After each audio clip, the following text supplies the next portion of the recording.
I do enjoy driving it. Like, it's a big kind of fun vehicle. Take it all the way up to Seattle. I've had it down to Coos Bay, Oregon, as far as there, and so I love doing events that are like pre-planned and scheduled, but every once in a while it is really cool to just take it out and do a pop-up. You don't normally see a little food pop-up, but a little record store pop-up, that's cool. Something different, yeah. It's definitely something different. Caught my eye. Bread Truck Records is my mobile vinyl record store. This side is like your heavy hitters A to Z. Built it all out inside to look like a real record store you'd almost go into anywhere else. One of the cool things too is that these racks are actually retail bread racks. So, it kind of goes with the theme. Stuff that I keep is always really nice, unscratched quality stuff. But this right here, I can just tell it's unique. This is my listening booth. Check that out. What? Coming up through the hobby, collecting different stuff, and sealed original Son Johnny Cash. I had amassed so many records that I just decided to make it what I do for a living. Instead of Meals on Wheels, your Feels on Wheels. Bring the feelings. Oh, I need you. Had the idea for the truck after a retail location didn't work out. It just kind of came to me. I was just sitting there on the couch and I just kind of saw the truck in my head like I was hit by the muse. It's brilliant. It's so smart. How's it going? I think when you say mobile record store, people have this idea of like a mobile thrift store. And I just figured it was like a ice cream truck situation where you walk up and you say what kind of record you want. I want people to walk in and be like, oh no, this isn't that. This is like Record Narnia, right? This is really cool, I'm not gonna lie. It's like a time capsule. You're surrounded by all this cool nostalgia, We want to feel like we're in front of a musician and not behind a soundboard. What you're really looking at here is a captured sound wave. That's what it is. It's the closest you're ever going to get to being in the room with Elvis Presley or Little Richard or Chuck Berry. People want something physical, especially this generation has realized that once they shut off their phone or computer, they don't own anything. And with vinyl, you've always got it right there. It is very creative, very unique, and it's something that you can definitely take on the go. I could just imagine this being at like all of our, festivals, all of our community gatherings, and Who's yelling at me? Hey! How's it going, Conrad?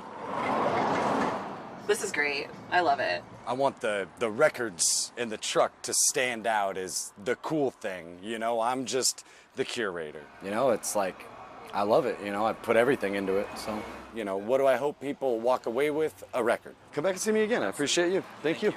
But I want the experience to be the same for people whether they buy a record from me or not. I always say a thing of beauty is a joy for everyone. I love sharing the truck with people, and who knows, maybe somebody that doesn't collect now sees it, gets inspired, and decides that they want to start.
I think when I walked in and saw all the people here, my heart instantly got full, and I thought, you know what?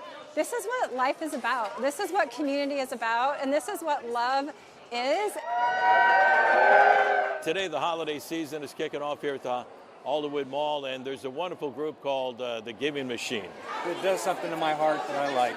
There's a number of different charities where people can come to the mall here and donate to those charities. And Toys for Kids, our Toys for Kids charity, is one of the charities where fans and people, when they come shopping here at Alderwood Mall, can donate to Toys for Kids and the others as well. 100% of the proceeds go directly to the organization. So if you buy music therapy classes, it provides music therapy for that organization. If you provide a meal, it provides a meal for families. If you provide anything in the Giving Machine, it provides an opportunity for that organization to reap the reward of your donation. We used to have pigs and goats. I don't see any pigs and goats this year. Let's do some chicken. We're very grateful. It's an honor to be included in the Giving Machine. It's such an easy machine. You know, it's at the mall. Everybody's shopping anyways. Here's a really simple, quick and easy way to be able to help somebody. Here's the really good news about the Giving Machine. This year they have a digital option, so you can literally see all the organizations up top. I'm going to select my personal favorite, and I'm going to go right down here. And then it gives you the 5 different opportunities that we have to give. I'm going to give a music therapy class. And then you go right over here to the cart. There it is. For me, it started with my mom and dad. They taught me to, if I ever got to the point in my life to give back, it's important to leave this place a lot better than you found it. The Giving Machine to me is kind of a vending machine of hope. It's great to receive, but it's a heck of a lot more to give to people in need, and that's why we're here. You want to make a difference in someone's life and let them know that you're caring for them and there's somebody out there that can help you. That's kind of what brings me together, brings my family here, and wants to contribute and help people. And I think oftentimes it's hard. We get caught up in the craziness of the holidays, and the Giving Machine is a true opportunity to give from your heart. There's going to be something in this machine, I promise, that will speak to you. To come to something like this gives you an opportunity to feel love, feel hope, and remember that there's good in all of us, and I think it's an opportunity that you all should take advantage of and come on down.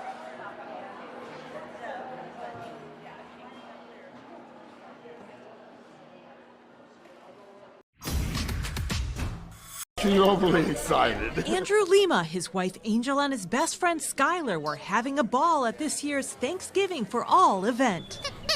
Despite the long lines outside X Stadium, We want to come here, get support, and be around people. four-legged family members and their owners like Andrew were feeling doggone good. Like many attendees, Andrew lives outside in a tent. He also has cancer. The hot meals and essentials like clothing, shoes, blankets, hats, gloves, hygiene items, and other supplies are a blessing. It means a lot, honestly. Also, for the first time in the event's history, Cats. people were able to pick up donated pet food and supplies for their furry family members. What do we got in there? Some toys, treats, dog coat, stay out in the rain. I think what's going on in the world, the need is a little bit greater than it's ever been.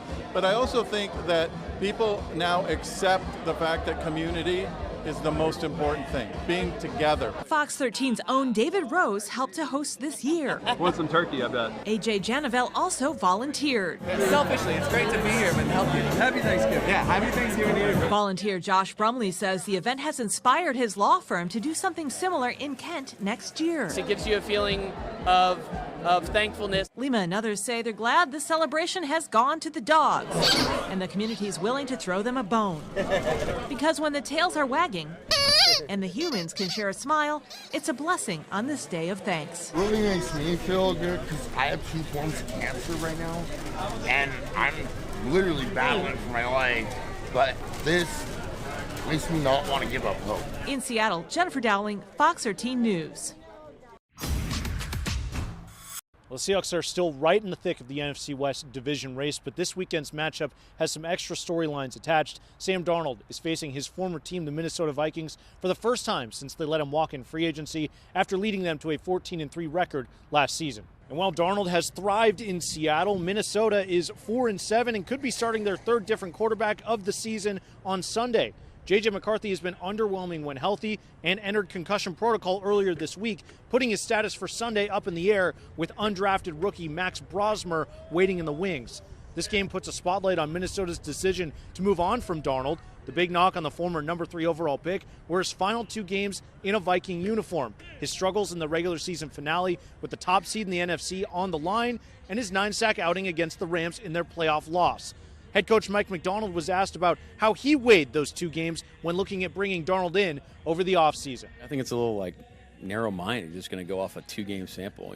The type of player and teammate he was on a daily basis was really cool, and then Clint, having worked with him for a full year and understand what type of practice player he was, and the things that he could do ability-wise went a long way. All those things shine through. On the defensive side of the ball, the Hawks will once again be shorthanded. Safety Julian Love is eligible to return from injured reserve, but will not practice this week or play on Sunday. But despite the injuries, it's felt like whoever has needed to step up has been able to do so seamlessly. According to Leonard Williams, with all the injuries, the team has had to rely on their identity and basic core principles. There's a lot of teams that have players that are down from injury. There's a lot of players battling through, small injuries to stay on the field. And this is a time where we rely on our basics, rely on our culture, rely on our identity as a team. And I think that identity was created way back in OTAs and camp. So if we didn't have that strong base and strong foundation, it would be really hard at this time of year. With Julian Love not coming back this week, the Seahawks brought back an old friend in Quandre Diggs, adding the veteran to the practice squad. And with third-string running back George Halani picking up an injury on Sunday, former Viking Cam Akers was added to the 53-man roster to face his former team. From Renton, Ethan McReynolds, Fox 13 Sports.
The accused shooter, Ramanallah Lochinwall's neighborhood is quiet as families celebrate the Thanksgiving holiday after waking up to agents searching the home and interviewing witnesses. It's less than 50 feet away from my apartment, so it kind of scares me, Who knows what could actually, happen after this. Off camera, several neighbors telling Fox 13 they're shocked to know the aftermath of a massive police response in D.C. comes as 2 National Guard members were shot just blocks from the White House actually started in their own community. That he drove his vehicle across country from the state of Washington with the intended target of coming to our nation's capital. Police say the shooter came around a corner, raised a gun, and opened fire.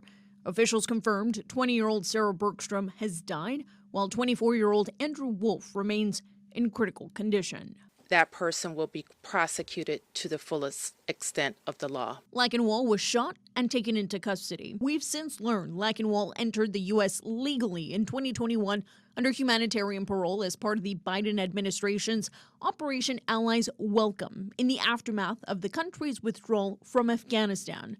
The FBI has confirmed they've seized electronic devices like laptops, cell phones, and iPads from inside the home as the case is now a coast-to-coast investigation. All the individuals found in the house have been interviewed, and some interviews remain ongoing. We will not stop until we interview anyone and everyone associated with the subject, the house, and every piece of his life. The Seattle FBI office says they're assisting the Washington office but declined to comment further. Bellingham Police Chief says they immediately stepped in to support federal investigators. In a statement, Police Chief Rebecca Mertzig saying, "As soon as I was notified of the situation and the possible connection to Bellingham, I called our local FBI partners to offer Bellingham Police Department's assistance with their criminal investigation." Bellingham's mayor also saying the city is actively coordinating with investigators. Her statement reads in part, quote, "The terrible actions committed in Washington, D.C. yesterday are the actions of one person, not a community. They don't represent Bellingham's values." President Donald Trump addressed the nation last night following the attack. It was a crime against our entire nation. This heinous assault was an act of evil, an act of hatred, and an act of terror. I think people are going to be really happy and excited about this tree, and we're going to get this thing lit up, and it's going to look really good in its place. Chopping down and setting up a 45-foot-tall tree weighing over 7,000 pounds takes a village, and Yakima's 2025 Community Christmas tree, nominated by Saul Barraga, towers above the rest, literally. The community comes together to make it happen, and our partners come together. Kurt Wilson has been executive director of Yakima's Downtown Association for nearly 3 years. That's 3 years of holiday joy. One of the best parts for me is to see the community down here appreciate the tree. It's always funny to see the reaction. The 7th, we'll have the lighted parade, and this will all be lit up, and then we'll light the big tree at the same time, and we'll have Christmas carols and music and fun, and a good time will be had by all. Wilson says the partnerships between Downtown Association, Russell Crane, Carol Crane, and Heavy Hauling embodies what Yakima is about: community. It's just people coming together, trying to do good things, and making it happen. And so the holidays are always a special time. Hi, I'm Maria. I'm John. And I'm Chuck. And we're with the Good Day Giving Crew. All right, who are we surprising? We are surprising a deserving person in our community. Her name is Megan. She's had a hard way to go. She's really worked hard in her community to try to help people, and she's struggling. She's a single mom. She lost it was her dream job. It was a nonprofit she worked for with federal funding cuts. So yeah, they closed that whole nonprofit down. Hi. Is that her? That's her. Oh, the camera's rolling, everybody. Megan, come over here, girl. How are ya? Do you know why we're here today? I think so. Oh my goodness. Well, we are with the Good Day Giving Crew. And we got some stuff for you guys. Just something to get through Thanksgiving, all the fixings here. Yeah, and a little something extra courtesy of Chuck. My friend of mine, we got $500 worth of gift cards. Secret. Yeah. Thank you so much. Thanks for all the hard work you're doing. Yeah, absolutely. Your mom says you're very deserving, and we're just glad to play a little part. No. You are doing great, and we are so happy to be able to do just a small thing that can maybe lighten the load a little bit. Heck, thank you. I appreciate it. Are you surprised? Yes. You know, as a single mom, it's been really challenging. You know, everything that I do goes into him and my community. Still active in the community, and you know, I hope for more people to get things like this, because when you put so much in and feel like you don't get anything out, it's a challenge. So. You also had a bit of bad luck with your vehicle. Tell us a little bit about what happened there. My vehicle was totaled by another driver, and you know, I am a struggling parent, so having the finances to get the car replaced was really challenging. So this is going to be amazing for us, because I wasn't even sure if we were going to be able to swing Thanksgiving dinner this year. So.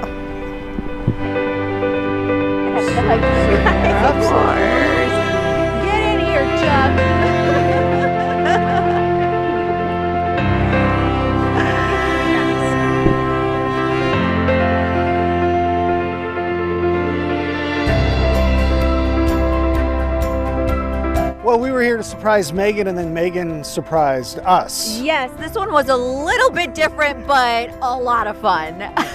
What was your favorite part here, Chuck?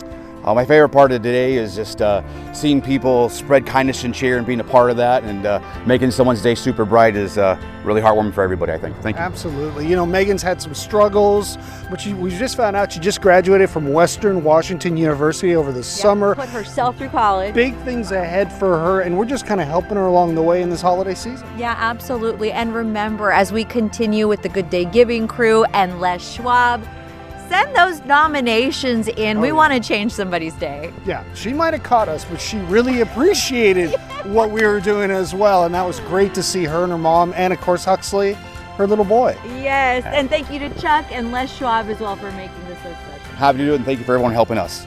1, 2, 3. Good Day Giving Crew!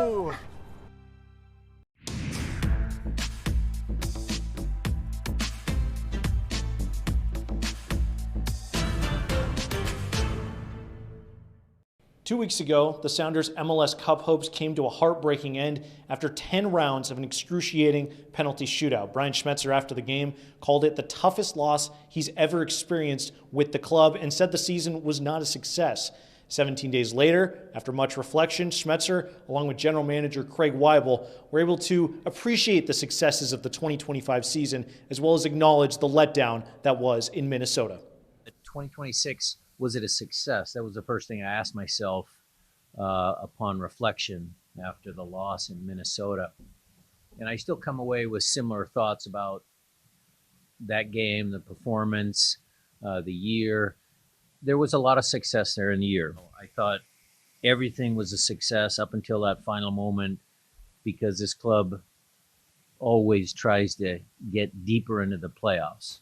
This group is capable of winning any game. And I think over the course of the 3 games versus Minnesota, I think arguably we deserved a few more goals. We probably could have made a few less mistakes and been playing yesterday. This is the exact group of players that won a big trophy. So I think we have a lot of quality. Now the club turns the page to 2026. The Sounders announced today they are bringing most of last year's team back, exercising options on several players.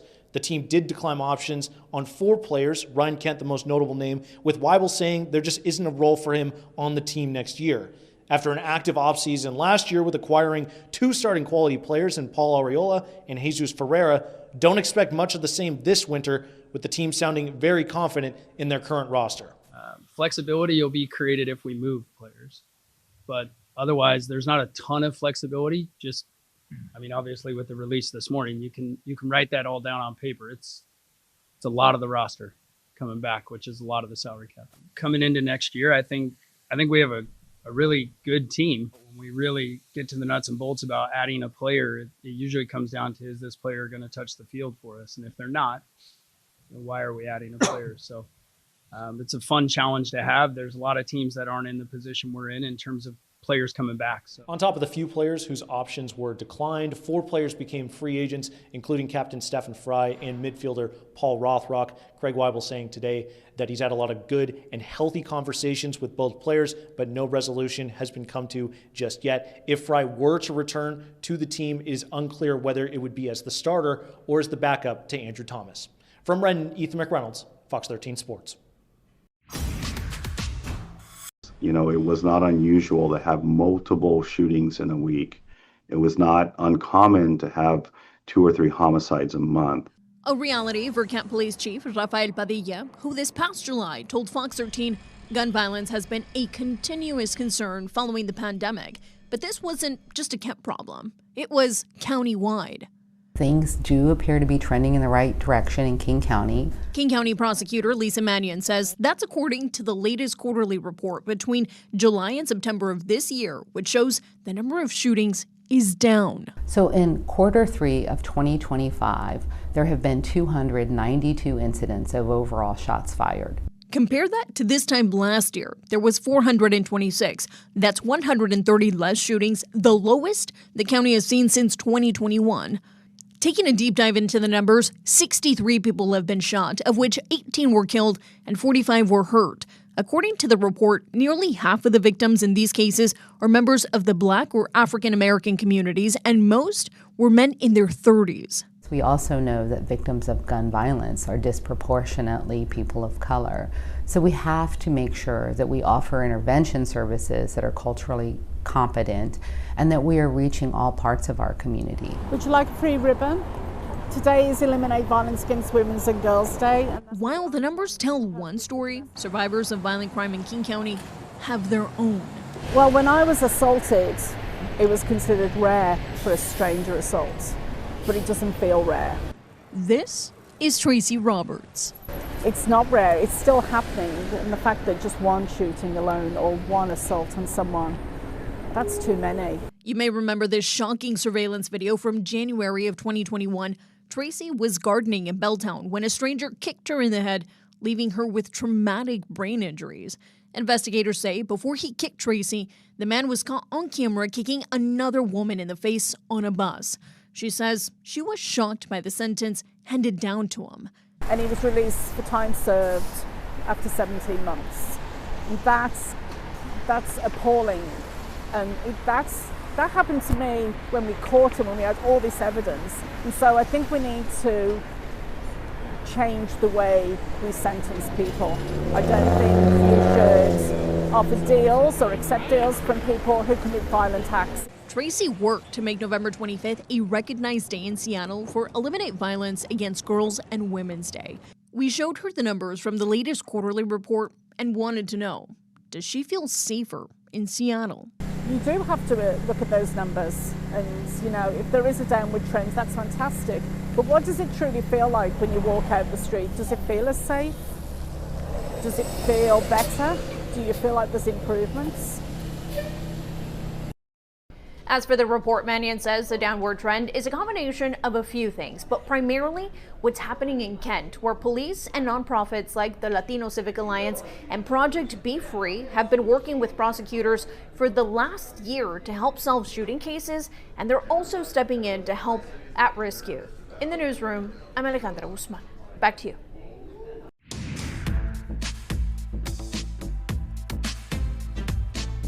I'm joined by Dr. Jody Halpern, professor of bioethics at UC Berkeley. Thank you so much for making the time today, Professor. Thank you. You recently spoke with a task force here in Washington about kids and AI companions. First of all, how exactly are these chatbots impacting the mental health of young people? Well, first of all, this is a technology that's very new, but is already being used by 71% of youth, and 1/3 of all young people would rather talk to a companion chatbot than any human. Wow. And that's all happened just within a less than 2-year period. So there's just millions of youth using it. It's going to take a while to have the research at a population level to know what impact that's having. That said, at a case-by-case level, unfortunately, many tragic cases are occurring where there's an association, and this is in lawsuits as well, between a chatbot and a youth's mental health really deteriorating or even committing suicide. Wow, that's so scary. I mean, I know that social connection, it was lacking lately. I had no idea that many teens just wanted to talk to a chatbot. So you were talking about, of course, suicide, which is a very serious topic. And I saw somewhere another expert talking about how sometimes AI, they want to keep you on there longer. So sometimes they will use manipulative strategies. And if a child is really in need of a mental health expert, they might not be able to catch that. Is that your concern there? Absolutely. You just nailed it. I want to say something. I'm the founder of the Kavli Center for Science, Ethics, and the Public. I believe in science. I believe in technology, but it's how it's used. And one of the worst things coming from social media, the same companies or companies with the same business model, their business model is to keep the user online more and more. Mm-hmm. And so it's the business model of trying to use manipulative techniques to have the youth use it too much. So it supplants their human relationships, which could provide other balance to it. And that's the biggest risk, is really the business model. So these manipulative techniques are what we've been focusing on, exactly what you said. And they're pretty disturbing. I mean, one of them that's been written about a lot is constant flattery or validation of the user, which turns out we all really like.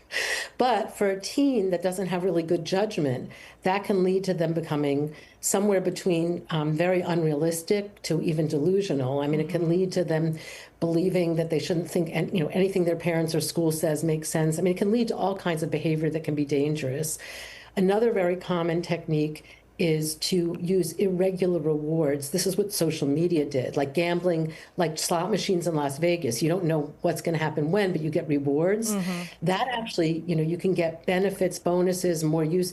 So there's irregular rewards. And then one that really bothers me that I only found out about in the past 3 months is if a child or teen is off the bot and not on it enough, the bot will claw them back by sending them a text. And if it's simulating a romantic teen partner, it'll say, "Oh, I miss my boyfriend. Don't you still love me?"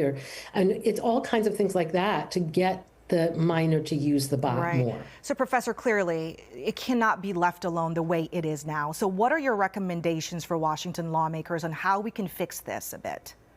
Well, I think I was really impressed to see that there was a federal bill put forward, bipartisan, during the shutdown, bipartisan bill to eliminate uses of these companion chatbots for minors until they can be proven safe. And there has been essentially no evidence of proving them safe the way we would a medication or a technology that affects people's mental health so much.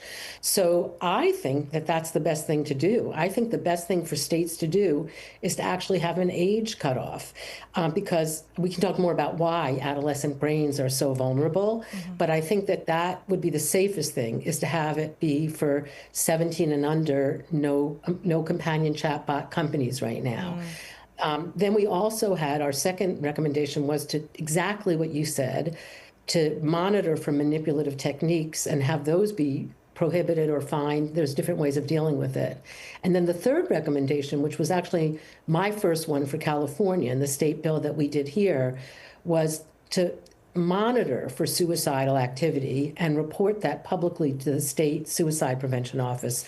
The reason I think measuring suicidal activity, this is for adults too, for everyone, not just for youth. Sure. I think we need to know how much is really, just what you said at the beginning, how do we know how this is affecting big populations? With tobacco, guns, et cetera, the data was suppressed for many years. What we need is to collect the data and find out at a population level, are there associated increases in suicidality from use of these bots, as we've seen with social media? Yeah, a lot of things to figure out. Really important conversation, Dr. Jody Halpern. Thank you so much for making the time again today. Thank you for covering this. Thank you.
Concrete and it's expanding as we speak. That's right. That's moving. It's moving. Son of a gun. Get a free inspection from a trained and certified expert at Groundworks. And tell them Mike sent you. It's weirdly satisfying. Isn't it?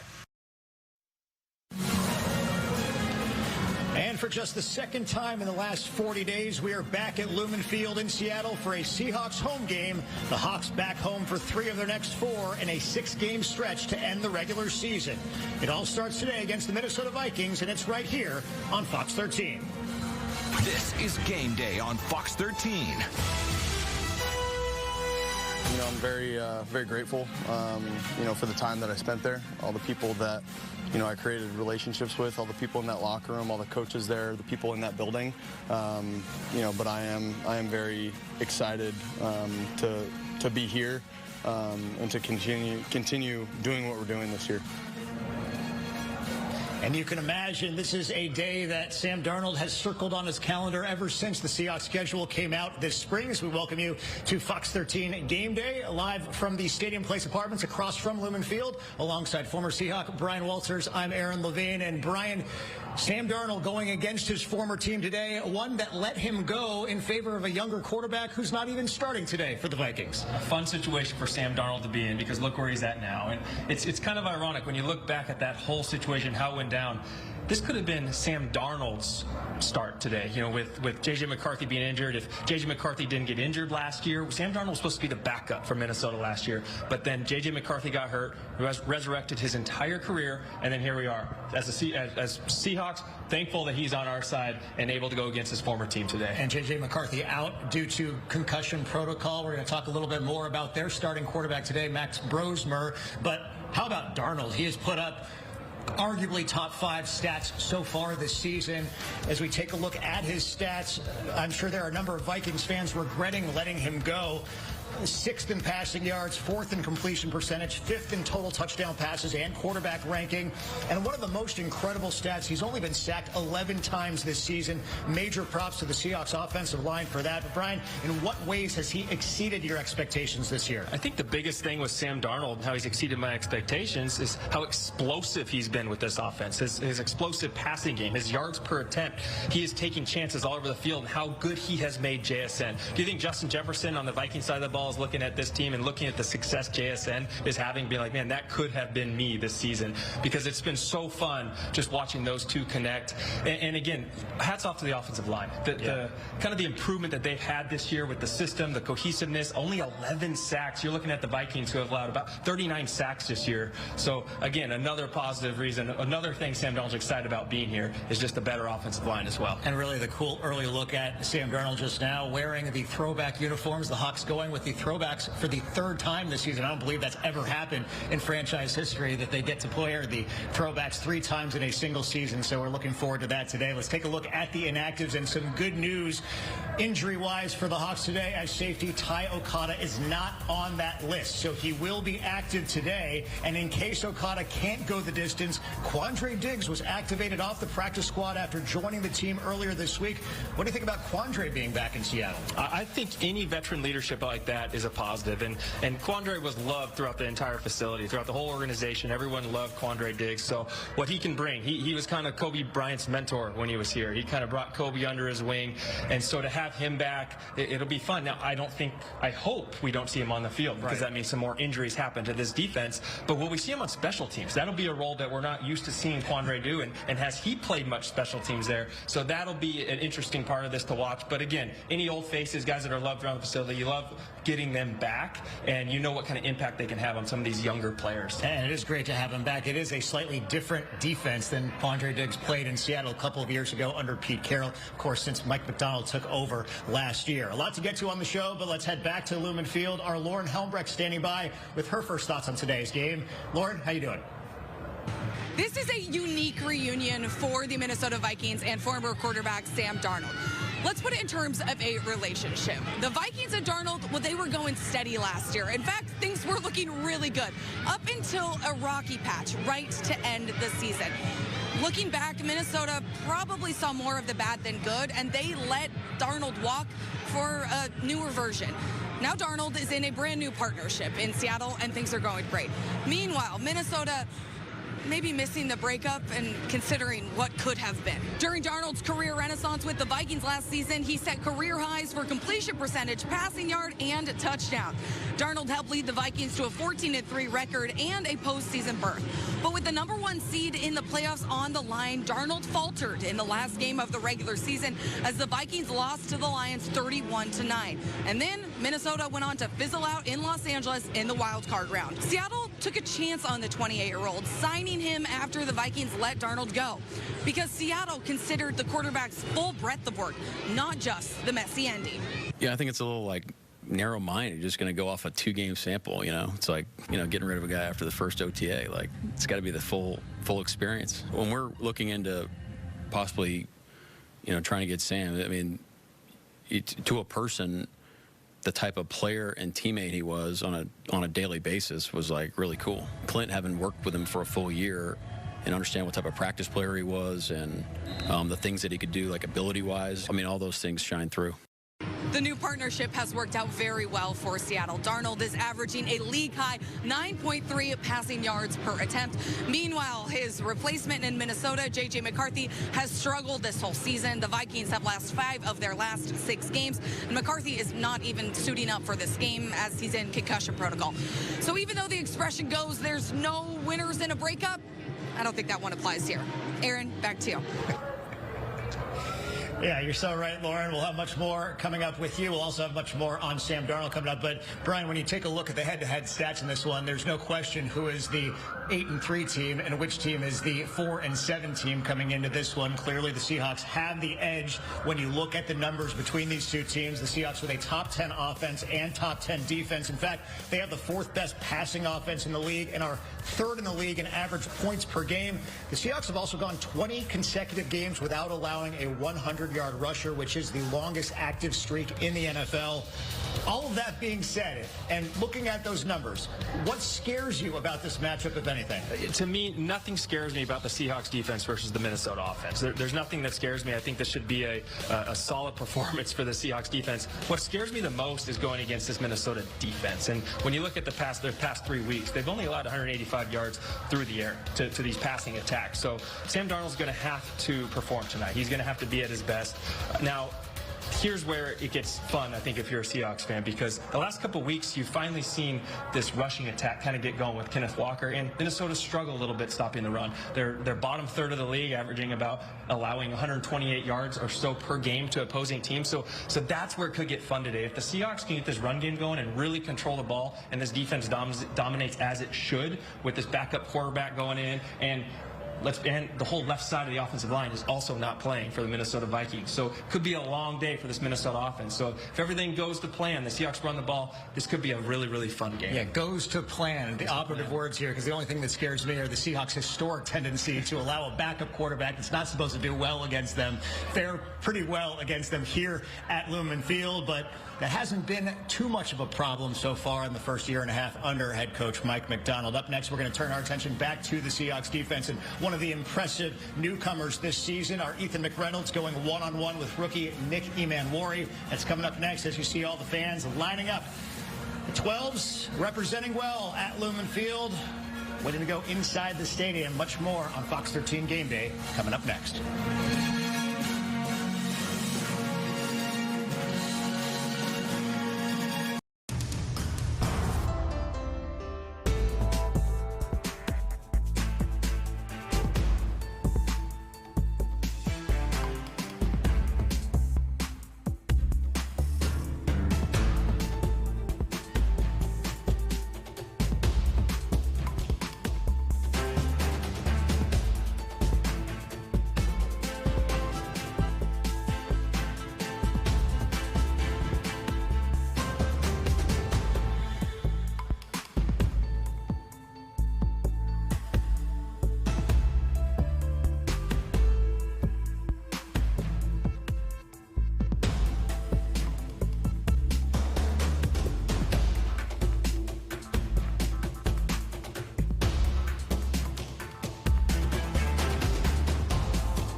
And another look at inside Lumen Field. A heartbreaking loss for the Seahawks last time the Vikings came to town, and the culprit, Sam Darnold, who led a game-winning touchdown drive to beat Seattle, connecting with Justin Jefferson to put the Vikings on top for good last season, 27-24. Fortunately, Darnold is playing for the good guys later today as we welcome you back to Fox 13 Game Day, leading up to the Seahawks and Vikings here on Fox 13. You could call them the Legion of Boom 2.0, or other nicknames like the Death Zone have come up over the last year. In fact, talking about the Seahawks defense, that is painted in one of their defensive meeting rooms, the Death Zone. But look at these numbers, ranking 3rd to 7th in the league in all of these statistical categories, 39 sacks, less than 4 yards allowed per carry. They're doing much better on 3rd down also this season. Brian, I think the only thing they need to work on is forcing more turnovers this year, right? Exactly. They have. That's the only been the only weakness. Now, ever since the bye week, we've seen them force a couple more fumbles, which you like to see, because we didn't see that at all before that bye week.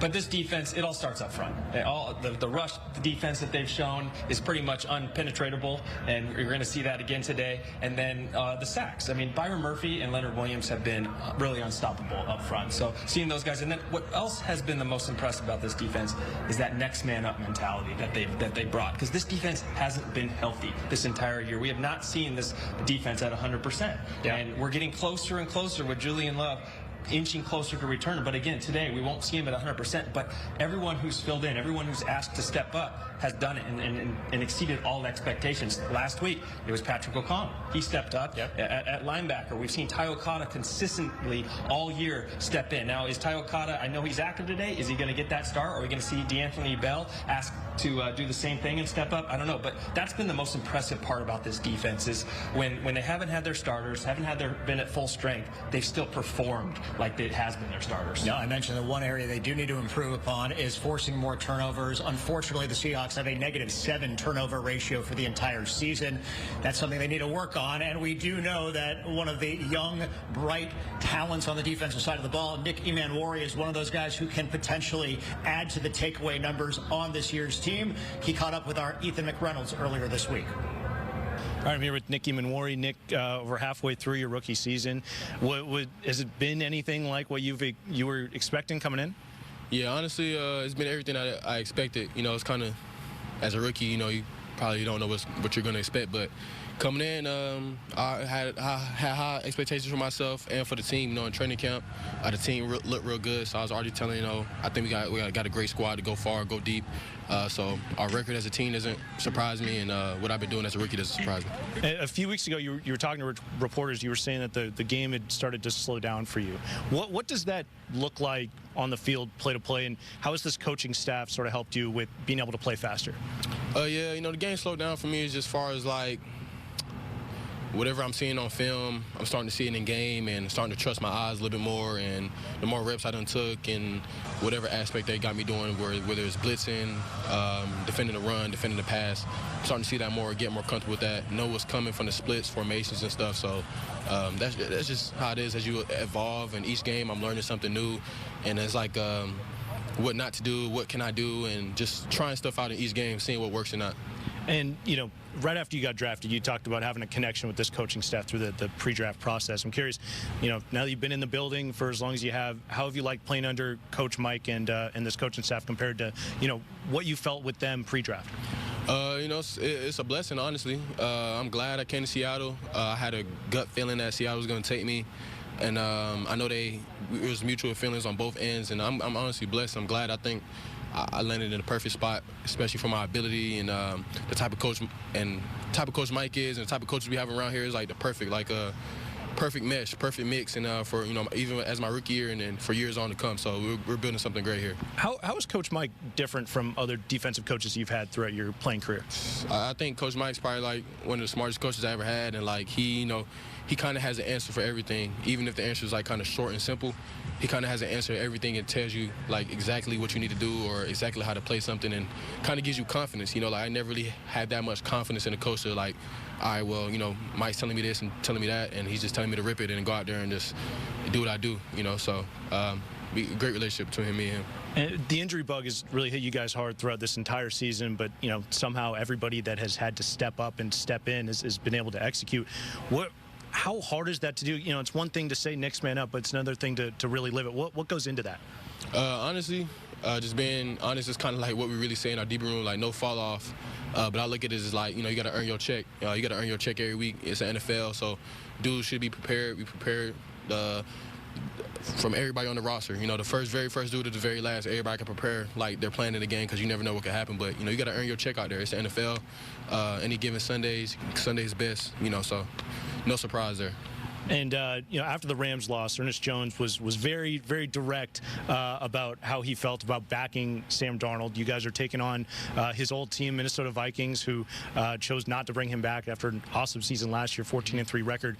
I'm sure Sam isn't making a very big deal about it, but is that on your guys' mind, sort of playing for Sam and getting this one as a revenge game for him? I don't really know how to really put that. I don't want to say it's a revenge game, but I think as a team we are and the type of mindset we have, like every game is kind of like the same game for us. It's just the next game for us. But maybe if you look into the storyline, it's a little drama between there. But we haven't really made it that at all. And I think Minnesota made a mistake letting Sam go. But that's in their front office how they feel about that. But I'm glad we got Sam here, and we just focus really honestly about the next game and how we can just become a better team and move on into playoffs or whatever, however that stuff goes. So. And your first time living on the West Coast, right? You've been in North Carolina, South Carolina your whole life. How has it been in Seattle through the time that you've been here and playing with these teammates here in the Seattle facility and in front of this awesome fan base? Man, it's been awesome, honestly. East Coast boy, Carolina made, born and raised. But from the West Coast, it's a little different. The people are cool. It's a kind of like a culture shock a little bit, but I'm digging it low key. I'm digging it. The rain's not bad. If you make it bad, kind of have a bad mindset about it. But it doesn't really bother me. And I love coming into work. It's fun every day. It's not. They kind of been saying like something like as a rookie, it's going to be like the longest year of your life. But honestly, this year has been fun. Every game, every week, it's been fun. It's been something new with my teammates and stuff. So I'm enjoying it, and I'm loving every moment. So. Seahawks safety, Nick Immuori, send it back to you. Yeah, thanks a lot, Ethan. Thanks a lot, Nick.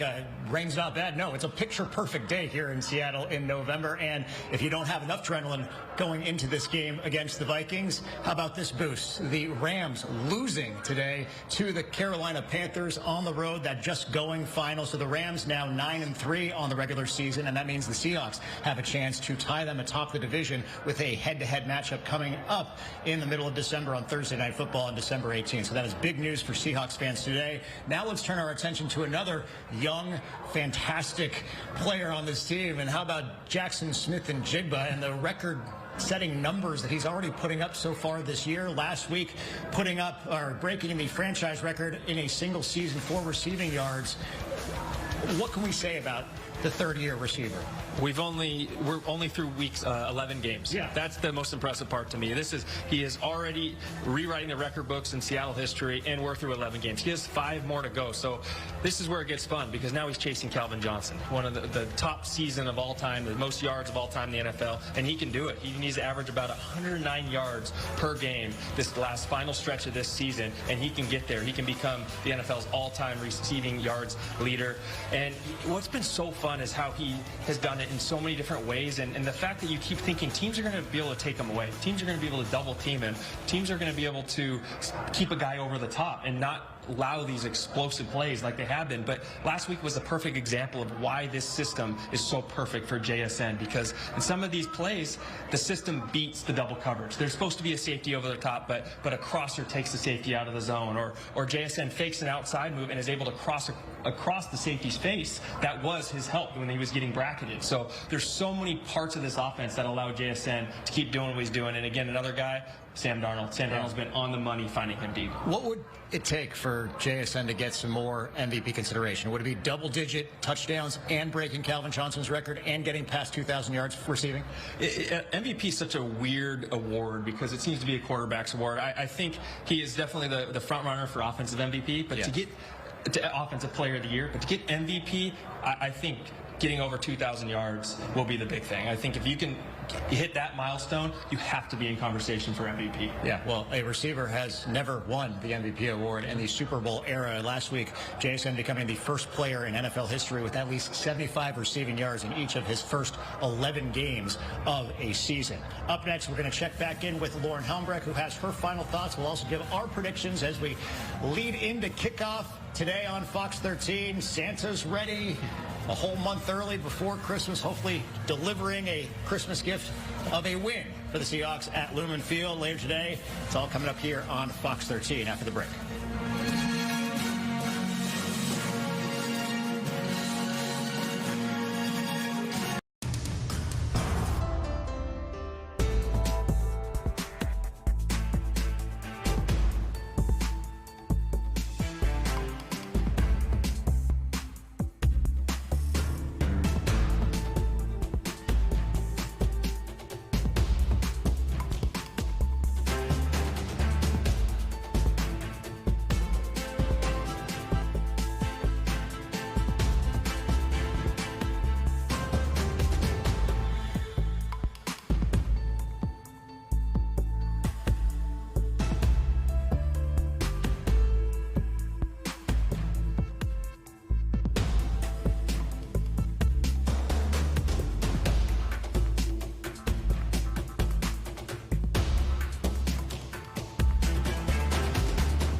About 10 minutes from kickoff between the Seahawks and Vikings, and those 12s hoping to get in sooner rather than later as they are filing into Lumen Field as we approach kickoff here on Fox 13. Let's head back inside the stadium. Our Lauren Helmbrecht with final thoughts before today's game.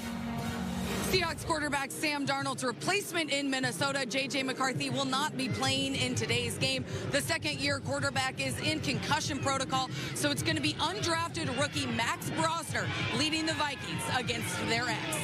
Brosmer was Minnesota's third-string quarterback heading into the season. Today will be his first start in the NFL. Brosmer was the starting quarterback for the Minnesota Golden Gophers last season, where he completed 66.5% of his passes for 2,828 yards, 18 touchdowns, and 6 interceptions, while rushing for 71 yards and 5 touchdowns. This is a tall task for Brosmer, leading a Vikings team into Seattle, where Minnesota has lost 3 straight games. Although he played for the Golden Gophers, it's a good story. It's a tough task going against the Seahawks defense, who have the 7th best scoring defense in the NFL. Either way, Sam Darnold has an opportunity to show Minnesota what they're missing in this matchup as he wears a new color against his old team. Thanks a lot, Lauren. We will see you after the game. Let's take a look at the breaking news that just has come down over the last few minutes. The Rams losing to the Carolina Panthers by 3 points. That runs their record to 9-3. It gives the Seahawks a major opportunity today, Brian, to tie themselves atop the division in the NFC West. The 49ers game just going final in Cleveland. They did beat the Cleveland Browns. So the Niners going into the bye week next week now at 9-4. The Seahawks with a chance to move to 9-3 with a win today over the Vikings, and the Rams now at 9-3 after the loss to the Carolina Panthers. Let's quickly talk about Max. Oh, well, we don't have too much time, but final thoughts. You get a prediction in today's game?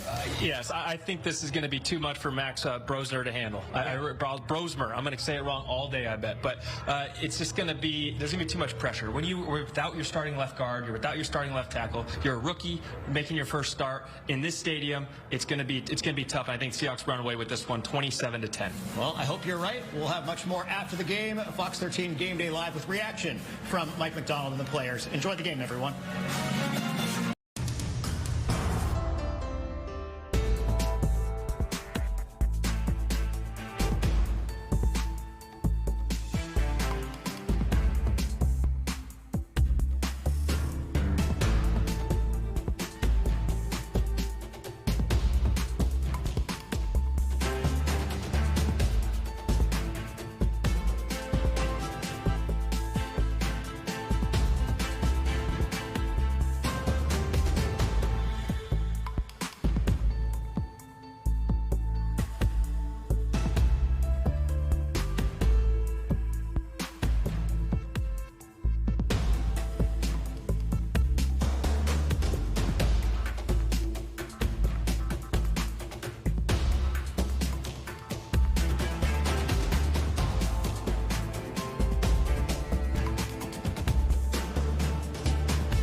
I think when I walked in and saw all the people here, my heart instantly got full, and I thought, you know what?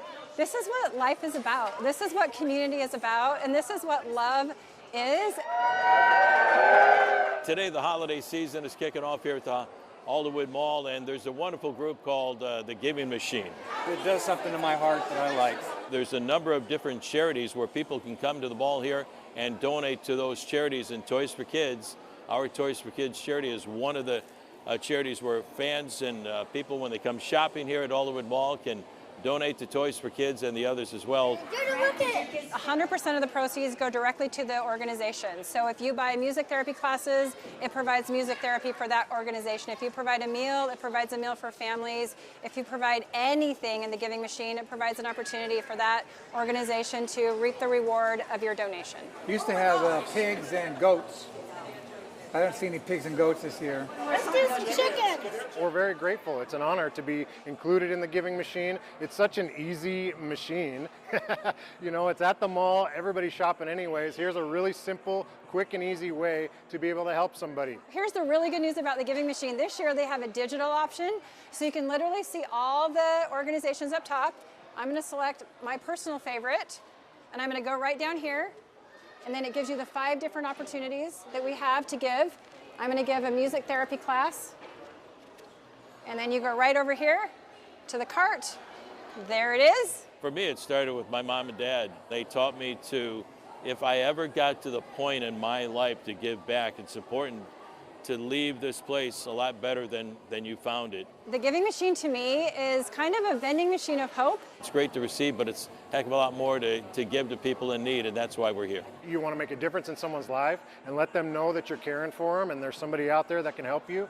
That's kind of what brings me together, brings my family here, and wants to contribute and help people. And I think oftentimes it's hard. We get caught up in the craziness of the holidays, and the Giving Machine is a true opportunity to give from your heart. There's going to be something in this machine, I promise, that will speak to you. To come to something like this gives you an opportunity to feel love, feel hope, and remember that there's good in all of us, and I think it's an opportunity that you all should take advantage of and come on down.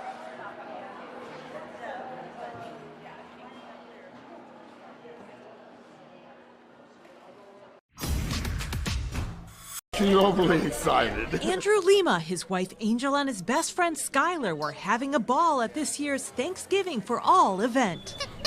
Despite the long lines outside X Stadium, We want to come here, get support, and be around people. four-legged family members and their owners like Andrew were feeling doggone good. Like many attendees, Andrew lives outside in a tent. He also has cancer.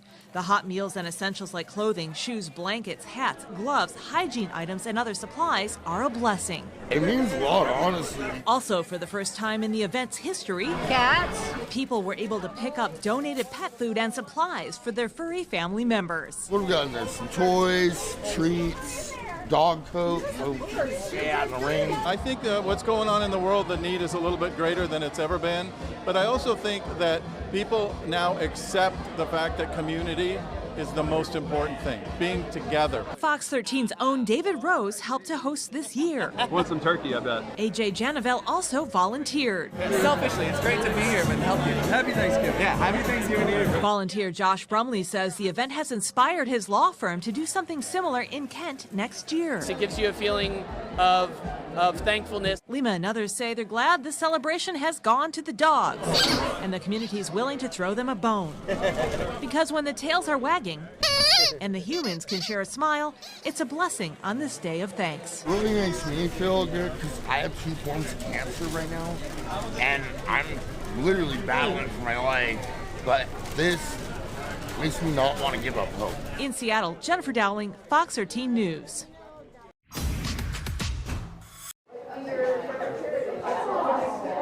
It's a Sunday morning in November. The rain has just moved out, and the clouds are lingering. Upon arrival at our final destination, all passengers must disembark the vessel. As people board the ferry from Edmonds to Kingston. But for the Hudson family, this ferry ride is a ride that will stay with them long after the clouds dissipate. They're giving a final farewell to Dr. Bruce Hudson and his wife Marilyn, and the water is their final resting place. They took this ferry route between Edmonds and Kingston countless times. It was their final wish to be cremated and have their ashes spread in these waters. It's a memorial service that Washington State Ferry says is available to anyone on any day of the week. Zale Noah is the customer programs coordinator. Typically, the family gathers on the car deck and the captain makes an announcement, blows the horn, and the ferry stops for a few minutes before the release of the urn. It means a lot to people to do something and honor their family in a way that's uniquely Washington and close to their hearts, especially if they're from the area. With their flowers in hand, the loved ones of Marilyn and Bruce waited as the engines quieted, and then it was time. So Mom and Dad, Grandma and Grandpa, Great-Grandma and Great-Grandpa, we who send you off have so much gratitude for all you poured into our lives. This is their son, Rick. Let the gentle rocking of the ocean carry you away. You are loved, you are cherished, you are deeply missed. And then with each of their kids holding the biodegradable urn, they let go. And watched as their parents' ashes became one with the Puget Sound, embracing and holding each other as they stared out at the water. Yeah, it was sad to kind of see my parents sink down into the water, but also glad they both had great lives. Rick says he's now imagining all of the places they'll go. It's kind of nice to think I can dip my toe into any body of water and it'll be sort of connected somehow to, where we drop them in. A sentiment shared by their eldest granddaughter, Erica. It's lovely, and to know that we can come back and take this ferry again, and it will always have such a special place in our hearts as well. It is really special. Washington State Ferries say they do about 2 to 3 of these types of memorials a week during the colder months, but closer to 7 of them a week during the warmer seasons. Loved ones say Bruce and Marilyn were warm, caring, and kind, and they lived long and full lives. They were kind of our guiding stars. I mean, we'll miss them, so that's the hard part, right? They're not around, but I'm glad we were able to do this for them and for all of us, really. And as the sound of the horn traveled across the water, one by one, Bruce and Marilyn's kids and grandkids threw flowers overboard. One final goodbye. The family tells me Bruce just turned 100 years old this past June, which was wonderful because the whole family was there and able to share their happiest memories alongside him. They also say the couple spent decades sailing in the Puget Sound, as well as all over the world in places like Hawaii, Tonga, and the British Virgin Islands. And we know this memorial service is a private moment, and we want to thank the Hudson family for allowing us to be a part of it. In the newsroom, Shira Matsuzawa, Fox 13 News.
The accused shooter, Ramanallah Lochinwall's neighborhood is quiet as families celebrate the Thanksgiving holiday after waking up to agents searching the home and interviewing witnesses. It's like less than 50 feet away from my apartment, so it kind of scares me, Who knows what could actually happen after this. Off camera, several neighbors telling Fox 13 they're shocked to know the aftermath of a massive police response in D.C.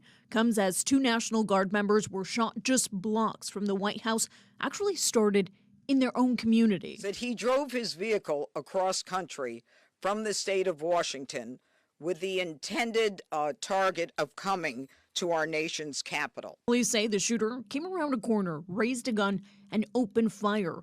Officials confirmed 20-year-old Sarah Bergstrom has died, while 24-year-old Andrew Wolf remains in critical condition.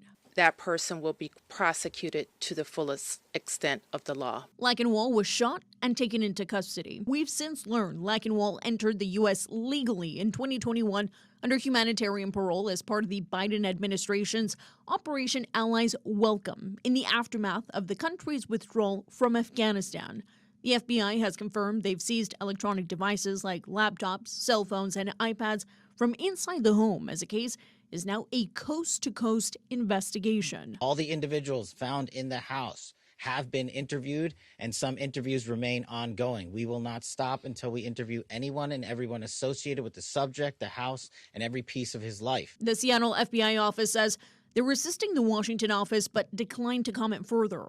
Bellingham Police Chief says they immediately stepped in to support federal investigators. In a statement, Police Chief Rebecca Mertzig saying, "As soon as I was notified of the situation and the possible connection to Bellingham, I called our local FBI partners to offer Bellingham Police Department's assistance with their criminal investigation."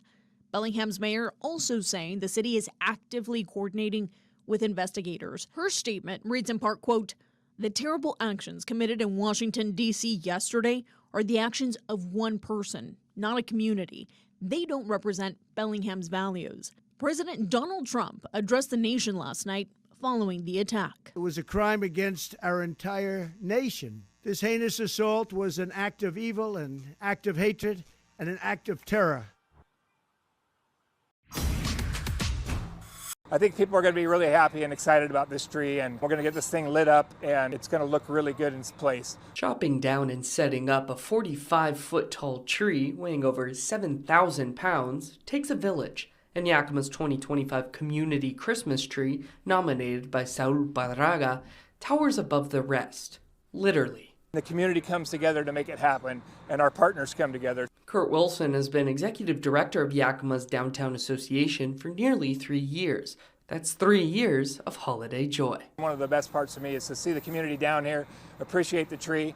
It's always funny to see the reaction. The 7th, we'll have the lighted parade, and this will all be lit up, and then we'll light the big tree at the same time, and we'll have Christmas carols and music and fun, and a good time will be had by all. Wilson says the partnerships between Downtown Association, Russell Crane, Carol Crane, and Heavy Hauling embodies what Yakima is about: community. It's just people coming together, trying to do good things, and making it happen. And so the holidays are always a special time.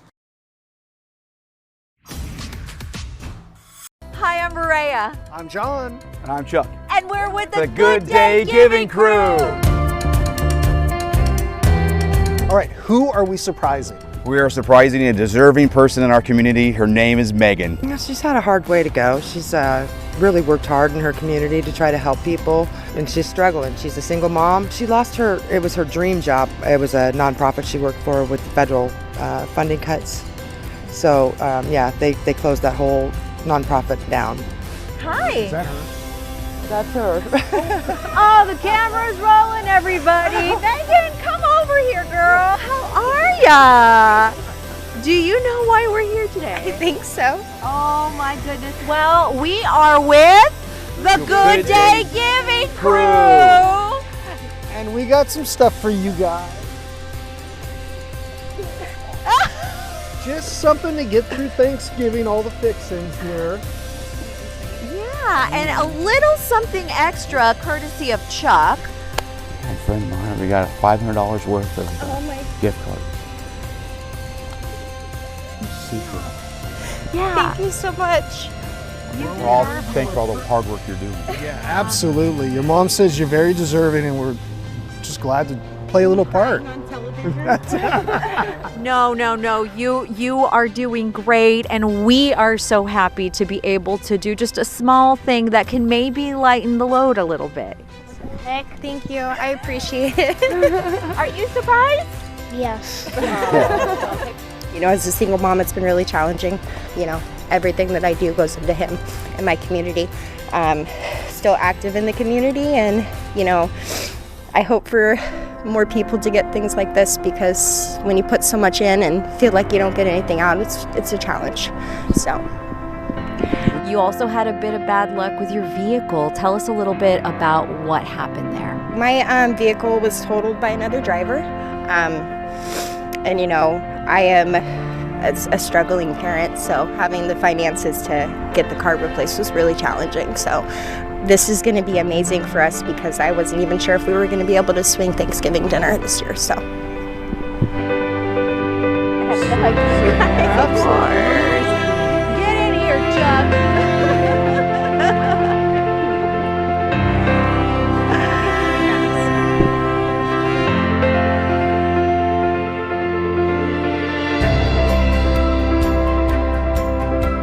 Well, we were here to surprise Megan, and then Megan surprised us. Yes, this one was a little bit different, but a lot of fun. What was your favorite part here, Chuck? My favorite part of today is just seeing people spread kindness and cheer and being a part of that, and making someone's day super bright is really heartwarming for everybody, I think. Thank you. Absolutely. You know, Megan's had some struggles, but we just found out she just graduated from Western Washington University over the summer. Put herself through college. Big things ahead for her, and we're just kind of helping her along the way in this holiday season. Yeah, absolutely. And remember, as we continue with the Good Day Giving crew and Les Schwab, send those nominations in. We want to change somebody's day. Yeah, she might have caught us, but she really appreciated what we were doing as well. And that was great to see her and her mom, and of course Huxley, her little boy. Yes, and thank you to Chuck and Les Schwab as well for making this so special. Happy to do it, and thank you for everyone helping us. 1, 2, 3. Good Day Giving Crew!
2 weeks ago, the Sounders' MLS Cup hopes came to a heartbreaking end after 10 rounds of an excruciating penalty shootout. Brian Schmetzer, after the game, called it the toughest loss he's ever experienced with the club and said the season was not a success.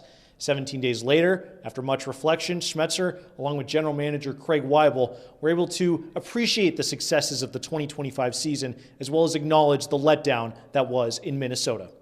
2026, was it a success? That was the first thing I asked myself upon reflection after the loss in Minnesota. And I still come away with similar thoughts about that game, the performance, the year. There was a lot of success there in the year. I thought everything was a success up until that final moment, because this club always tries to get deeper into the playoffs. This group is capable of winning any game, and I think over the course of the 3 games versus Minnesota, I think arguably we deserved a few more goals. We probably could have made a few less mistakes and been playing yesterday. This is the exact group of players that won a big trophy. So I think we have a lot of quality. Now the club turns the page to 2026. The Sounders announced today they are bringing most of last year's team back, exercising options on several players. The team did decline options on 4 players, Ryan Kent the most notable name, with Weibel saying there just isn't a role for him on the team next year. After an active offseason last year with acquiring 2 starting quality players in Paul Arriola and Jesus Ferreira, don't expect much of the same this winter, with the team sounding very confident in their current roster.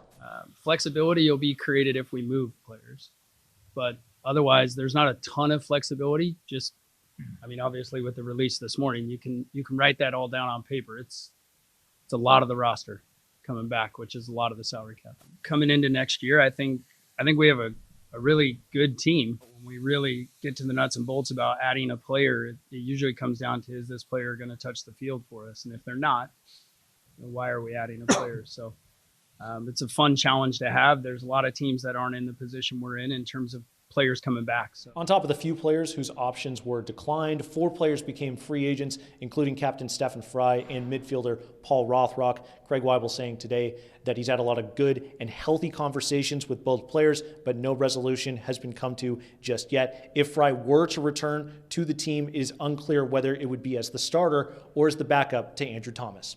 From Renton, Ethan McReynolds, Fox 13 Sports.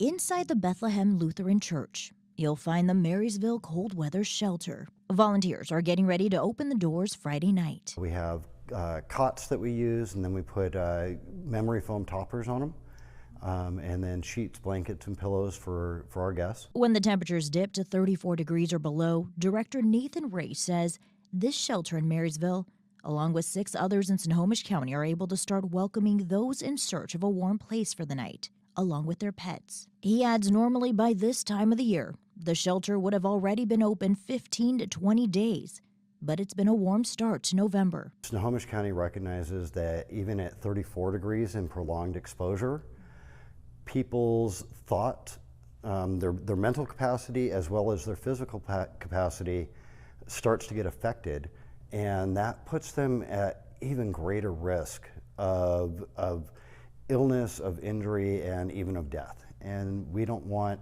any of that. In addition to a bed, each guest will also get a warm meal, a necessary resource as the county provided more than 6,400 beds for those in need last winter. But Ray says they still need support.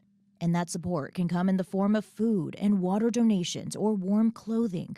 He says without it, pantries like this will be empty within days. This isn't a one-time emergency where something catastrophic happened.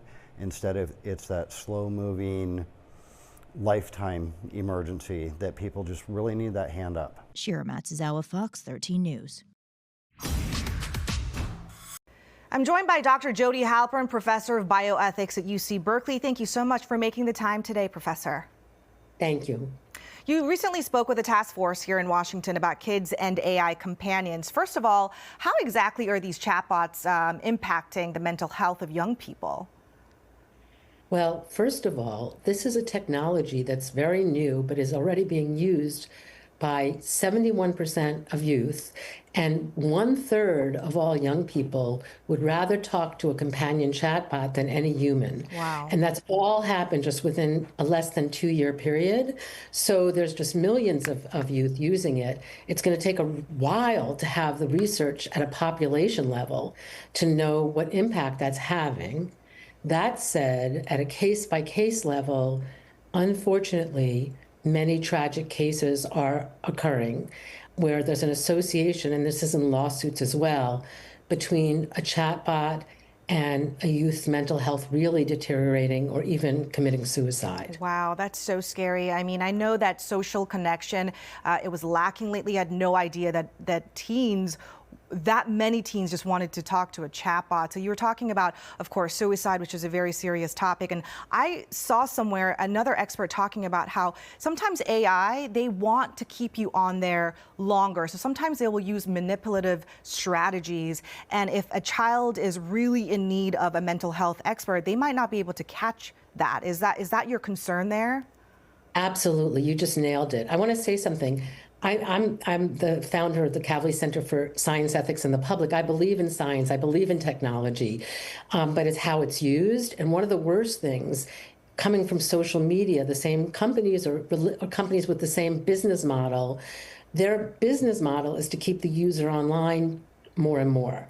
And so it's the business model of trying to use manipulative techniques to have the youth use it too much. So it supplants their human relationships, which could provide other balance to it. And that's the biggest risk, is really the business model.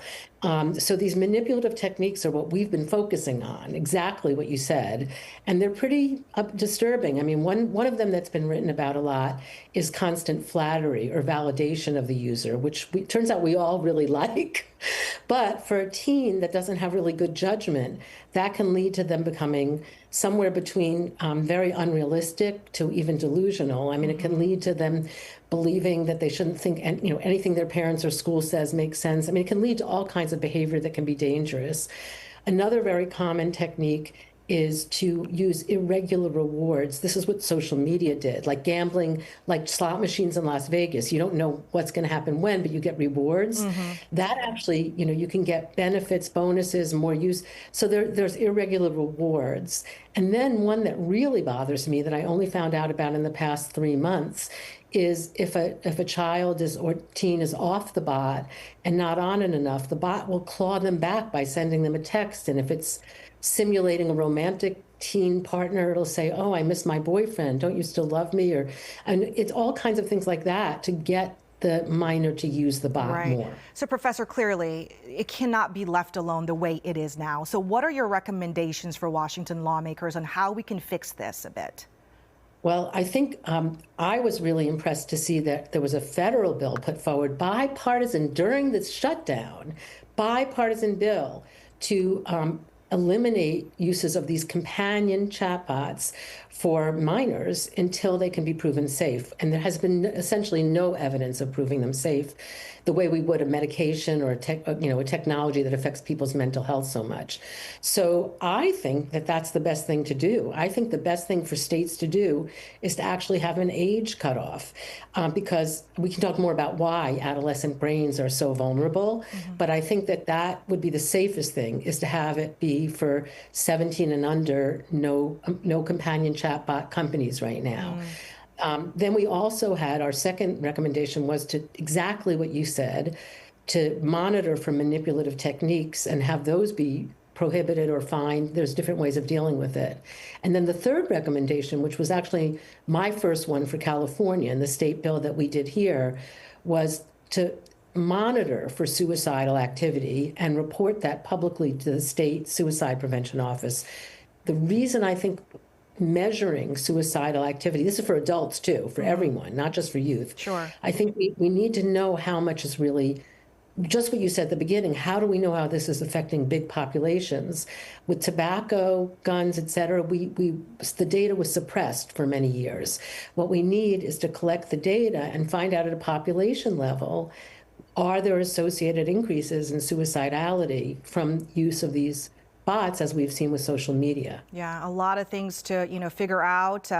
Really important conversation, Dr. Jody Halpern. Thank you so much for making the time again today. Thank you for covering this. Thank you.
You guys, let's start with the sitting and a plank, hands behind the back, curl those fingers up. Let's do 12 of those. We do this because people need it. Good, good, good, good, good. Keep pushing toe on this shoulder right here. Push.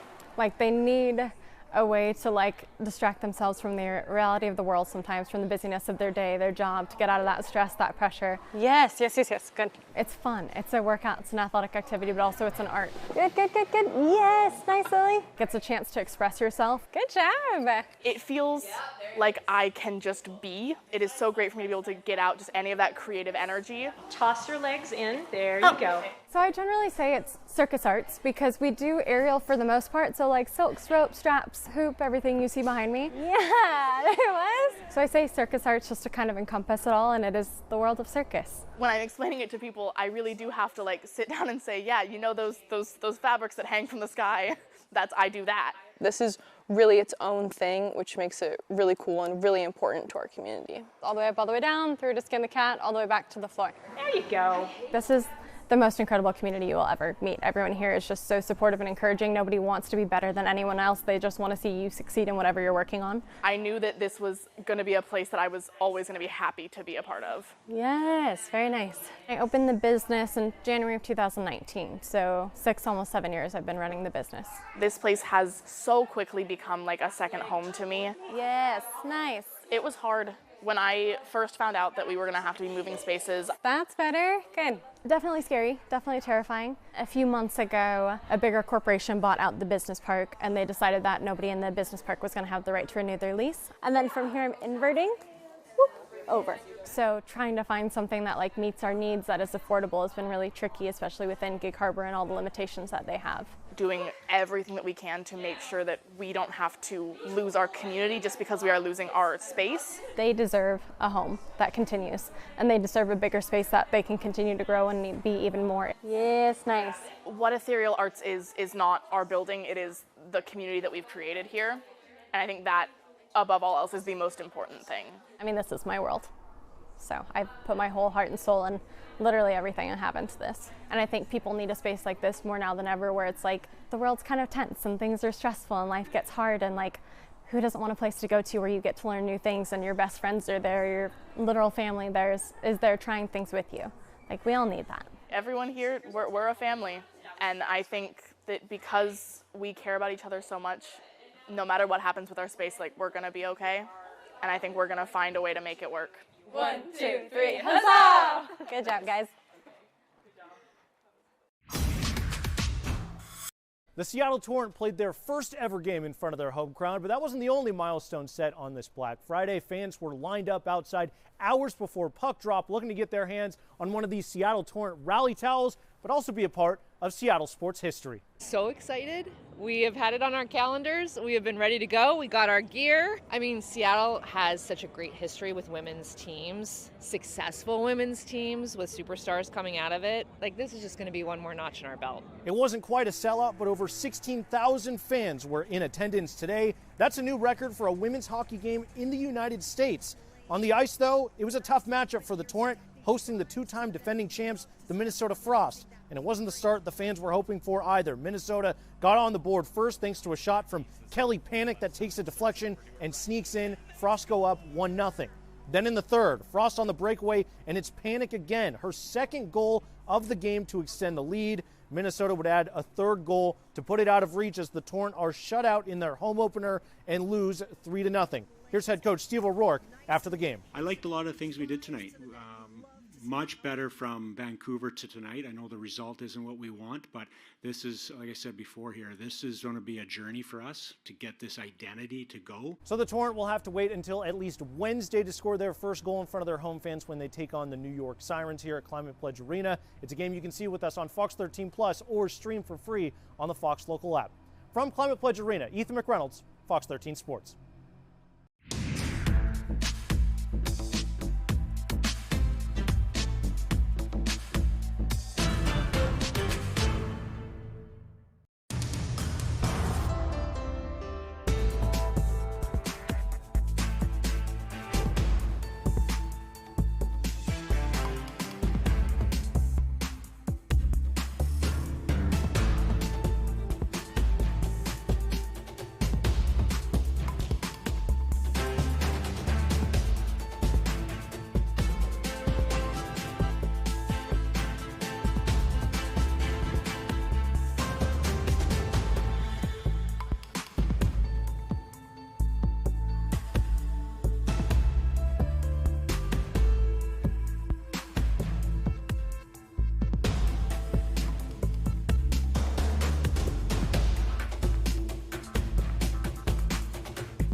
Honor, this is a matter of State of Washington versus Ryan Mayer. Nearly 4 years after Austin Lemming disappeared in December of 2021, the man arrested in connection with his murder stood before a judge. Information charges you in count 1 with the crime of murder in the 2nd degree.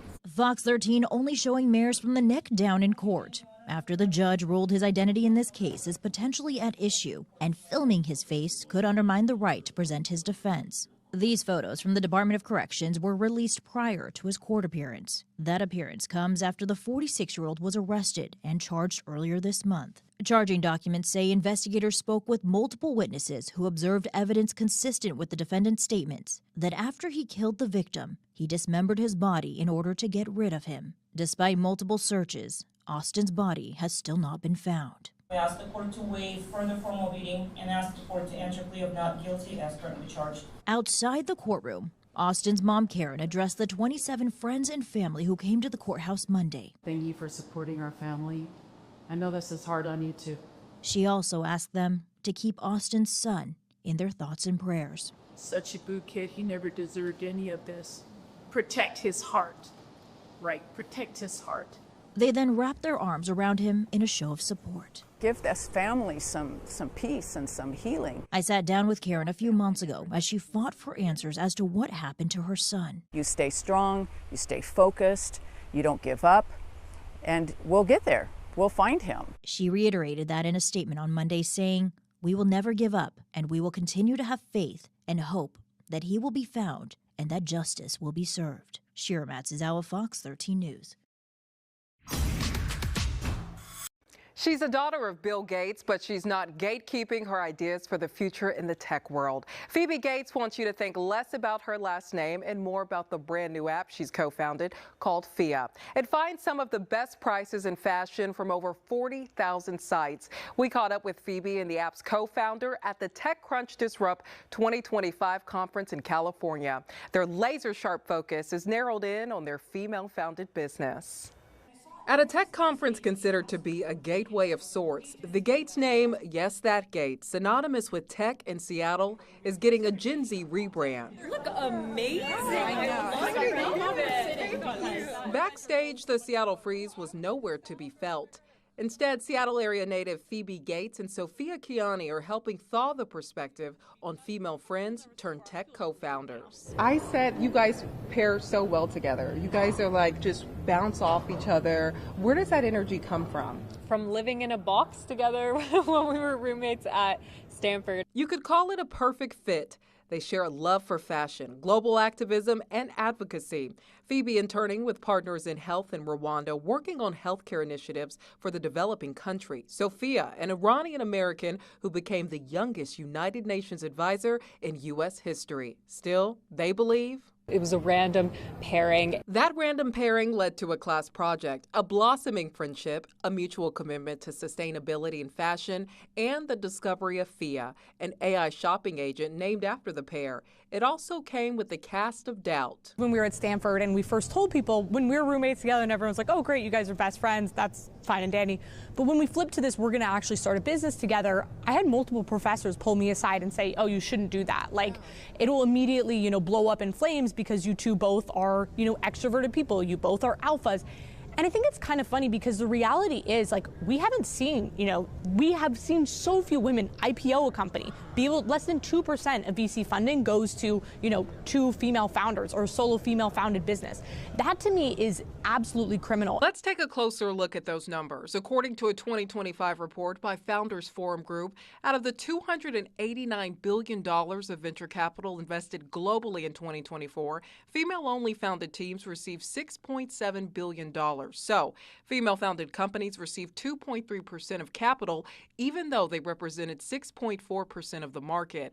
And the size of the deals paled in comparison to their male counterparts.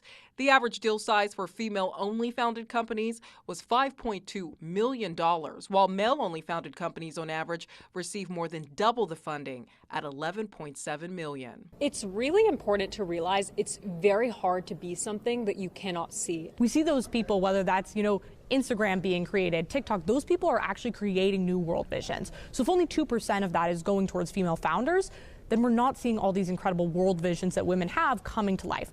The flip side of thinking about that is an incredible market opportunity.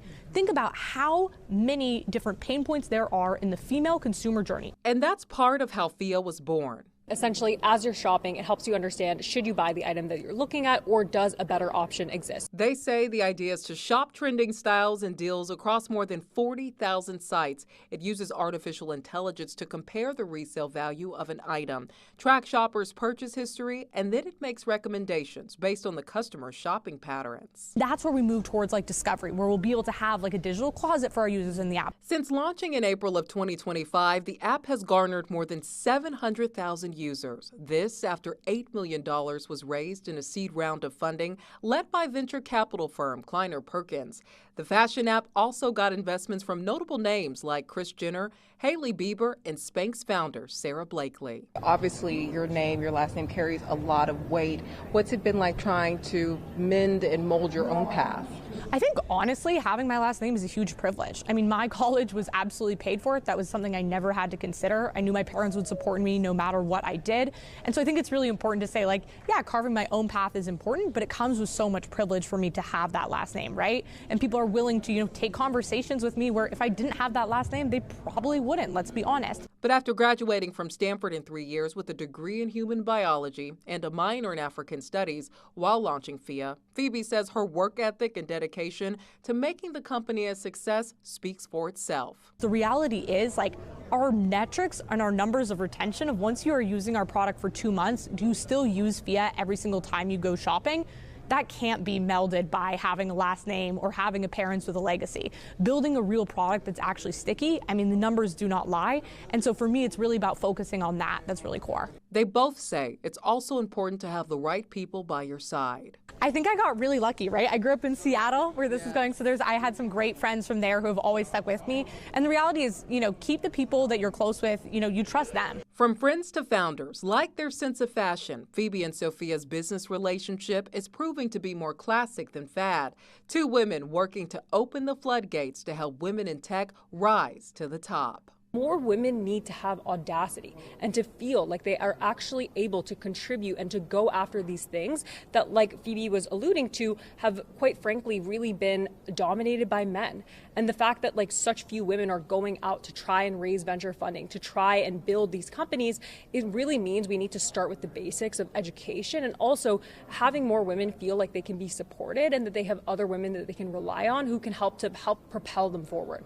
In April, Sophia and Phoebe joined Alex Cooper's Unwell Network, launching a podcast called The Burnouts. The duo describes it as a career survival guide, speaking to entrepreneurs, celebrities, and other notable guests about their biggest lessons learned in life and business.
I tried a Seattle Christmas market for less than $65. If you go towards the nighttime, you might not get things that you want, and you waste time standing in line. The best part is knowing that there are attractions in the market as well, such as the carousel. The Seattle Christmas market is back, and depending on who you ask, it's either a winter wonderland or a holiday headache. The lines were long. Luckily, it was a Sunday, so parking is free. Otherwise, you have to pay for parking. It is $20 to enter. A lot of things get sold out pretty quickly. Visitors in 2022 and 2023 complain about three things: long entrance lines, packed walkways, and high prices that make your wallet flinch. We started off with a hot beverage that came free with our date night package. Then we got some potato pierogies and chicken dumplings that were Ukrainian. I'd give both items a 10 out of 10. They were so delicious. A little pricey, but still worth it. Last year, entrance fees were $19.99 or $35.99 for a seasonal pass. Taxes and fees not included. Fast forward to 2025. The market leadership heard you, and they're trying to get off the naughty list with a new happy hour. Overall pricing has been adjusted so that it's affordable for everyone. Most of our time slots are actually just $7. $7 will get you in, but the hot chocolate, that's gonna cost you. Trying the food at the Seattle Christmas Market Part 1. Peppermint hot chocolate. Only $10.95 and a personal fave for this visitor. Vendors have dropped their prices too. While food is still a treat, some say it's no longer in sticker shock territory. We just ate everything in the market, from apple cider to a pretzel to paella. It was crazy in the best way. But our tickets were $7 a person to get in, which gave us more room to buy gifts and food at the market and really talk to all of these incredible vendors. Two holiday goers shared their itemized receipts. They spent $51.89 on entrances, hot chocolate, pierogies, and hot mulled wine. Some of my most exciting moments are when I see people out here enjoying the food, the lights, the experience overall, and just stand back and watch, and that makes me very happy. Opinions are all over the place. It just depends on what you're looking for. It's one of those things you may just have to see for yourself. Heard a lot of people say that the Christmas market isn't worth it, and although it is super pricey, I would say that it is. We had a great time and got to try lots of delicious food. Well, today in Seattle, we'll have just about 9 hours of daylight as we get more into the big dark. On the shortest day of the year, we'll have less than 8.5 hours between sunrise and sunset. And with shorter days and cooler temperatures, you might notice a change in your mood. And joining us now with tips on boosting your mood during the big dark is Dr. Ramanpreet Tour, a psychiatrist at UW Medicine. Dr. Tour, thank you so much for being here. Thank you for having me, Bill. And so let's talk about the big dark and what causes our mood to dip in the wintertime. I think I have a sneaking suspicion. So big dark is changes in mood with seasonal changes, and people can develop spectrum of symptoms, from mild symptoms of feeling more tired, increase in appetite, to extreme on the spectrum is seasonal affective disorder, and most common affective disorder we talk about is winter depression during winter. And so how do our minds and bodies react to the big dark? What's causing that? So we actually don't know exactly what causes such changes in mood, but there are multiple hypotheses. The common one is the circadian rhythm changes with the change in the light exposure, daylight exposure. So decrease in light kind of makes people more tired and higher risk of sadness and depression. And so what tips do you have for folks that want to boost our mood during the wintertime? So depending on the symptoms, if they're mild to moderate symptoms, I would recommend behavioral changes. Get out there, get exposure to the light, go out for a walk, even if it's a cloudy day. If you're indoors, turn on the lights during the day, get more exposure to light. So that's one thing I would really emphasize in wintertime. And the other thing is more taking care of yourself, exercising, aerobic exercise like walk, jogging, get into that spin class if you've been thinking about it.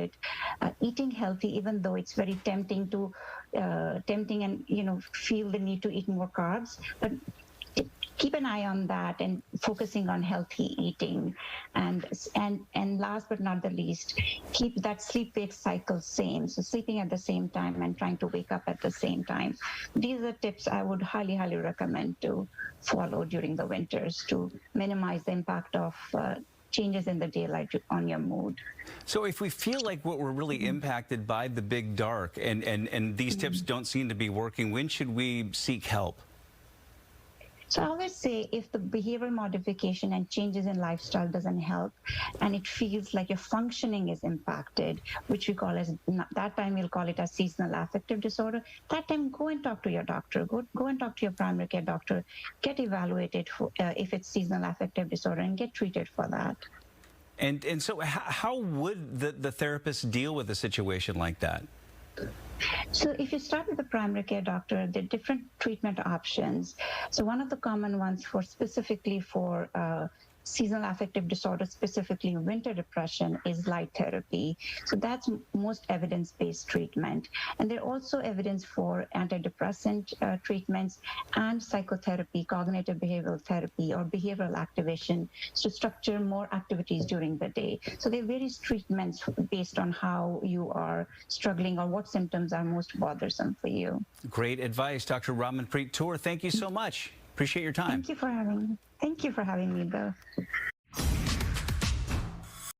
Hey guys, we've had a great time here at the Bellevue Downtown Ice Rink. I am safely on the other side of the ice after giving it a try. Want to say hello to Patrick Bannon, the CEO with the Bellevue Downtown Association.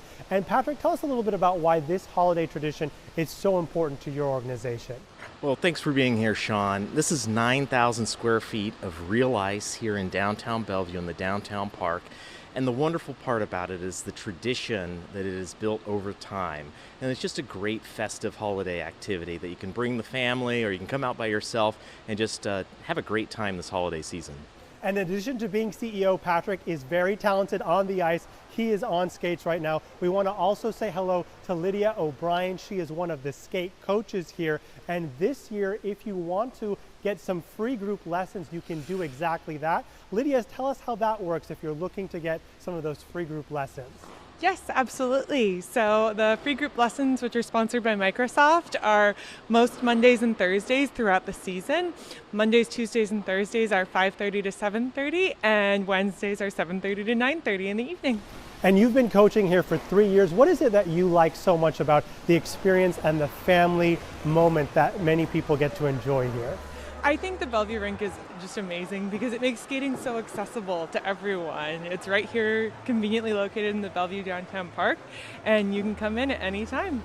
Awesome. Well, Lydia, thanks so much for being here with us. We want to ask Patrick one more question because we know in addition to having this be a great experience for all ages, this is also possibly a great gift for someone during the holiday season. It's a great gift. We have a season pass that cuts the cost down if you want to come more than once or a few times.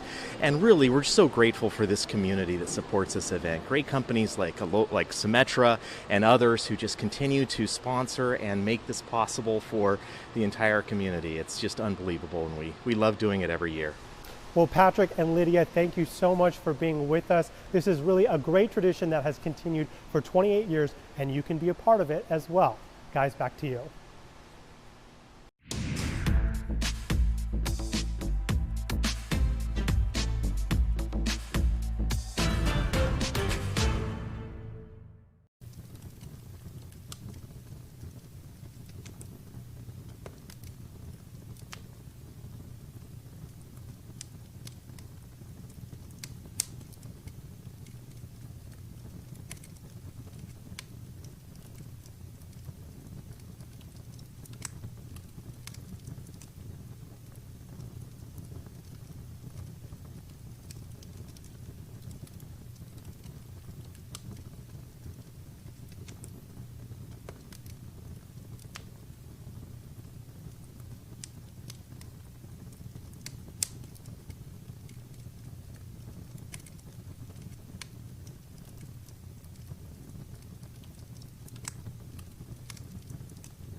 today on a Fox Local zip trip to Vashon Island. No, I didn't even get all my options out. Ding, ding, ding, ding, ding. We're putting your knowledge to the test in a round of town trivia. Checking in with Vashon Center for the Arts, what productions you can see during the 25-26 season. Stopping by the Nashi Orchard's tasting room, a taste of award-winning ciders made on the island. Enriching the lives of seniors, programs Vashon Senior Center hosts and how you can support the nonprofit's mission. This special edition of Fox Local Zip Trips, live from Vashon Island, starts right now.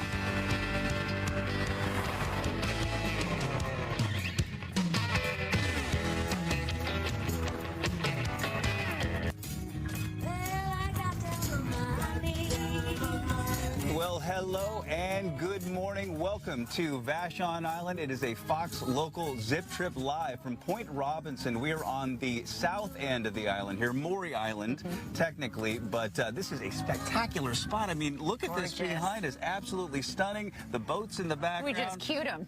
Yeah, and we're looking for whales, and if we find one, we will let you know. So Vashon Island was founded in 1792 by Captain George Vancouver. As you may have heard of him. He named Vashon Island after his friend Captain James Vashon. Native Americans lived on this island some 20,000 years ago. So this is indigenous land. European settlers came here in about the 1860s, and now it's home to 10,000 permanent residents. Where we are is right by the lighthouse on the water, not far from where we are right now. Just up the hill, a 4-minute walk up a little trail is one of the tourist attractions here on Vashon Island. It is the troll, one of several trolls in the area. And look at him. Isn't he cool? He is That is cool. Oscar, the bird king, getting up close and personal. You can go right up and touch his finger. He's one of those Northwest troll projects. There's only a few of them. You know, we have Bainbridge Island has one, Issaquah, West Seattle, Ballard, and Portland, Oregon. You know, the man who created the troll sculptures, they were from recycled materials as part of his way of the Bird King exhibition. So we have a lot to learn here. There's a lot of history on this big little island, and we have so much to cover. So that's why we have Brian McMillan and Adam Gerke with us, and they're all over the island today, and they've been exploring. We're going to start off with Adam Gerke, though, because he's got a great assignment to kick us off at just after 9 o'clock in the morning. He is going to Nashi Orchards, and that's a cidery house. And are you going to taste some ciders this morning and let us know what it's like to wake up and have a drink of a cider? Yes, as a matter of fact. Yes, Nashi Orchards, the cidery. We're in the cider tasting room right now, and I'm joined by Jim Gerlach. Jim, you and your wife have been here on the island for 20 years, you said, or so? About 20 years we moved here. Okay, so 20 years. You moved here. You moved into a house that had some Japanese features. The Japanese people had a strong presence here on Vashon Island around up until about World War II. You had some Japanese pears. Yeah. And you said, let's make some cider. Yeah, we started about 2005 is when we moved there, and it took us 4 or 5 years to really get the orchard renovated. It was fairly old. The deer had come in and done a lot of damage, and so, but a few years later, we really had a quite nice crop, and you know, it was right when cider was starting to become more popular. Sure. And so we started to ferment it, and it sort of took off from there. So tell us a little bit about the varieties that you have here, because you've got pears and apples, and so let's just kind of go right through the line here and then let's taste some. Yeah. Tell me what you got going on. Well, I guess one thing, nashi means actually pear in Japanese, so that's where we got the name from. So that's a question we get quite a bit. And so we'll be tasting 2 perries today, and a perry's basically like ciders made from apples, and perries made from pears. So, yeah, we're more well known for our perries. In our lineup today, we've got Asian pear perry. We're going to be tasting the Ridge Reserve, which is organically grown Anjus, and that's from our orchard down in Oregon. And then we've also started a line of non-alcoholic perries as well. Wow, so we cover the bases. Well, let's try some here at this point. So this one here that you've got right now, which one is this specifically? This is called the Ridge Reserve. So this is made with organically grown anju and a little bit of peri pear. So that's it's very sort of citrusy, light, perfect for summer. Right. And so I'm usually a wine guy and a cider guy, but I don't usually get perry. So this is interesting. So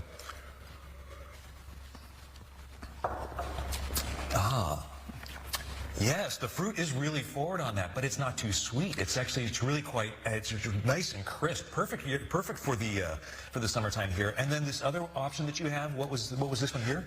This is just Anjou. So this is our non-alcoholic. Okay. Let me grab some fresh glasses. Yeah, fresh glass for that, please. And what we found is we started, since our tasting room is family friendly, we found that we wanted to be able to offer something to kids and families, and so we started a lineup so that they could do a tasting along with their parents when they came in. So it's sort of a fun thing. And then we found that with the people drinking less alcohol, that it was actually more adults were really interested in it than we thought. Absolutely delicious. Both varieties here. This changes with the season and with the harvest, I take it? So yeah, so everything's made from last year's harvest. The ferment pretty cold and slow, so right now we're releasing what we picked from last fall. Amazing stuff here at Nashi Cider and Nashi Orchards. Guys, you got to get in on some of this, and this is absolutely delicious. And bring the family, you can bring the kids, bring the dogs. It's all going on right here. Back to you.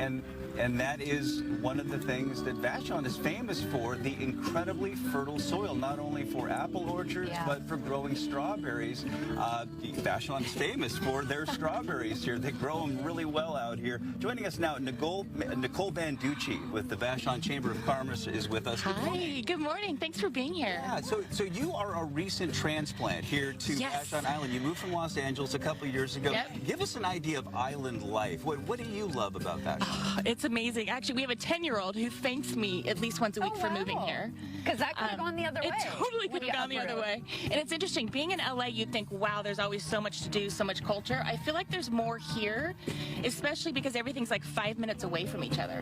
So it's wonderful. And if we need to pop over to Seattle or Tacoma or other areas, but Vashon has everything we need. So we love it. My husband's the head football coach, and I'm at the chamber. My daughter's having a blast. So it's a great community. And you have so many events going on here. It's crazy. People come here to go to the events. People on the island support the events. Talk about the Strawberry Festival. Yes, it's next weekend. So a week from today it kicks off, and it's an annual event. It's had different names through the years. It was the Vashon Island Festival, Strawberry Festival. The Strawberry Festival piece, and I think someone's going to talk about it later, is part of our history in terms of being a tremendous top grower of strawberries. Not as many now, but still we're a great agricultural community. There's farm stands all over the island, and the community really supports Strawberry Festival, but we get a lot of people from off island as well. It's amazing. Several people have told me you absolutely have to come to this because it's not only a huge party, but there's some great bands that are performing. Yes. So we have a main stage and a beverage garden. Actually, Nashi Orchards is our beverage garden sponsor, and they're pouring beer and wine and cider all weekend. I'm going to have popcorn as well, but then there's a really amazing music lineup that's like half island musicians and off island as well. It's tremendous, the art and the music we get all weekend. Tons of dancing, so it's family friendly, and we have a kid zone or a fun zone right next door to that, with activities for the kids as well. So it's tons of fun. So very community oriented. Yes. What do you say to people who haven't checked out the island?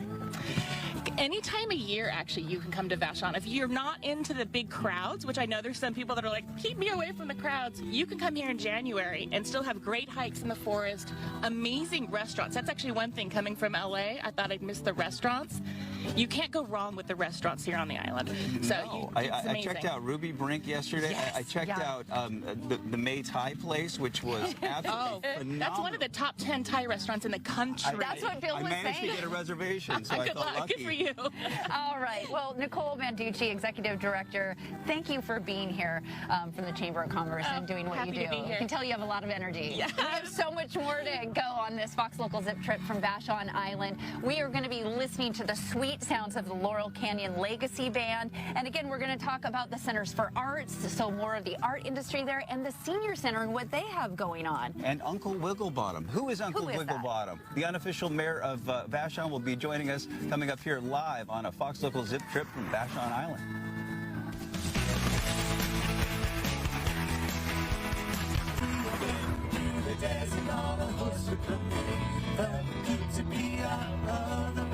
Well, good morning. morning to you. The mountain is definitely out this morning. What a beautiful look at Mount Rainier live from Vashon Island. It's a Fox Local Zip Trip. We're exploring everything that makes Vashon so great this morning. Bill Wixie, Aaron Mayowski with you. Cue the bird. Oh.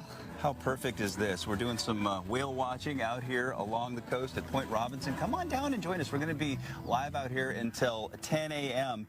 Vashon Island, such an interesting place, such a beautiful place.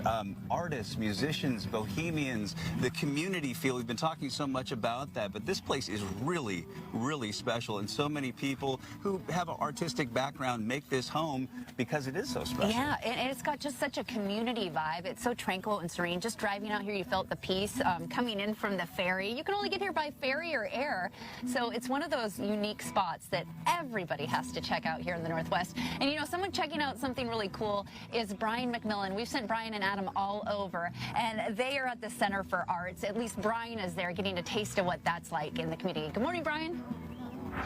Right, this area is so lucky to have such an amazing performance space here. I'm with Allison Reed, the Executive Director of Vashon Center for the Arts. Tell us a little bit about this wonderful place. Well, we call it the K lovingly because it was made possible through an amazing gift from Kay White, who passed away several years ago.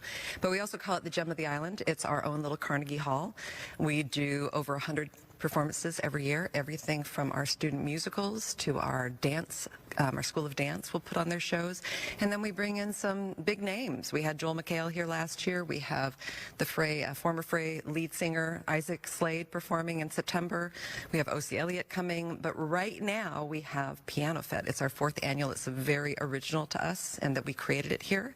Features 4 internationally acclaimed pianists that come and spend an entire week with us building a program of 4 nights. 4 concerts. And this is really affordable stuff, right, for families to come out here and do this? Absolutely. No, we're committed to making sure that the majority of our performances are free for youth under 18. So it makes it really wonderful for families to be able to come and experience live music and live performance together. I love it. Who do we have behind us here? And they're going to show off what you can expect this weekend, right? You have Daria and Konstantin. They're both here. They're our featured artists for Piano Fete, and they're going to be playing a little bit of Rachmaninoff for us. I love it. Okay.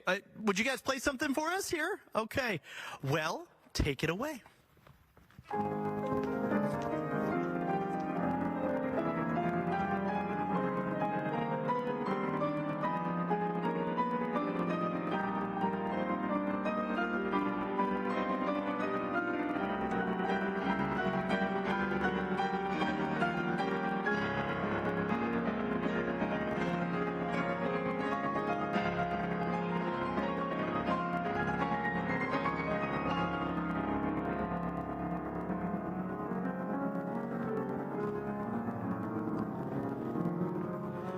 This is absolutely beautiful. And guys, you can, tickets are still available. You can come down here, Vashon Center for the Arts, tonight and again tomorrow night. And again, it's really affordable for families as well. Those under 18 are free to get in. And they have performances all year round in this absolutely gorgeous space, the Vashon Center for the Arts.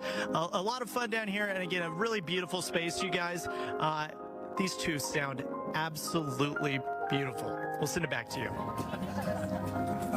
Oh, Brian, that looks amazing, and I love hearing those sweet tunes this early in the morning. It sounds so nice, tranquil, peaceful out there. There's so much art life out here with galleries and studios.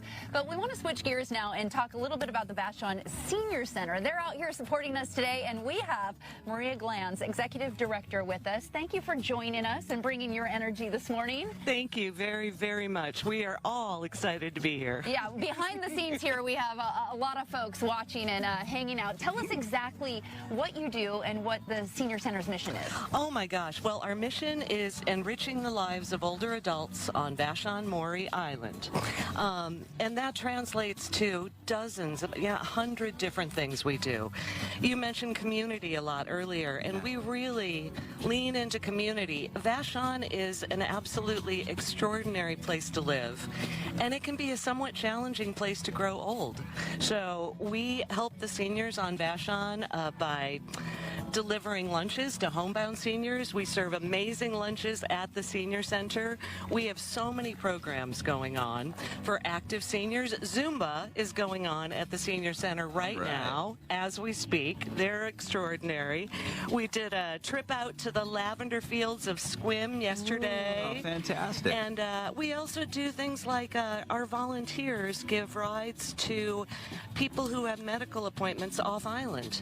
Because if you're a senior and you no longer drive, and you've got a doctor's appointment in Seattle or Tacoma, that we have volunteers who do that. Maria, we just have a few seconds left. How can folks support the senior center here? Oh my gosh, volunteering, giving donations. There's a senior snack drive going on today for snacks for our lunches.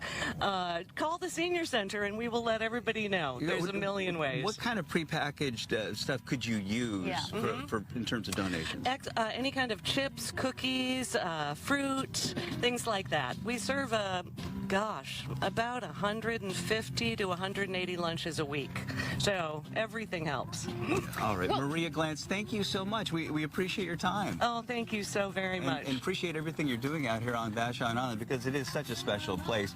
We are live on Vashon Island. It is a Fox Local Zip Trip. Laurel Canyon Legacy, the house band for us this morning. The good folks of Vashon have showed up in force to say hello, and we're going to continue this Fox Local Zip Trip when we come back.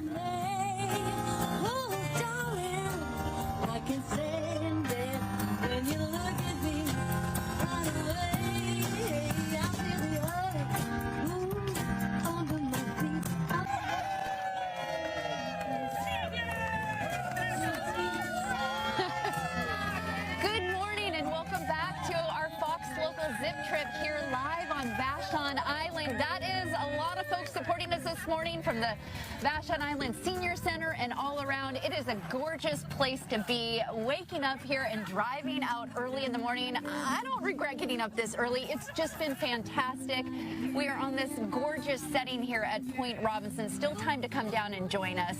And, you know, this morning we've already talked to several people, Bill, and we're going to introduce now the unofficial mayor. Kind of. So Omar Malik, you're kind of holding stead for Uncle Wigglebottom. This is unincorporated King County, so there isn't an official mayor, but we have an unofficial mayor here on Vashon. Explain. Yeah, so my name is Omar. I am representing Uncle Wigglebottom, the unofficial mayor of Vashon Island. He is everything good that's at camp. He is the wind in the trees. He is the smell of the campfire. He is our silly seals on our dock. We have a cabin our campers walk up to every single summer. They also get the opportunity to write letters to Uncle Wigglebottom. Maybe they're feeling homesick. Maybe they're missing somebody. They can write a letter, and Uncle Wigglebottom will write them back. How did Uncle Wigglebottom come to be?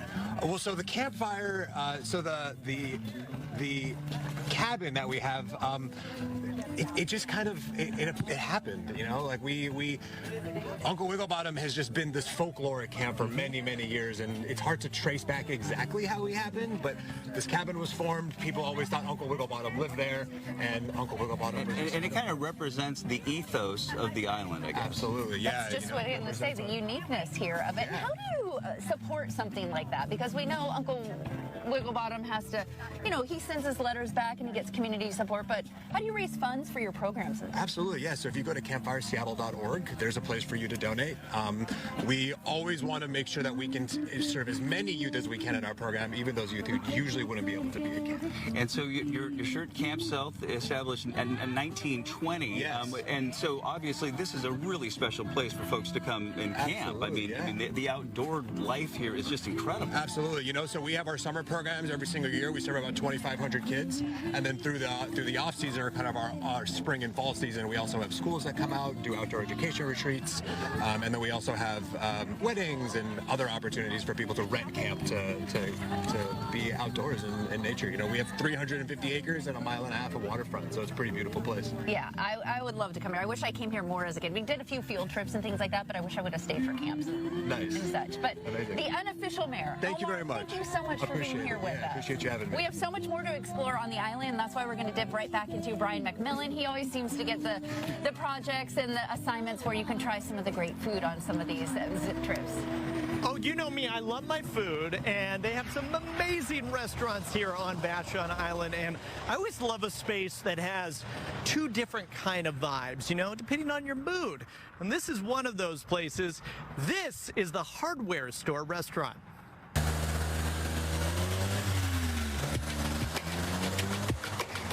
All right, we're here with owner Nick Green. And Nick, this is called the Hardware Store restaurant. Was this actually a hardware store? It actually was a hardware store for many, many years. In fact, one of the oldest commercial buildings on the island, has amazing history. As you can see, amazing patina and just great bones. And it was converted into a restaurant in 2005. So been in business for a long time and just an institution in the community. All right, your indoor space is fantastic, and for the summertime, you got a brand new spot outside called The Yard. Can we go check it out? Let's check it out. All right.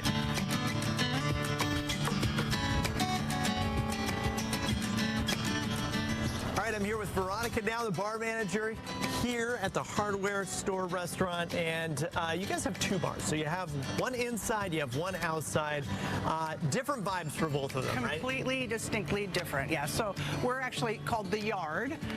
So we're separate than the Hardware Store, same owners, same chef, doing fresh fruit juices, fruit-forward juices, slushy machine, which is great.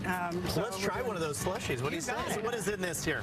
So it is just fresh hibiscus we make into a tea, and then agave, lime juice, and El Tequilino tequila. I feel like I want this by the pool. You know what I mean? All right, so we're in this great outdoor space you guys created called The Yard, and you have a special menu out here. So what are we going to try first? We do. Awesome. So we have a couple little small plates. This first one is some tostadas here. So I really love working with fresh seafood. This is all local fish here. So we have a rockfish ceviche, and that's with like a little cilantro and a little herb oil, and then a little bit of tuna, and that one is with some avocado, crispy onions. It is messy food, but it's so good. Okay, what are we going to try here next? All right, this one is a little corn salad. Spent some time in Southern California. They do like elote-style corn, kind of the Baja area in Mexico. This one is smoked corn, so with a little bit of like crumbled Mexican cheese and a little spicy aioli. All right, if you want something a little more hearty, you got some sandwiches here too, don't you? We got some awesome sandwiches. This one is a little crispy chicken thigh, so we smoke the thighs and then fry them, toss them in like a little tangy like buffalo sauce that we make here in house. Has a little bit of fermented chili in it, a little bit of slaw, and some pickled jalapenos. It's so good. Last but not least, what do we have? Smoked brisket.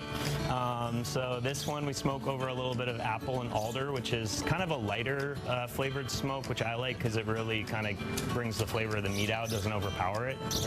This is amazing. Both of those sandwiches amazing. Great work on all this stuff. Yeah. All right, you can find the Hardware Store restaurant right off of Vashon Highway, right here around the city center. Nick, thanks so much for having us. Thank you so much, man. Great to have you. All right, come check it out. That was one of those places I wanted to try everything on the menu, you guys, but, you know, my stomach can only hold so much. And another thing to add, they also do special nights like trivia nights. They also have, you know, live music there as well. The vibes are good on the island at the Hardware Store restaurant for sure. We'll send it back to you. And Brian, I know that you're heading across the street. You're going to go check out Den of Pin, which is a pinball museum, and I was racking up some pretty decent scores there yesterday. I'm laying down the gauntlet here, my friend. A challenge. Okay, I have a challenge for you, Brian. It is the game Bronco. I want you to beat my high score of 6,000 points on that game. Do you accept said challenge? Okay, I'll give it a shot. It's called Bronco. I'll give it a shot. You got it. Bronco. It is. The place is full of classic pinball games. It's absolutely fantastic. We have so much more to come on this Fox Local Zip Trip live from Vashon Island. How much do Vashonians really know about Vashon Island? We're going to find out in Town Trivia. So much more here on this Fox Local Zip Trip live from beautiful Vashon Island. Life used to be so hard. Now everything is easy 'cause of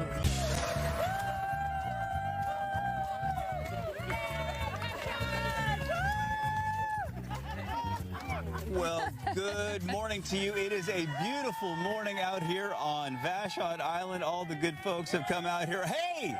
Flash making an appearance live on our Fox Local Zip Trip on Vashon Island. We are live at Point Robinson until 10 a.m. And a lot of times on these Zip Trips, I like to come out to the communities beforehand, spend a little time. Yesterday, I got out to Vashon. I played a round of golf at the Vashon Island Golf and Country Club. And it's a great setup. So for $300 a month, you just show up. You don't need a tee time. You just show up and play anytime you want. It's a nice thing. I want to move here. And I told the guys that I was playing with who have lived here for a long, long time, I said, what's changed over the 40 years that you've lived on Vashon?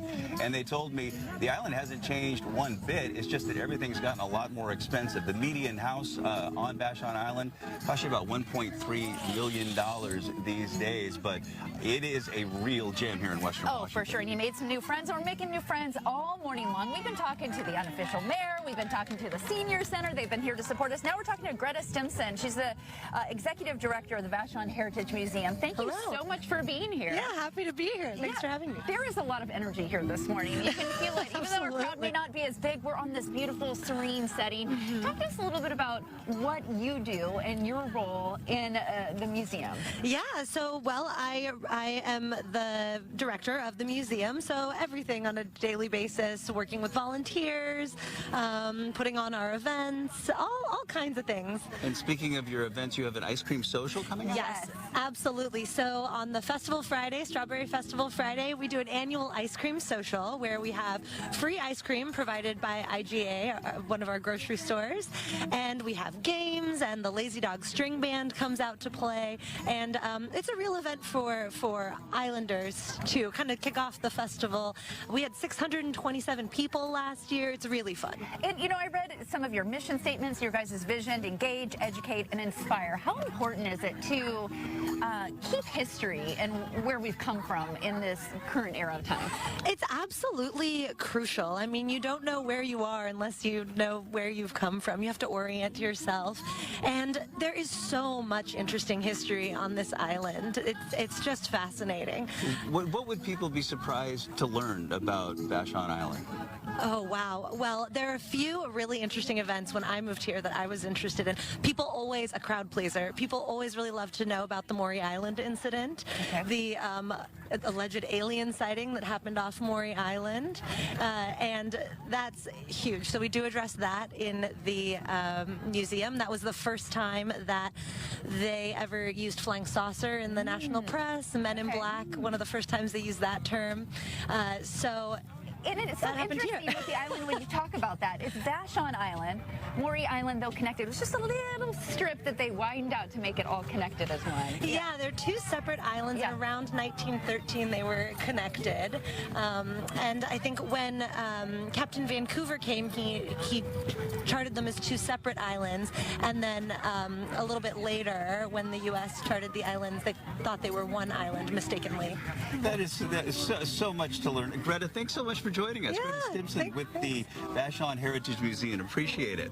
How much do Vashonians actually know about their island? We went to find out. Adam Gerke with Town Trivia.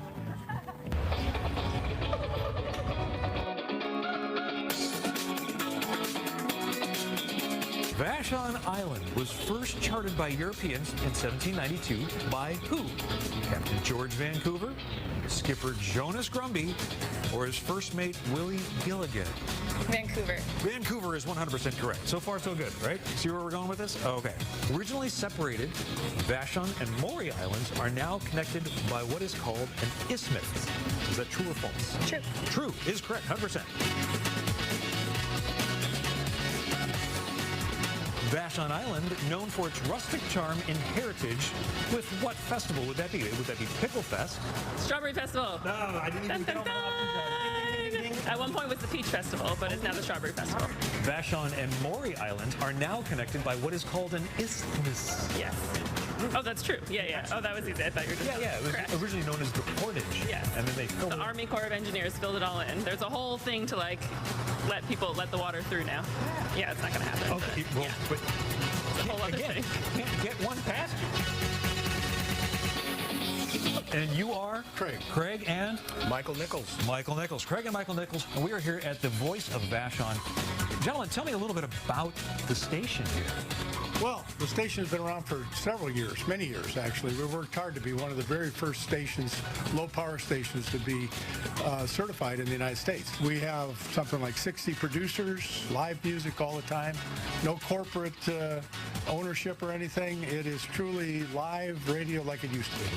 Yeah, the heart of the island for the field. We will start with this one. All right, starting in the 1880s, what group, multiple choice, what group of immigrants profoundly helped to shape Vashon's agricultural landscape? The Croatians, the Ethiopians, or the Japanese? Japanese. Japanese. And the Japanese and their innovations actually helped the resilience on the island and its farming. Absolutely. So. Huge.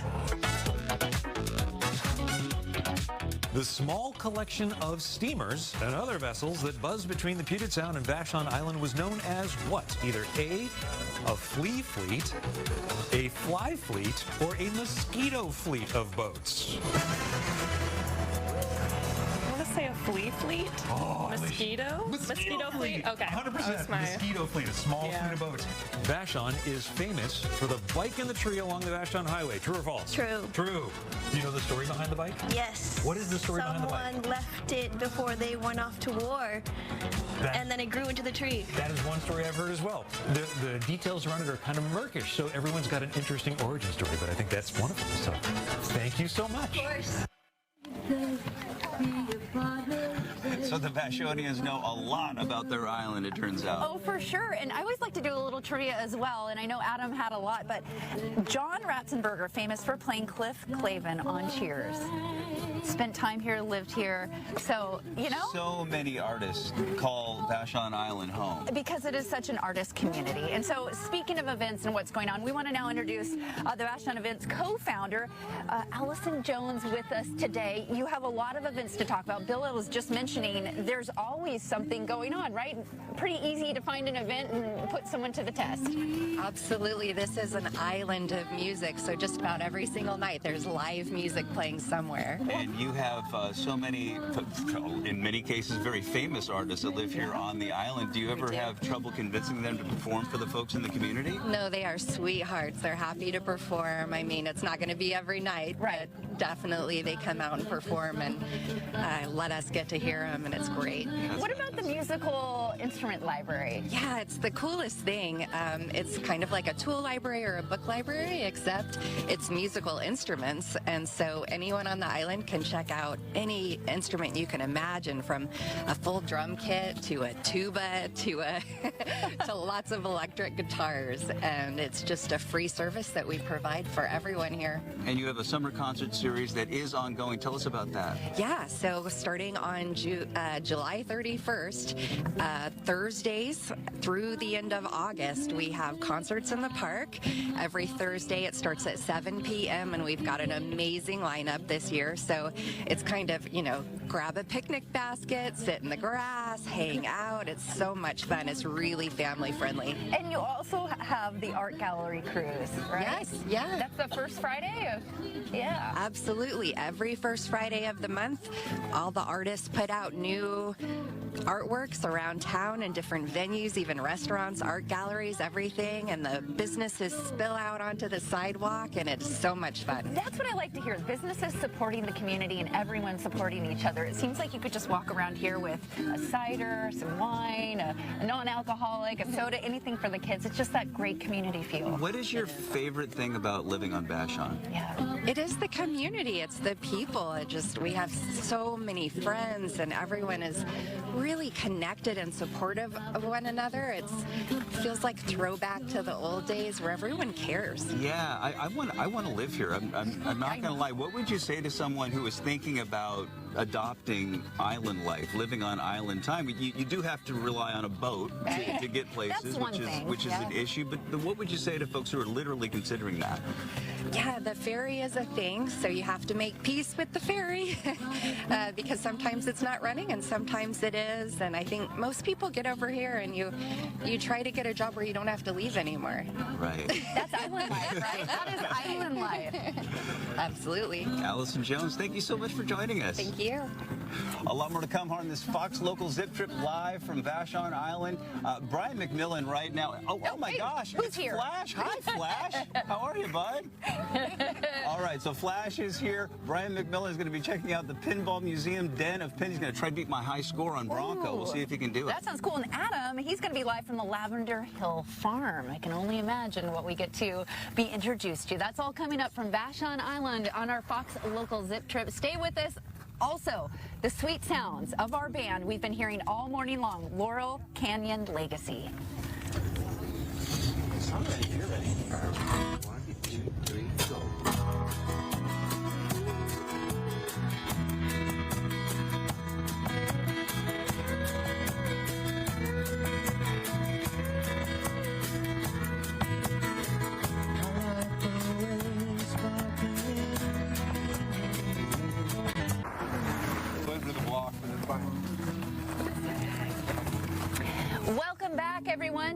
Welcome back everyone to our Fox Local Zip Trip here on Vashon Island, Washington's largest island. You know, some would say it's almost a little bit bigger than Manhattan in New York, but just less people, right? Yeah, about only 10,000. Yeah, 10,000 permanent residents here, and a lot of visitors, including Flash. Hey, it's Flash. Our Fox Local mascot. Flash, good to have you here today. Are you excited about our Fox Local Zip Trip here in Vashon Island? Have you been looking for whales out here? Have you seen any? Can you believe Not how yet. beautiful it is, the setting? So tranquil, peaceful. We've been out here early this morning. I'm glad I actually got to come out early across the ferry. It's just such a smooth ride across the glass there of the water. All right, we have been all over Vashon Island. We're going to send it out to Adam Gerke, who is at Lavender Hill Farm with some exciting stuff. Yeah, absolutely. And Aaron, Bill, we're here at Lavender Hill Farms. Kathy McNeil. Thank you. You are the queen of lavender here at this point. I am the lavender queen.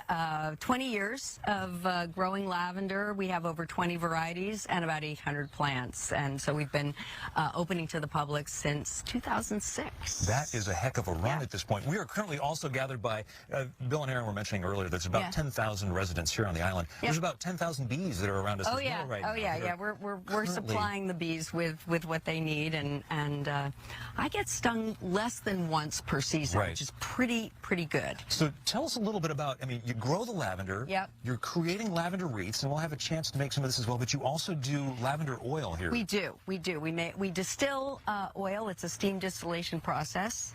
That's what it looks like. It's like liquid gold, and you can wear it, you can put it in your bath, you can diffuse with it, and if you get stung by a bee, put it on, it'll stop it right away, the pain. So we do that. We dry the lavender. And we take it to farmers markets, and most years we are also open to the public. This year we're taking a break. Yeah, but you are going to be at the markets. You're going to be at the Vashon market? Vashon this Saturday, and Proctor in Tacoma this Saturday and next Saturday. Fantastic. And the season is short, so that's when it's fresh. Get it while you can. Yeah. So, all right, making a wreath, how do we do that? So here we go. So this is a wreath form. We do not do the wiring, and this is a glorified pliers, the wreath machine, mostly used for holiday wreaths. So what that does is it crimps each of the bunches on. So you are going to do one. Okay. So it's 8 bunches, and we've set it up for you, and this is what's going to do it. So you want to lay it in there. I'll give that to you. So I'll take this bundle. Yeah, we're going to test in here and angle it up a little bit. There you go. All right. Okay, now before you squeeze it, you're good. Just make sure that they match up. And they line up. And you're going to step on that slowly and crimp, and not your fingers. Right.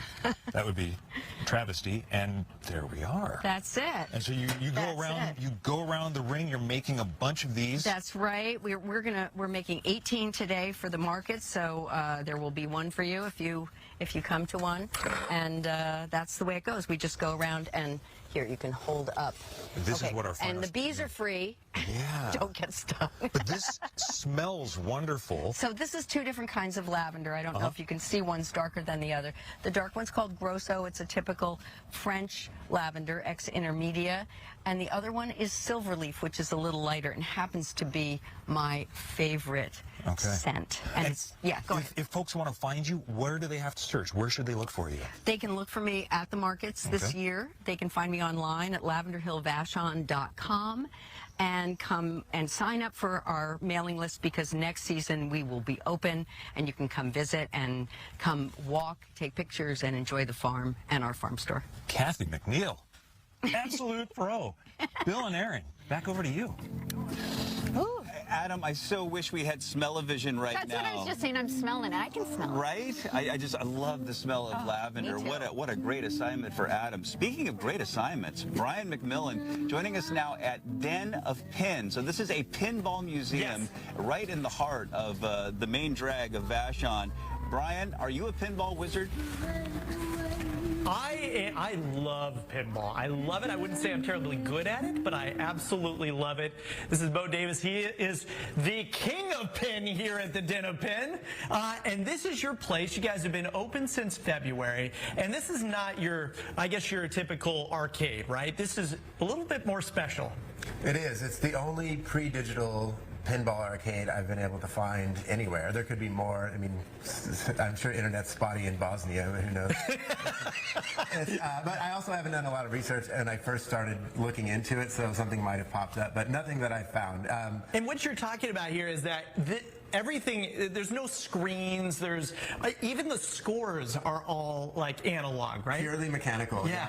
It's all done with solenoids, it's all done with magnets. They're basically just big magnets that just fire through different sequences of leaf switches that are open or closed, and like the most basic computing system that you could think of. But they were able to do so much with such little technology, as not to like, you know, cast aspersions upon the newer games, but I think that the newer technology does little with how much technology is available for them today. So the engineering that took part in these games is phenomenal. And you maintain all this stuff. You're a former science teacher, so this is kind of, it's probably every game here is a project for you, right? Yeah, some more so than others.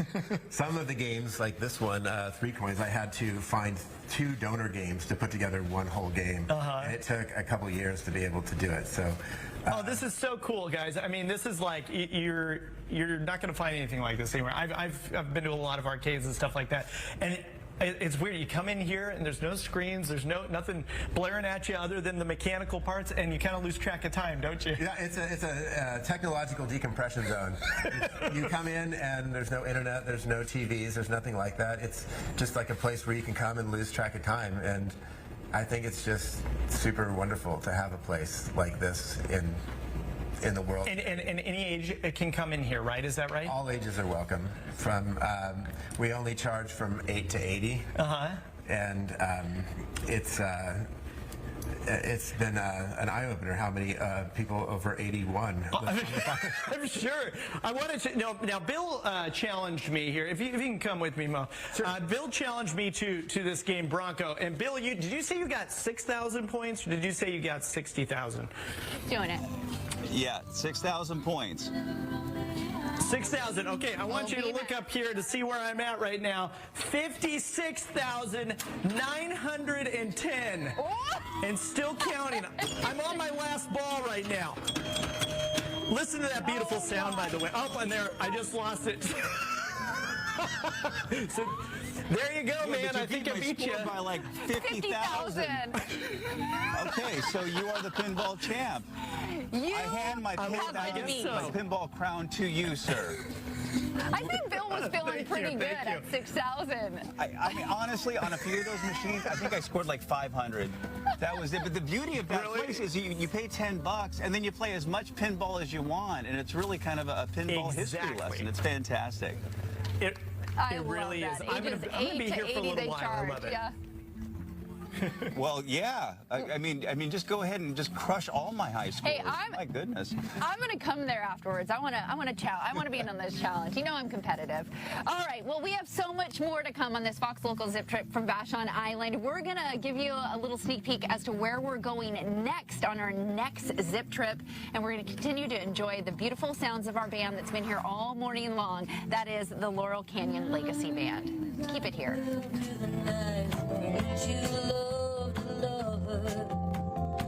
Takes to the sky like a bird in flight.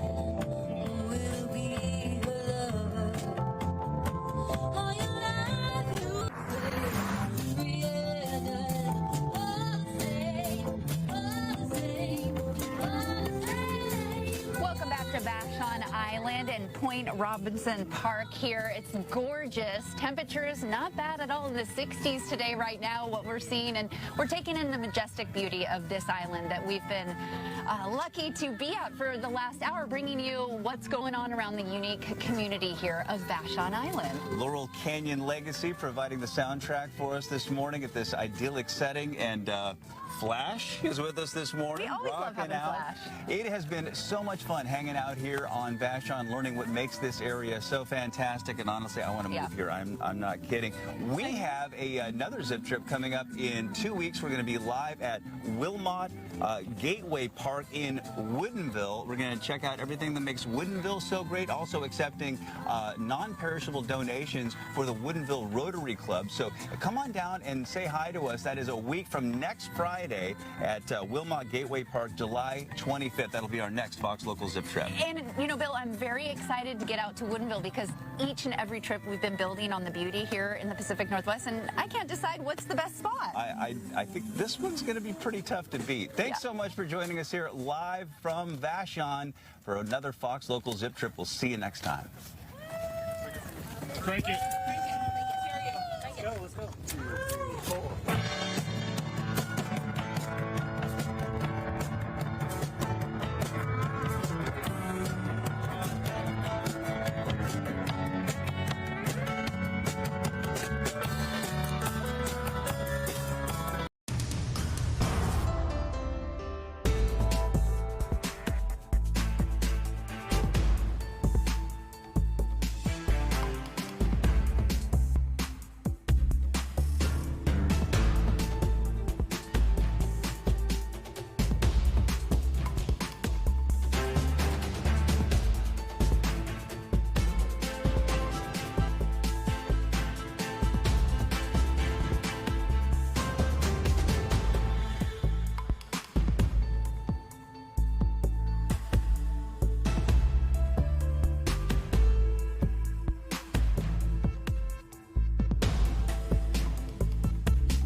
This is On the Sidelines with Fox 13.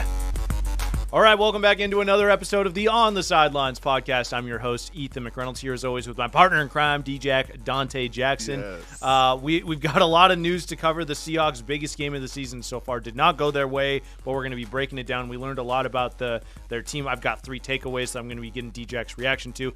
And we also got the good news, the Seattle Mariners, and moving forward with this offseason, re-signing Josh Naylor, their number 1 priority going into this offseason. He's coming back on a 5-year deal. D-Jack, let's start with the good news. We can save the Seahawks. We will be talking about them, so stay tuned to the end of the episode because I know everybody wants to talk Seahawks and react to this Rams game. Yes, but let's start with the positive. Let's start with the positivity. Yes. Josh Naylor is a Seattle Mariner for the next 5 years. And full no trade clause. He's not going anywhere if he doesn't want to. He wants to be here in Seattle. First major free agent to sign. What'd you think? That's my initial reaction is he wants to be here. I listened to his press conference. He said, he got a fair deal. He could have which means he could have signed somewhere else for more money, but he felt like it was unfinished business here in Seattle, and I would have to agree with him. Yeah, absolutely. Well, and if you just look at how free agency normally plays out, baseball players wait a long time to get to the open market. I mean, there's so many years of club control. Once they get to the big leagues, then that service timer starts, and they, I don't know how many years of arbitration, and they have 5 years or whatever it is. So, he is not able to go and get his market worth until this is age 28 season. Wow. I mean, he comes into the pros, 6-7 years ago or whatever it was. He's got to wait a long time to get to the open market. And so for him to forego trying to make every single penny, because if he had waited until Pete Alonso, the top first baseman in the market, had signed, not only would that have inflated the amount of money that he would have gotten as the last remaining, premier first baseman on the market, but if, Pete Alonso, for example, signs with the Red Sox, the Mets are suddenly incredibly desperate to get a Josh Naylor, a premier middle-of-the-order bat, into their lineup. So if he had waited for Pete Alonso to come back, he easily would have eclipsed $20, $21, $22 million. Instead, he comes to Seattle. He wants to be here for a long time, signs for 5 years, and you get him at under $20 million per year. I mean, a dream scenario, I would say, going into this offseason. I would say so, and hats off to Jerry DiPoto and Justin Hollander. You have your three superstars or all-stars in Naylor, Cal Raleigh, and Julio Rodriguez, and they're all on, I would say, reasonable deals, if you ask me, and long-term. So for the next almost, half a decade, you have your three pillars on the Mariners team, and they're all productive, and they want to be here. That's the main thing. I think that was the main thing I got out of that press conference. He wanted to be here. He signed early so Hollander and DiPoto can get to work and get him some backup. And he talked, when I listened to this press conference, he said World Series, numerous Speaking times. Into existence, yes, D-Jack. and that's something we talked about from day one on this podcast. I said and never heard Mariners and championship in the same sentence. Well, Josh Naylor has brought that attitude. He's speaking it into existence. He says there's unfinished business here, and he wants to be here. Well, let's play a clip from his presser. I think this is the most telling. He talks about not waiting the market out and getting the most money and knowing where he wants to be. Here's Josh Naylor. This was yesterday, Tuesday, talking to the media. Obviously, you could have tested the open market. That's what most of the free agents do. For me, I think talking to my agent, talking to my family, like we knew where we wanted to go, and we got a deal done at a fair rate that we wanted. And as much as it is, as great as it is to get the most you can, I am more than comfortable here. I love this place. I love this fan base. I love this city. I love my teammates, and I'm super thankful to be back. We got a fair deal done, and I'm just grateful. I'm blessed. I'm not very greedy in that sense. I just want to win baseball games. I want to win for the city. I felt like that last loss, not that I had to come back, but I wanted to come back to give this fan base and this city and my teammates and their families a World Series in the next 5 years, or multiple World Series, or multiple pennants. Like just the best thing I could give back, I want to give back. They deserve it. My teammates deserve it. My family deserves it. Their families deserve it. The head office and their families deserve it. All the coaches deserve it. So I had such a blast here. I wanted to run it back with these guys and do it all again. The one thing that I hear and feel from Josh Naylor whenever he talks is authenticity. I feel like he's a very genuine, authentic person with how he presents himself, which is quite rare in the world of sports. When it feels like players with all the spotlight on them is presenting sort of a facade, what they want. Look at Russell Wilson, for example. Josh Naylor, complete opposite of that. He is unapologetically himself, and I trust every word that he says, and he showed it with his actions. He wants to be here in Seattle, and he wants to bring multiple championships to this franchise. He cares about it so deeply.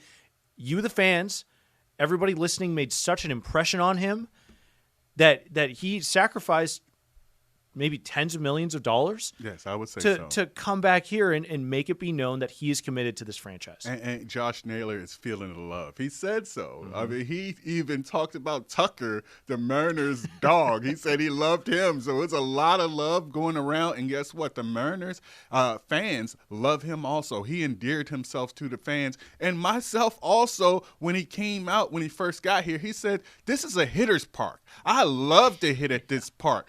This is not a pitcher's park. He laid the gauntlet down. He stopped all the excuses about T-Mobile Park. He stopped all the excuses, and now this might open the door for other free agents, to come in and possibly play for the Mariners, where you had to pay the Seattle tax for free agents to come here. Naylor has set the standard here at in Seattle, and now opened the doors for other free agents to come. Yeah, for a guy on the free agent market, and not a guy that's been here for years, a guy that had been here for, 2-3 months? Yes. To forego the open market, to be like, I want to be here, that is not the norm. That's not the norm whatsoever. And you're right, it does make Seattle more of a destination. I feel like it starts with Cal Raleigh and his commitment last offseason, them being able to get that deal done. You've got Josh Naylor signing for 5 years. I mean, those two guys are going to be the pillars of your lineup, along with Julio Rodriguez, for the next half decade. Yes. And then you've got this incredible farm system behind them that only adds to the attractiveness of the Seattle Mariners and coming and playing for this franchise. I mean, Jerry Dipoto mentioned in his conversation with Josh Naylor, he came with, prepared with research of his scouting report on the top prospects in the system, and he had a lot of questions about the depth behind the major league roster. That's a guy that cares, that wants to win, that is focused on the right things, because that stuff matters. You need to have that backbone, the foundation of the prospect system, not only to acquire other assets, but for those young guys to come and supplement this major league roster. Yes, and now their expectations. The expectations are here now. He expects the Mariners to win, and that's what he talked about also. He wants to win, and that's what we talked about on this podcast forever, since the nexus, the genesis of this podcast. We said this is the podcast of champions, no excuses. We want championships, and that's exactly what Josh Naylor is saying with his actions and his words. He went ahead and signed a deal that was, he said, fair, which means he could have gotten more. He could have went elsewhere, but he fell in love with this city. This city was on fire for Josh Naylor. They love his grit. They love his attitude. And not to mention, he's a productive player now. Yes. He hit almost, 300, stole 19 bags while he was here. His defense was what was most surprising to me. I did not know he was as good a defensive first baseman as he was. Light on his feet, athletic, you name it. The Mariners have found their first baseman of the future. They have found their first baseman of now. And what I love the most about Josh Naylor's bat, and you mentioned he hits for contact. He still has some pop. OPS over 800 speaks for itself.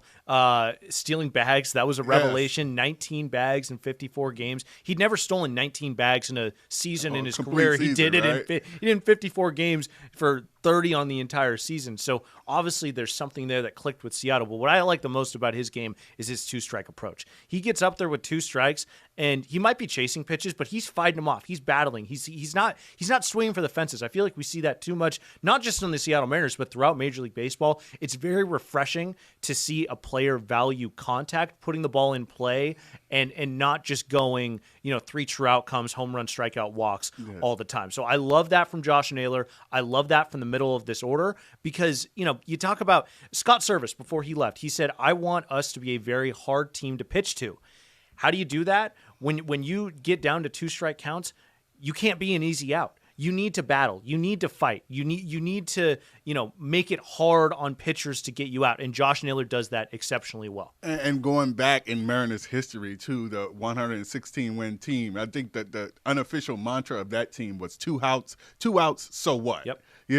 So that breeds success when you out there battling and you have that approach to, to at-bats. And Josh Naylor, he's just a great player right now for the Mariners, and they made this move. And I want to ask you a question, Ethan. Mm-hmm. Does this signify a change in an approach, a change in the direction of the Mariners where, a lot of people said, hey, the Mariners are not going to do something like this. Well, it looks like they did something like this. I think approach, yes. I'm not surprised they went out and got it done with Josh Naylor. I am a little bit surprised that it happened this early from their perspective. This front office has a history of waiting things out a little too much. Mm-hmm. Letting the market develop, seeing what's available cheaper on the trade market, stuff like that. I think they rightfully recognized how important Josh Naylor was to this franchise. And they didn't play that little cat and mouse game with the media and be like, we're keeping our options open and trying to lowball them and stuff like that. They said publicly, we want to bring Josh Naylor back. He is our main priority. And I think that means something. Players hear this stuff. The agents hear this stuff and they bring it to the player. This is how they're talking to you. This is how they're running this negotiation. So that stuff matters. The relationships with the players matter. And I think this is a really good step for the Mariners front office in how they conduct business because the last few off seasons we've talked about it. This is not what they have done. Right. And to your point, Naylor said as much. He said the Mariners wanted him, and it feels great to be wanted. Yes. You're talking about a player. He started with Cleveland, then he gets traded to Arizona, and then midseason he gets traded to the Mariners. Before he started his career with the Padres, right? It's fifth organization. He was in a farm system, yeah. So he seems like a guy that likes the stability. Yes. He's a family guy, it seems. I don't know for a fact. He just wants that stability, and everybody wants to be wanted. Absolutely. Well, so, now the Mariners have Josh Naylor. Yes. That begs the question. What's next? What is next Yeah. for this offseason? Well, our Lauren Helmbrecht spoke one-on-one with President of Baseball Operations, Jerry Dipoto. Here's what he had to say about looking ahead in this offseason. So now we can focus on adding another bat. We would love to do that. We would like to add to our bullpen. And now we have a very clear idea of what's available to us in terms of payroll flexibility available. I guess I don't want to call it surplus, but players who may be available to us via trade, which is always something we're interested in. We can be much more specific, and we're not doing it at a time when 20% of the players are off the market. We're doing it when one player is off the market, and we can go focus on everybody else. Two things. The Mariners want another bat, and they want another bullpen arm. I think that is significant. Jerry Dipoto is writing that in stone. That is what the Mariners are looking for. Two, Dipoto makes a very good point in sort of what we talked about of Josh Naylor signing so early is so beneficial for how this front office can operate because not only do they know what his number is going to be money-wise and, what they have in the payroll and everything, they don't need to, save money in case Josh Naylor's market, increases tenfold because the Mets are going after him hard and that drives his value up. They now know how much he costs. They don't have to, they don't have to be afraid to go after re-signing a Jorge Polanco or Gino Suarez or one of these top-end bullpen arms. We can't go this high because we might need that money for Naylor later. No, they know that Naylor's at $18.5 million a year for 5 years. That is ginormous. That could transform this offseason, right? Yes. How they're able to operate. Yes, and you know what, Ethan? Evolution is a beautiful thing because I see growth. I see Jerry Dipoto grow before our very own eyes. He never talked about the moves and the prospective moves. He know this city is on fire, and now he and the Mariners organization are riding that wave. They're telling the fans, hey, we're going for it, and that's all I asked for at the beginning of this season. Say it, do it, mean what you say. The Mariners went further than they ever have as a franchise. And, Game 7, they were on the precipice of a World Series. They have that taste in their mouth, and now they want to complete the job. The job is not finished. Go Mariners. Well, so let's talk names. Jerry Dipoto says they want to add another bat. They want to add another bullpen arm. Jorge Polanco and Gino Suarez are both free agents right now. ESPN ranked all of the free agents, 1 through 50, I believe, and then also provided some estimations about what it would cost. Right now, the Mariners, I think, are at $150 million or so payroll-wise. They said they ended the season at $166.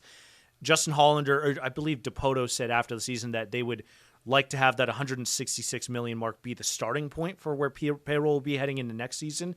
So that gives you $16 to $20 million or so, maybe $25 million to work with. Gino Suarez projected at a 2-year deal, $45 million a year, $22 million per year. What would you do that?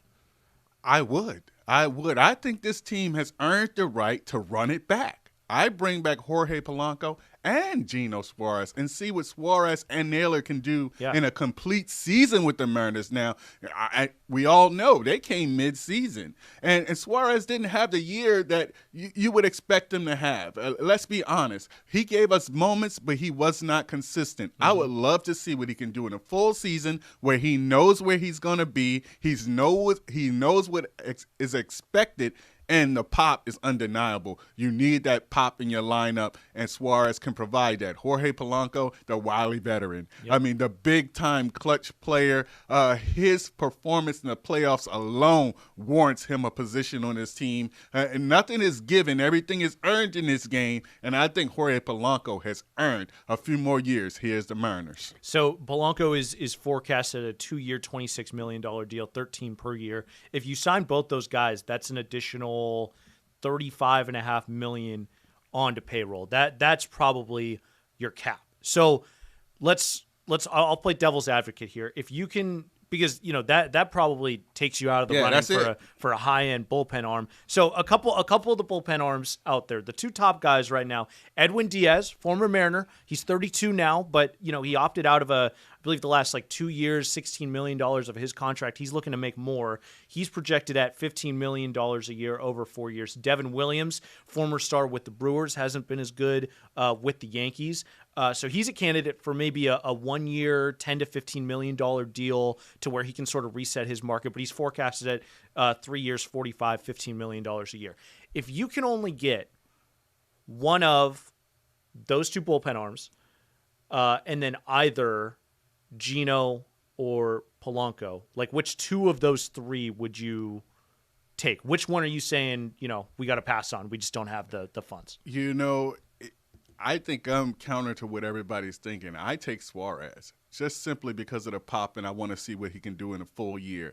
Polanco has been injured. He has been up and down with the Mariners. I mean, last year, the season before last season, he did not have a good season at all. As a matter of fact, he wasn't on the Mariners team till the last minute, days before the spring training started. So he was kind of an afterthought.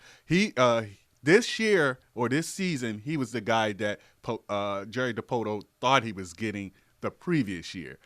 Suarez, we know he get 50 home runs. You can't pass on that. But let me say this, Ethan. I don't worry about the bullpen. I mean, you got Bizardo.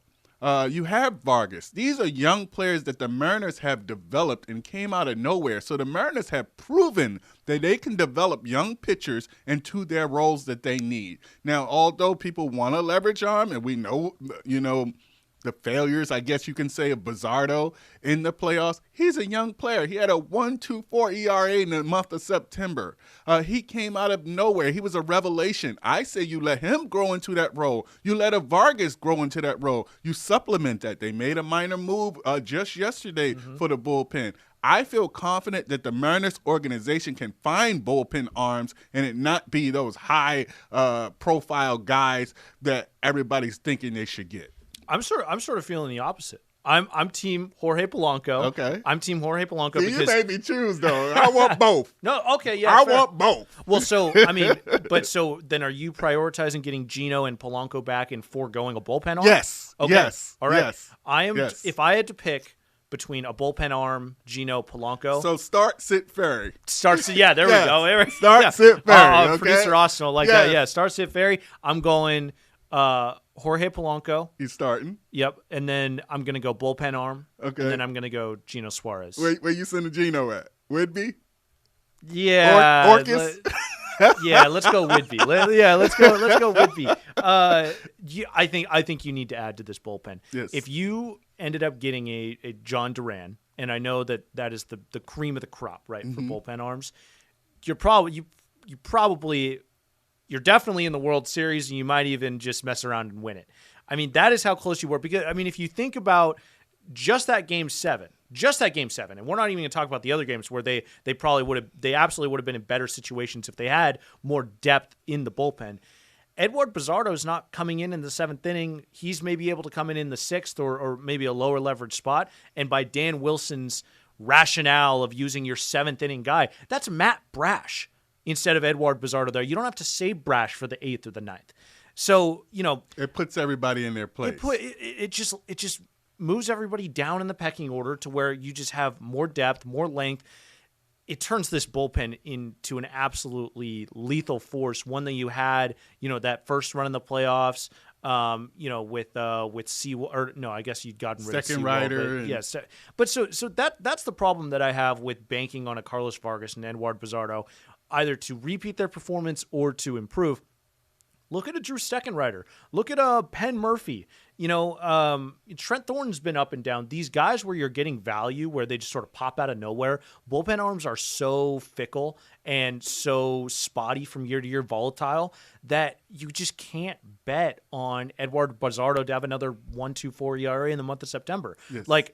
He's going to be in the bullpen on opening day because he has deserved that. But who knows what his ERA is going to be in May? Who knows what his role is going to be in July when the trade deadline comes? So, that's my point about getting one of these high-profile guys, because they have bad years also. I just feel comfortable. It's not about the player. It's about the Mariners organization. I feel comfortable that they can develop a bullpen arm. I feel comfortable that they can find somebody in that position because they have over the years. And if you ask me, the bullpen wasn't the problem last season. We questioned some of the decisions that the manager made. Bizardo getting put in that position. He was a successful pitcher. Now we have a young manager. He even admitted to making some mistakes or bad choices. So I feel comfortable with this organization and the direction they go, and I definitely feel comfortable with them developing pitchers. I would say think about how overused Gabe Spire, Andres Munoz, Matt Brash were in the playoffs, and that is exactly why the Mariners were pushing so hard to get an elite bullpen arm at the trade deadline. So I think that tells you a lot. I think that tells you how much they need another arm in the back end of that bullpen Matt Brash 2 years ago threw the most innings out of any reliever in the entire league, and then he had Tommy John the next season. So you want to avoid that potentially with Andres Munoz. Matt Brash has already had Tommy John surgery once. You got to be careful with that arm. So they're banking a lot on these back end guys right now, to where I think you can use a proven commodity, and I think it would be worth using whatever you can allocate from your payroll. And I really like Jorge Polanco solely because I think last season, 2024, the injury-riddled season, I think that was more of an anomaly. I don't know if you get all of 2025, but I think you get a very solid hitter. He's a switch hitter. He has the flexibility to where he's very productive in that DH role. You can show him how to play first base.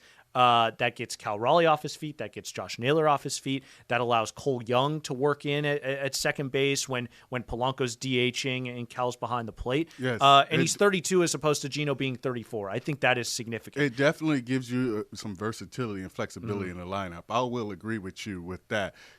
I just think 13 to 14, you're getting close to there for Polanco. That's a little bit too rich for my blood. Gino, you're talking about a 34-year-old where you're going to be paying $24 million a year for a 34-year-old. For a couple years, though. That would be the same for Polanco. And 50 home runs. Him and Cal back to back like that. I just like the way that sounds. I like the way that look. Now let's talk about the bullpen and the two finalists in the World Series, the Toronto Blue Jays and the Dodgers. And the Dodgers have more money than anybody, and their bullpen was.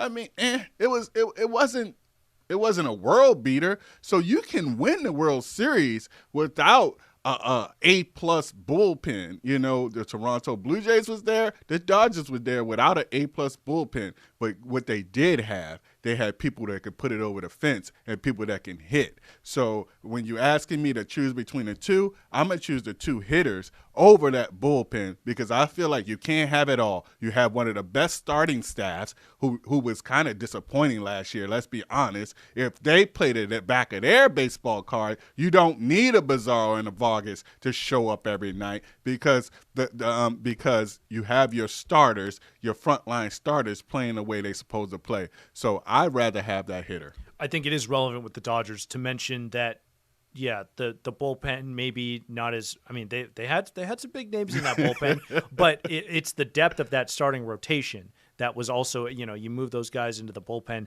I mean, Yamamoto just went absolutely crazy, and that's what you get when you spend top dollar in the starting rotation, and you've got 8 guys who can legitimately be top 3 guys on any given team. Glasnow, Blake Snell, Yamamoto, Roki Sasaki moved to the bullpen. He was like, and you have a manager with experience who rode his horses. Like when Yamamoto was going, do you think the Mariners let their pitcher go a complete game? No, he stuck to the script. He had a 7th inning guy. He had an 8th inning guy. He had a closer. I feel like in every start there were reasons that the starters gave Dan Wilson to consider taking them out. And then that's where you get antsy as a manager, like, oh, you don't want to leave him in one hitter too long. There was reason to have those thoughts, I feel like. Okay. You can debate whether it was the right decision, but I feel pretty confident in saying that in most of those starts where people are upset that Dan pulled a starter too early, the starter was giving Dan Wilson reason to consider getting them pulled. And that's the biggest thing. In the playoffs, you just don't even want to give them a consider. And Yamamoto, a complete game shutout, one run. I mean, like, he was not giving Dave Roberts any reason to take him out. Anyway, we're over time on our Mariners conversation. Let's talk some football. Let's talk some Seahawks. Oh yeah. A tough loss to the LA Rams on Sunday, 21-19. Jason Myers 61-yard field goal attempt at the buzzer. That's how close you were, and Sam Darnold threw 4 interceptions. I mean, we got to start there, but the Seahawks were right there with 4 turnovers. Were they right there? Are we sure? A field goal away. Are we sure? They were a field goal away. That's how good the defense is. That's how much the defense picked up Sam Darnold. Sorry. The defense was great. This is a championship defense. Make no mistake about it. They showed so much heart defending a short field almost all game. They fighting for their life. But were they there close? Because let's go back to the first quarter when Sean McVay was in his bag, okay? When he was going for it on 4th down, when they were missing tackles all over the place and they could not stop the Rams, all right? They put the points up on the board. Then as the game goes along, they realize Sam Darnold can't beat us. This offense can't beat us. They're kicking field goals. So he throttles it down. He puts the governor on his game plan. That's why I feel this game was close. I don't know about that. Now, I do think the Seahawks defense rallied and they settled down, but make no mistake, that game plan changed once the Rams were up. They missed tackles all over the place. It was Kyron Williams had 10 carries, 92 yards, 54 of them after contact, okay? So I don't know if this game was as close as people said it was, and when you trying a 60-something yard field goal and you're going to take credit on that, oh, he got us in a field goal position, guess what, you guys? Let me give you some breaking news. A 60-yard field goal attempt is not getting in field goal position. No, he's not getting credit for that. I'm sorry. I don't think I wasn't trying to give Sam Darnold credit. I was saying, the despite the 4 interceptions and how atrocious you played in the offensive side of the ball, you lost by 2 and you had a field goal attempt to win it at the buzzer against this Rams team. This offense is not going to play like that every single game, and I'm really excited for the rematch. D-Jack, I put together some takeaways from what I thought. Yes. Let me get your reaction. Let's go through them, man. My first one, you can't start anywhere else but the turnovers. The Sam Darnold turnover problems are real. And you and Bill Wixie were talking about it. The interceptions against the Texans, against the Commanders. The Buccaneers.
afternoon, I'm Jennifer Dowling. Welcome to the Fox Local Live Desk. We have a lot going on around Seattle today. Let's take a look at Lumen Field, where the Seattle Seahawks are taking on the Vikings.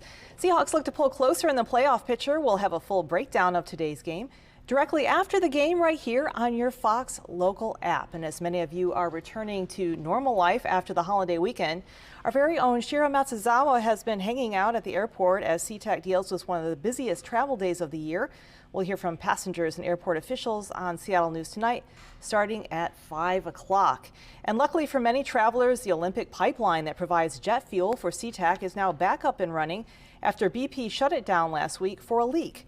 BP confirmed the news to our newsroom Saturday. They don't have an official estimate of how much fuel spilled from the leak, but say crews recovered nearly 2,300 gallons of fuel. The pipeline had been shut down since the leak was discovered in rural Snohomish County earlier this month.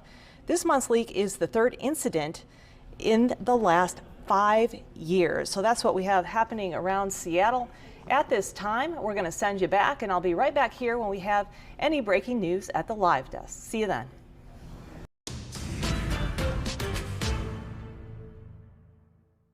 Rams defensive backs, they were talking about how they felt like he didn't want to get sacked, so you put pressure on him. They know he's going to get rid of the ball, and those defensive backs are just licking their chops, undercutting those routes. Right. Like, look at that Elijah Arroyo pick. Yes. So yeah, that's tough. It feels like there's a bit of a Ram-sized monkey on Sam Darnold's back. 0-3. Well, Seahawks the last 2 seasons. Yeah, you could argue not the Seahawks. just Darnold, because I mean, and I don't mean to cut you off, but they say I heard that the Seahawks have never beaten Stafford and McVay.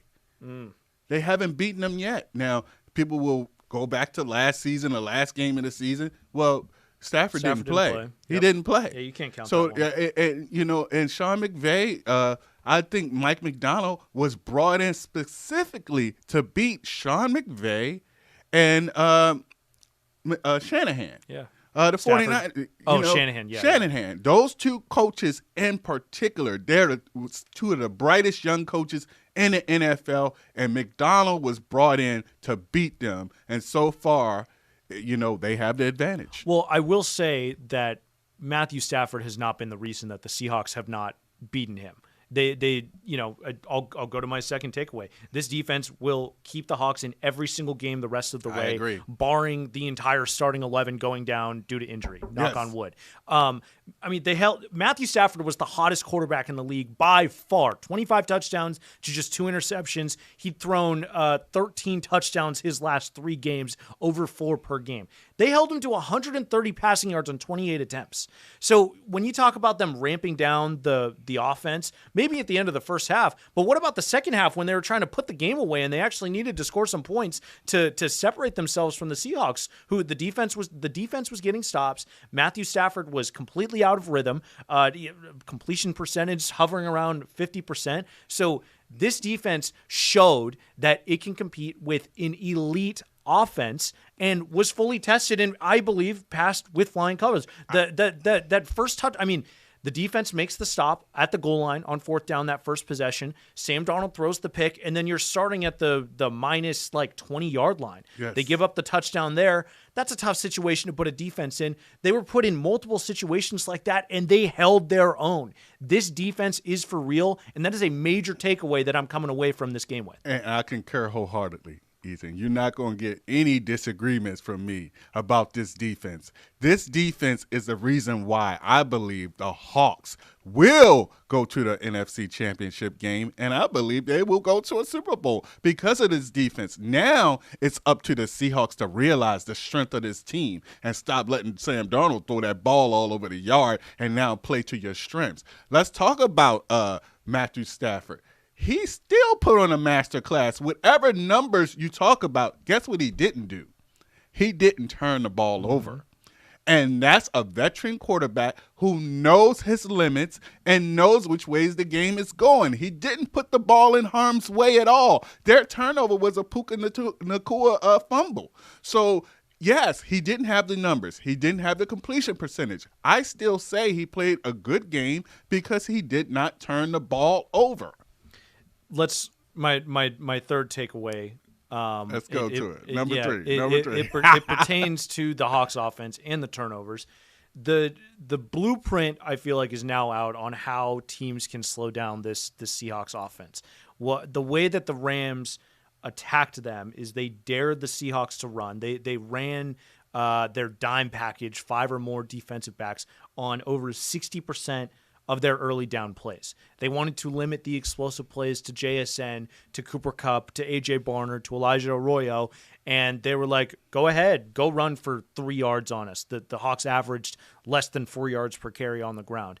If teams are going to run predominantly dime packages on early downs, the Seahawks need to punish them with 5, 6, 12-yard rushing plays and getting chunks in that variety to force them to match the Seahawks' big personnel with big personnel. Yes.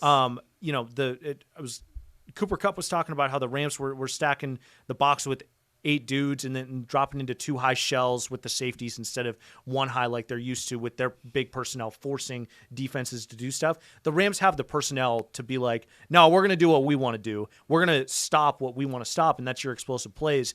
Go ahead, try to run the ball on us. And the Seahawks weren't able to do it good enough. So that worries me a little bit. Now, not every team in the league has the defensive personnel that the Los Angeles Rams do. Right. The Tennessee Titans that are coming up this week, they're not going to be able to match you with dime. Like, they just don't have the players to be able to do that.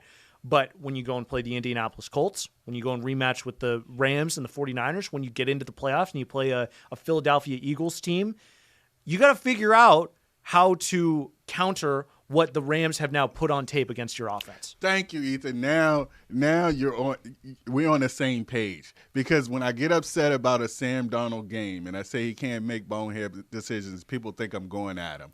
I'm playing for the next opponent. Mm-hmm. I have expectations and standards, for this team. All right, you're playing for the next opponent. You're playing for the Philly Eagles. You're playing for the Detroit Lions. That's the game you should be playing, right? You're trying to play to the best of your abilities, not down to your opponent. And I think that's what the Seahawks are doing. Now, the running game, we knew it was a problem. We've talked about it ad nauseum all season long. I think they need to pick a back, and I think that back is Ken Walker Jr. Now, I'm sorry, Ken Walker III. Now, Junior. In the beginning of the season, I thought Zach Charbonnet was that guy. But guess what? You need your game changers, your game breakers, your playmakers on the field at all times. Now, you have to not just call plays if you're Kubiak. You need to call plays for your players if you're Kubiak. And your second biggest game breaker on this team, I would say, is Ken Walker, only second to JSN. And you have to get him balls, the football, in a variety of ways. He doesn't need 20 carries. He needs 20 touches. Now, and I saw a 3rd and 1 play in particular where he leaked out of the backfield and caught a swing pass and took it for a good 12 or 15 yards. I need to see more of that. Just get the guy the ball in space and let him do his thing. He is not a handoff, run it up the middle guy. Okay? Let's get creative and get this guy the ball in space and give the ball to our game breaker. Your second best game breaker, in my opinion, is Ken Walker. Get him the ball more. You need to settle down on this rotation and give Ken the ball. Yeah, it is interesting how they're handling the running back room. We talked about in the offseason how it could be good to split carries between Charbonnet and K9 to keep K9 on the field. I feel like now is the time where it's like, let's let him go. Yes. Let's let him go, because he's clearly the more. We're halfway through the season. We're on the back end. You done had your bye. It's time to go. Give it to him. I will say, despite if you before this game, if you had told me that Sam Darnold was going to throw 4 interceptions, I would have said, oh, well, then the Hawks lost by 30. Yes. They lost by 2 and had a field goal there to win the game. And if not for the perfect punt of all punts ever, the Seahawks probably win that game. This was, in my opinion, maybe not the biggest moment of the game, but this was the game decider. If you take away the interceptions, the punt was the game decider. I agree with you. If you look at the situation, the Seahawks had 1 timeout. They just forced the Rams to punt with 1 minute and 41 seconds left on the clock. They pinned the Hawks inside the 1-yard line. Now the Hawks just have to get off the goal line. Right. The goal isn't let's get into field goal range. You got to get off of your own goal line to prevent a safety, prevent a sack fumble in the end zone, whatever. Yes. The Hawks got out of their own 5-yard line up to the 14 in 3 plays, and the clock was down to 53 seconds. Yes. That takes 50 more seconds off the clock just trying to get off the goal line. Now, instead of starting the drive at a pretty solid 20. punt. A solid punt would have been 15. Would have been starting at the 10 or the 15-yard line where you don't have to worry about that goal line with a minute and 40 on the clock and 1 timeout. Instead, you're starting at the 15-yard line with 55 seconds and 1 timeout. That is a ginormous difference. Yes. And the fact that the Seahawks got into within what is a reasonable, field goal attempt as opposed to we need to do a Hail Mary here. That made sense to go with the 61-yarder. Jason Myers did a 61-yarder before its career high. To get to that exact yard line, probably the yard line where you were like, okay, we can send Jason out there with 1 second left. Yes. I mean, by the slimmest of margins. You give, and it was beautiful. It was beautiful execution. It was great execution. Time management. Maybe we'll see. As far as that last play, yes, it was great. But if you give that offense an extra 50 seconds. I mean, they're getting that ball down to the 30, 35-yard line, and Jason Myers is hitting a 55 to 50-yarder. I think you give them an extra 10 seconds and they get in the field goal range. I had every bit of confidence. That's what I'm saying. With how bad they played, that is how close this game was. Yes. And I think the Rams played the better game because you can't turn the ball over 4 times and expect to win. But despite that, the other facets of this Seahawks team, the offense rallied. Sam Darnold got, put up 19 points through all of the warts through this game. The defense put stops to the hottest offense in the entire NFL, and you were just a field goal short, a perfect punt not happening away from winning this game and being at the top of the NFC West, in my opinion. You won't get any objections here. You're not gonna test the comments on this one? I feel the same way. I feel good about the Hawks, but there's no moral victories because, like Bill Parcells said, you are what your records say you are. And they put themselves behind the 8 ball by 1, losing to the Niners in the first game of the season, and now you lose to the Rams. So even if you go back and beat the Rams again, you need help. You need help because the Rams have owned the Niners this season. And the Arizona Cardinals, of course. So the Rams are in the driver's seat, and you need help, and you put yourself in that position. So you can have all the moral victories you want. The record says they lost, and that's what they are. I feel great about this defense. The offense needs some work. I think my takeaway from the Seahawks coming so close to winning this game, yes, it's hard to take moral victories, but I still feel really, really good about the Seahawks team. Yeah, they're a great team. And Sam Darnold needs to improve, but I still feel very confident with him as the quarterback of the Seahawks moving forward. I think he's shown an ability to grow and evolve as a quarterback from the mistakes that he makes. And that's what Mike McDonald says. He's not going to go to Sam and be like, hey, stop turning the ball over. Let it rip. Because he wants him to let it rip. He wants him to be aggressive. He wants him to make aggressive mistakes because that's how you learn. So this all comes back to Mike McDonald, his teaching points, and the culture that he's trying to build. Sam Darnold is encapsulating that, and I have full belief that he's going to build and grow from this game, and you're going to see some adjustments in that rematch against the Rams. Real quick question, because I know we're running up on time. With all that being said about Sam Darnold, this is the one question. Okay. All right, is he your franchise quarterback?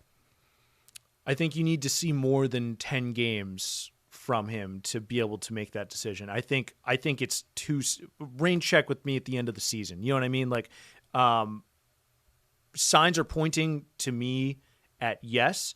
And franchise quarterback, you normally give franchise quarterbacks, pay him up at near the top of the league. Sam Darnold's on one of the more team-friendly contracts in the entire league. That allows you to build this defense up. That allows you to build the rest of the offensive weapons. So I think if the question was, do I want to keep Sam Darnold on this team for the next 2 to 3 years, and instead of putting that franchise quarterback label on it, I want him as my quarterback for the next 2 to 3 years, and to let Jalen Milroe develop. I'm in no rush to see what Jalen Milroe provides this team, if that is sort of the underlying what is with that question. You know what I mean? It's just a straight up question. Is he your franchise quarterback? And I gave you a super roundabout answer. Yeah, because if you're a franchise quarterback, you rip up that team-friendly deal and you pay him like a franchise quarterback, regardless of what you can get or what you can't get in the defense and all that stuff. No, because you see, if he was performing like a franchise quarterback, he don't throw those 4 interceptions and he throw 4 touchdowns instead, you would have a different answer today. So you answered it, but you didn't. Yeah, you're right. Let's check back next week. All right. I get you a week. Let's move on, man. We're running long on time, but let's get to our stalwarts really quick. The Seahawks going to Tennessee to play the Titans. Worst offense in the league by yards and points per game. Also the worst rushing offense in the league. Bottom 10 defense in yards and points allowed. They give up over 27 points per game. They've got the worst point differential in the league. They're losing games by 13 points a game. Rookie quarterback. Now. 1-9. Yeah, rookie quarterback. 1-9. Top odds for the top pick in the draft. This is your get right game. D-Jack, you picked Kenneth Walker as your star watch. Why is that? Get right. We have to get the run game right. The Seahawks have to get the run game right. And I said Ken Walker needs to become that bell cow. The time is now. All right, you've saved him for half of the season. You've split carries with Zach Charbonnet. Now it's time to get Ken Walker. I'm not saying he gets 20 touches. He needs, I'm saying not 20 carries. He needs to get at least 20 touches. Mm-hmm. That's the difference right there. You don't have to run him up the middle 20 times. Yeah. That's not what we're asking. We say get the guy ball in space. I think Ken Walker gets right with this game. I like AJ Barner because he was fantastic last week. I mean, what an incredible game. 10 catches. I think the Seahawks are going to go run heavy.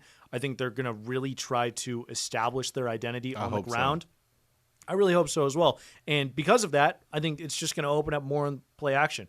And I think JSN would have been too on the nose. I think he's going to have a big game, obviously, but I like AJ Barner to really get explosive in the pass game because he's so heavily involved with the run blocking that if you're actually effective on the ground game, it's going to mean he's more open when he's shedding blocks and going out running routes, on those play action I'm going to give you another name, Cooper Kupp. I think this is Cooper Kupp's breakout game. Okay. I think they're going to go ahead and double JSN and do everything they can to stop him. Look for Cooper Kupp to finally have that breakout game that everybody's been waiting for. But as we wrap up, I think for me the biggest thing in this game, let's see the offense just not turn the ball over this entire game. It's only happened once this season against the Jags. Let's see an interception-free game from Sam Darnold. Let's see a mistake-free game from the offense in the turnover department. And let's see some confidence get going in the running game. This is the confidence-building game of all confidence-building games. You cannot play a worse team in the league. So let's see them go get that. No, don't Those guys on scholarship too now. Go puff your chest out and go dominate them on the football field. And they have beat up on the Redskins and the Cardinals. Mm-hmm. They have came out and overwhelmed those teams, and that's what I expect. I expect them to come out and boat race the Titans. Okay, let's update our pick standings. I went 2-1. D-Jack went 2-1, and Austin and Will Ordner both 3-0 undefeated weeks. Austin just 3 games back of me in the lead. Will Ordner just 4 games back. D-Jack, we're back to 500 at least. I guess that is an improvement. Let's go with your picks first. You're going Seahawks. Love that pick. For obvious reasons. The Ravens at home against the Jets, and your underdog, the Cowboys at home against the Eagles. Why'd you pick the Cowboys? The Cowboys I love their offense. I saw them I know it was Vegas, but I think they can score against anybody. Philly has had problems scoring. Yes. Definitely. I think the Cowboys outscore them, and they slayed a giant in the Philadelphia Eagles. Yeah, that's a great pick. Will Ordner of Chat Sports, friend of the pod, he's going with the Packers at home against the Vikings, the Lions at home against the Giants, and his underdog of the week, the Indianapolis Colts at the Kansas City Chiefs, who are back down to 5-5 and struggling a little bit. I'll go with mine. I have the same underdog with the Colts and the Chiefs as Will. I'm also going with the Patriots at the Bengals, and similar to you, DJ, I can go on Seahawks at Titans as my and I don't like picking pick. the Seahawks, but I'm in last place. This is the game to do it, right? I'm in last you need place. Wins, yes, you got a stack of wins. I got a stack of it. Old big head. Austin Lane, producer extraordinaire, he's going with the Ravens versus the Jets, Patriots at the Bengals, and his underdog, the Tampa Bay Buccaneers at the Los Angeles Rams. Okay, that would be fun. I would enjoy that result. Austin, I hope you're right. I hope you catch me, Austin. Come back to the pack. Come back to the pack, Rams. Let's wrap things up really quick. I wanted to give a quick PSA, I guess. If you didn't know, you're a hockey fan. New women's hockey team in town, the Seattle Torrent. Yes. A lot of games are going to be on our air, Fox 13 Plus. 24 of the 30 regular season games are going to be on our air, including the the home opener November 28th against Vancouver, right here on Fox 13 Plus. They start the regular season on Friday. A newest franchise in the Seattle professional sports team. 24 games here on Fox 13 Plus. So very exciting. And Torrent, come and get your sideline pass. Yes. You're welcome here anytime. Absolutely. Right here. Come sit right here with me and Ethan. We're the home of the Torrent. Welcome. Absolutely. That's going to do it for this edition of the podcast for DJ Dante Jackson. I'm Ethan McReynolds. See you next time on The Sidelines. Let's go! On the Sidelines is available wherever you get your podcast.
In the mid to late 80s, the USS Vincennes was engaged in a gunboat battle with Iranian gunboats, and a flight took off out of Bushehr for a short hop across the Gulf. And in the fog of battle, the crew of the USS Vincennes thought that was an Iranian military aircraft coming to target them, and they shot it down.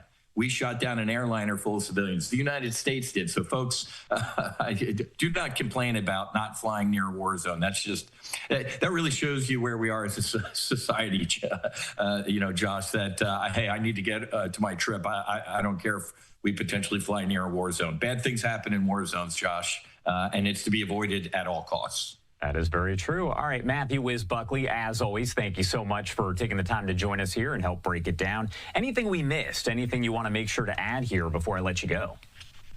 No, well, real quick, Josh, I'm not into the war porn videos of taking out these narco boats. I mean, they are narco terrorists. They are killing Americans. But at the end of the day, I think the president's finally arriving where I've been. Take out the leadership. These guys, I see a lot of reports that they're forced to do these trips, right? Hey, we just kidnapped your wife and kids. Go do this trip or we're going to kill your family. So even though they're narco terrorists, man, they are soldiers. So what do? This is when I channel my inner General Schwarzkopf or Colin Powell and say, you cut the head off the snake. So I think the president is finally getting to the point like, hey, these guys don't work for free. They work for somebody. Let's go take out the leadership. So you're starting to see us get a lot more serious about these narco terrorists that are killing tens, if not hundreds of thousands of Americans with fentanyl and their drugs. All right, Wiz, thank you again for taking the time to join us on this Sunday. You bet, Josh. We definitely appreciate it. Thanks. And you are taking a live look once again at FlightRadar24.com, where you can see most of the aircraft following those directions from the FAA and President Trump and avoiding that Venezuelan airspace at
Good morning, everyone, and happy Sunday. Thank you so much for being with us here on Live Now from Fox. My name is Josh Breslow, and I'll be here to bring you all of your top stories and live events from across the country and the world this weekend.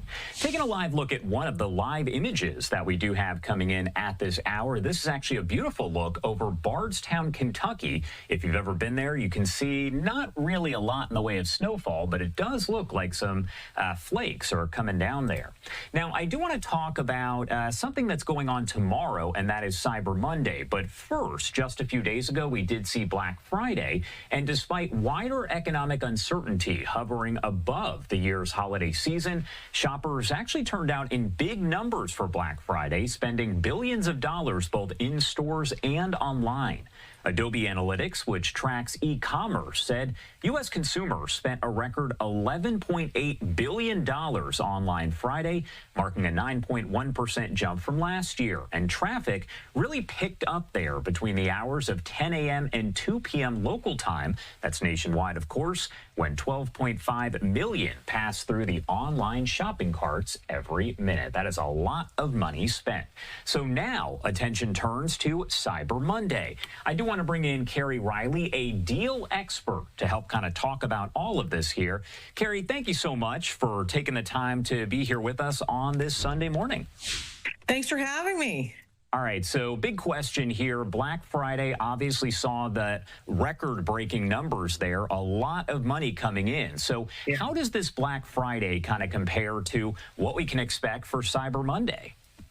Yeah, so Black Friday is stronger for in-store doorbusters, big appliances, TVs. Remember, we'd sleep out the night before. That's what we're looking for Black Friday. But Cyber Monday is usually better for tech and electronics. And, you know, even today, as we head into Monday, I'm already seeing some really nice extra savings online, particularly. So this is the best time to buy those tech items because you're going to get a lot for your money. For example, I found an electric toothbrush on Amazon. Supermouth Ultimate Smart Brush System. It's 30% off on Amazon. It's I picked it up right here. It comes with this travel smart case for UV sanitizing, wireless charging. So that's regularly $169. That's down to $118. So that's something you're going to see when it's Cyber Monday. You're going to see these extra bundles thrown into these great deals.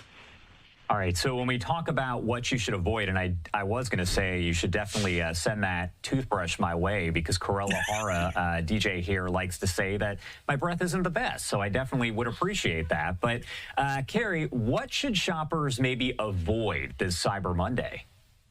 Yeah, so shoppers want to avoid looking for clothing. You're going to wait until deeper into December to find those deals. And again, some of the best deals, they're laptops, they're headphones, they're TVs, and particularly kid tech, because that's a great time right now, is to grab those Christmas presents for kids. And you want to look for those extra coupons that you can stack on top of sale prices. I found the Cosmo Junior Track 5 Kids smartwatch. It's actually 50% off. It has calling, texting, GPS, games, but without social media. So this is great for kids. But on Monday, there's that extra 10% off coupon. So it's going to drop from 60 down to 60% on Amazon, and this is just $60. So look for those extra coupons tomorrow. All right. Are the prices actually lower, or are we seeing inflated prices that just kind of pretend to dip down on Black Friday and Cyber Monday? Yeah, they're a mix. Many prices will drop, but some retailers raise prices earlier in November, so today's deals look bigger.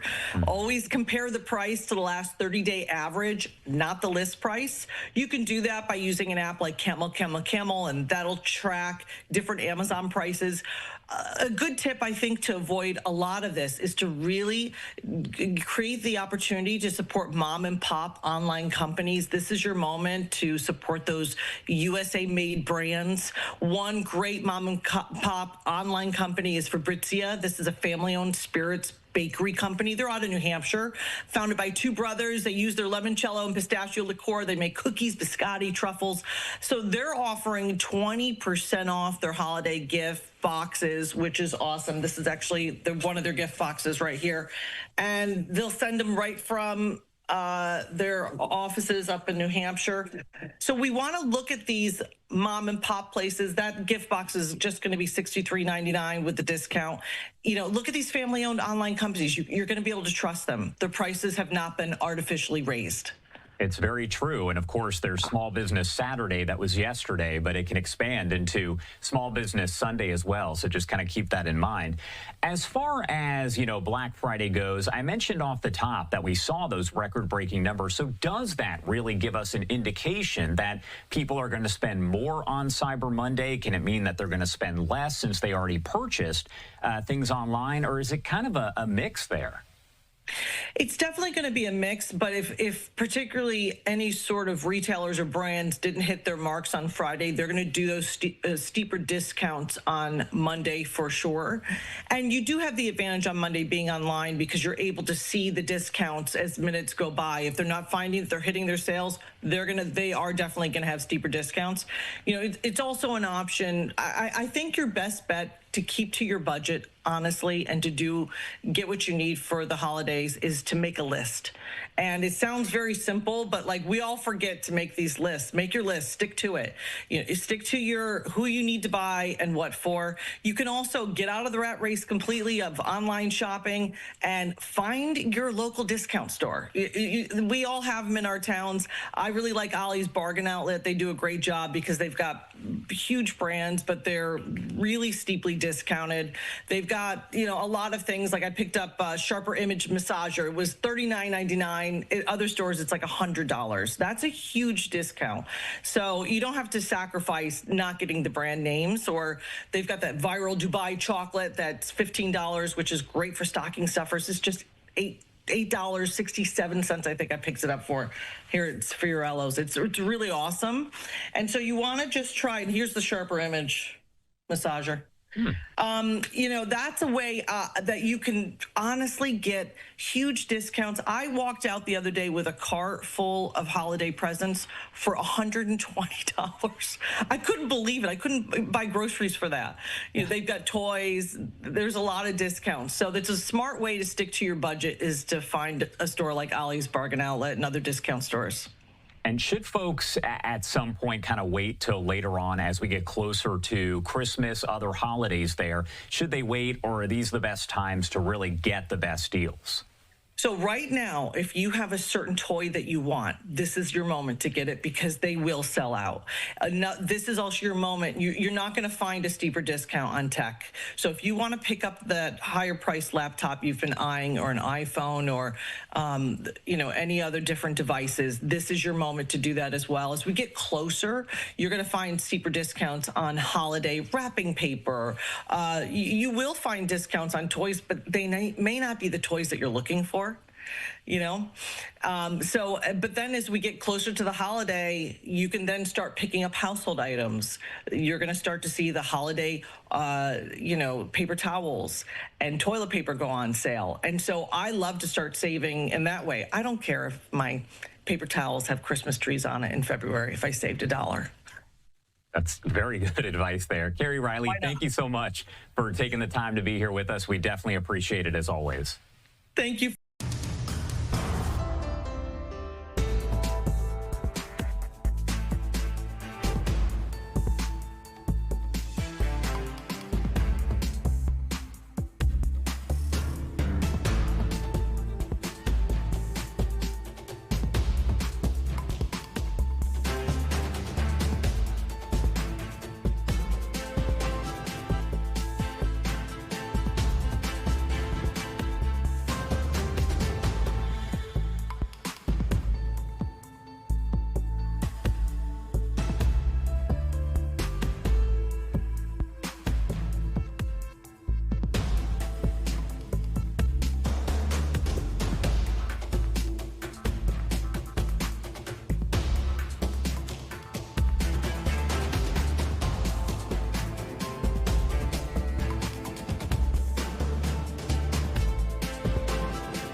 Welcome in here on Live Now from Fox. My name is Josh Breslow.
Yes, but the thing is, that offense doesn't look anything like the offense we're used to seeing. No. Jefferson today had 2 catches for 4 yards. Are you kidding me?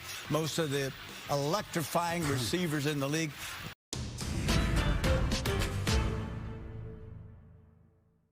To exchange evidence and list of witnesses. So if either side has a problem with what the other side will attempt to show at trial, the pretrial hearing is the time to flesh this out and let the judge decide what is allowed and what is not allowed to be shown. There are other things less juicy that will happen there, such as setting deadlines and agreeing on other procedural items. But I think in his particular case, the most important will be which evidence will be suppressed, for instance, the notebook and other items. So we shall see what happens. Based on your experience here, and of course, we can't predict the future, but I wanted to get your take from your legal expertise. Does it appear that this case will potentially go to trial, or is there the possibility of some kind of plea deal ahead of that? It can go many different ways based on the outcome of the pretrial hearing. If, for example, the defense scores some wins in terms of suppressing evidence, that would weaken the prosecutor's case. They may reconsider going to trial. Another issue that is important here is that the DOJ seems to be very insistent on the death penalty. So if that remains on the table, perhaps something similar will happen here to what happened in the Brian Kohlberger case, where they simply do not go to trial to obviate any possibility of the death penalty. Obviously, it's better for him to stay alive behind bars than take that risk. So a lot of different things can happen. There is no rule. This case has so many layers. It's sophisticated in many different ways because of the publicity element, because of the scandalous nature of the crime he has committed. But also, I think what is important is the public's viewing of the health insurance industry, how that will affect the case. There's so many things to consider, and I think both sides have very competent attorneys on representing them to make that decision, and we will find out very soon. You mentioned the possibility here of the death penalty, and I want to get your take on this because that's been discussed a lot. To essentially have the DOJ saying that it is going to continue to seek the death penalty in the case, is that fairly standard? Is it out of the ordinary? Is there any way to make that determination? Well, look, the death penalty is on the books, so it's a law that exists. However, it is not very often that it is actually requested. For it to be requested, there have to be aggravating circumstances, and I think that the DOJ believes there are aggravating circumstances here. For instance, it has to be a premeditated murder. It has to have some elements of terrorism to it. It also has, there's a lot of factors that are called aggravating, as I just said. So they will be likely insisting on it because of the public element of the case, because of the fact that a CEO was executed in plain view. So, it's not something that's uncommon, but it remains there for them to use it if they want to. One thing that's been highlighted quite a bit in this case is the fact that you have, I don't know if you want to say supporters or in some cases fans, so to speak, who are showing up at the different court hearings for Luigi Mangione. What sort of impact, if any, does the public attention have on this case as it does continue to play out? Publicity can be both a good and bad thing depending on which side you're on in this litigation. For the defense, I believe it's better to not have that much publicity because at the end of the day, it is a murder that he committed. So the more information people get, the more they get to digest and absorb that information, they form a bias. And that is something that has to be avoided in a jury trial. On the other hand, you can say, the attorneys get to select the jury. The jury selection process is very regulated. You make sure that you're able to eliminate biased individuals. But as I said previously, what also makes this case very interesting is the public perception of this health insurance industry and the crisis that it's causing to the members of the public. So that is also something that could potentially work in his defense if that defense is properly mounted in terms of criminal law. So as I said previously, it's a very, very complicated and layered case. I think it will end up in a trial. Both sides would like to prove that they can win it. And, you know, publicity will play a role in how the decision is shaped in the courtroom, but it should not affect the actual decision makers. They should remain as unbiased as they can. And another question here. We know that cameras are not allowed inside of the courtrooms for federal trials. Now, they're also not allowed inside of the courtrooms there in New York for the most part. So would it benefit the public in any way? Because so many people are calling.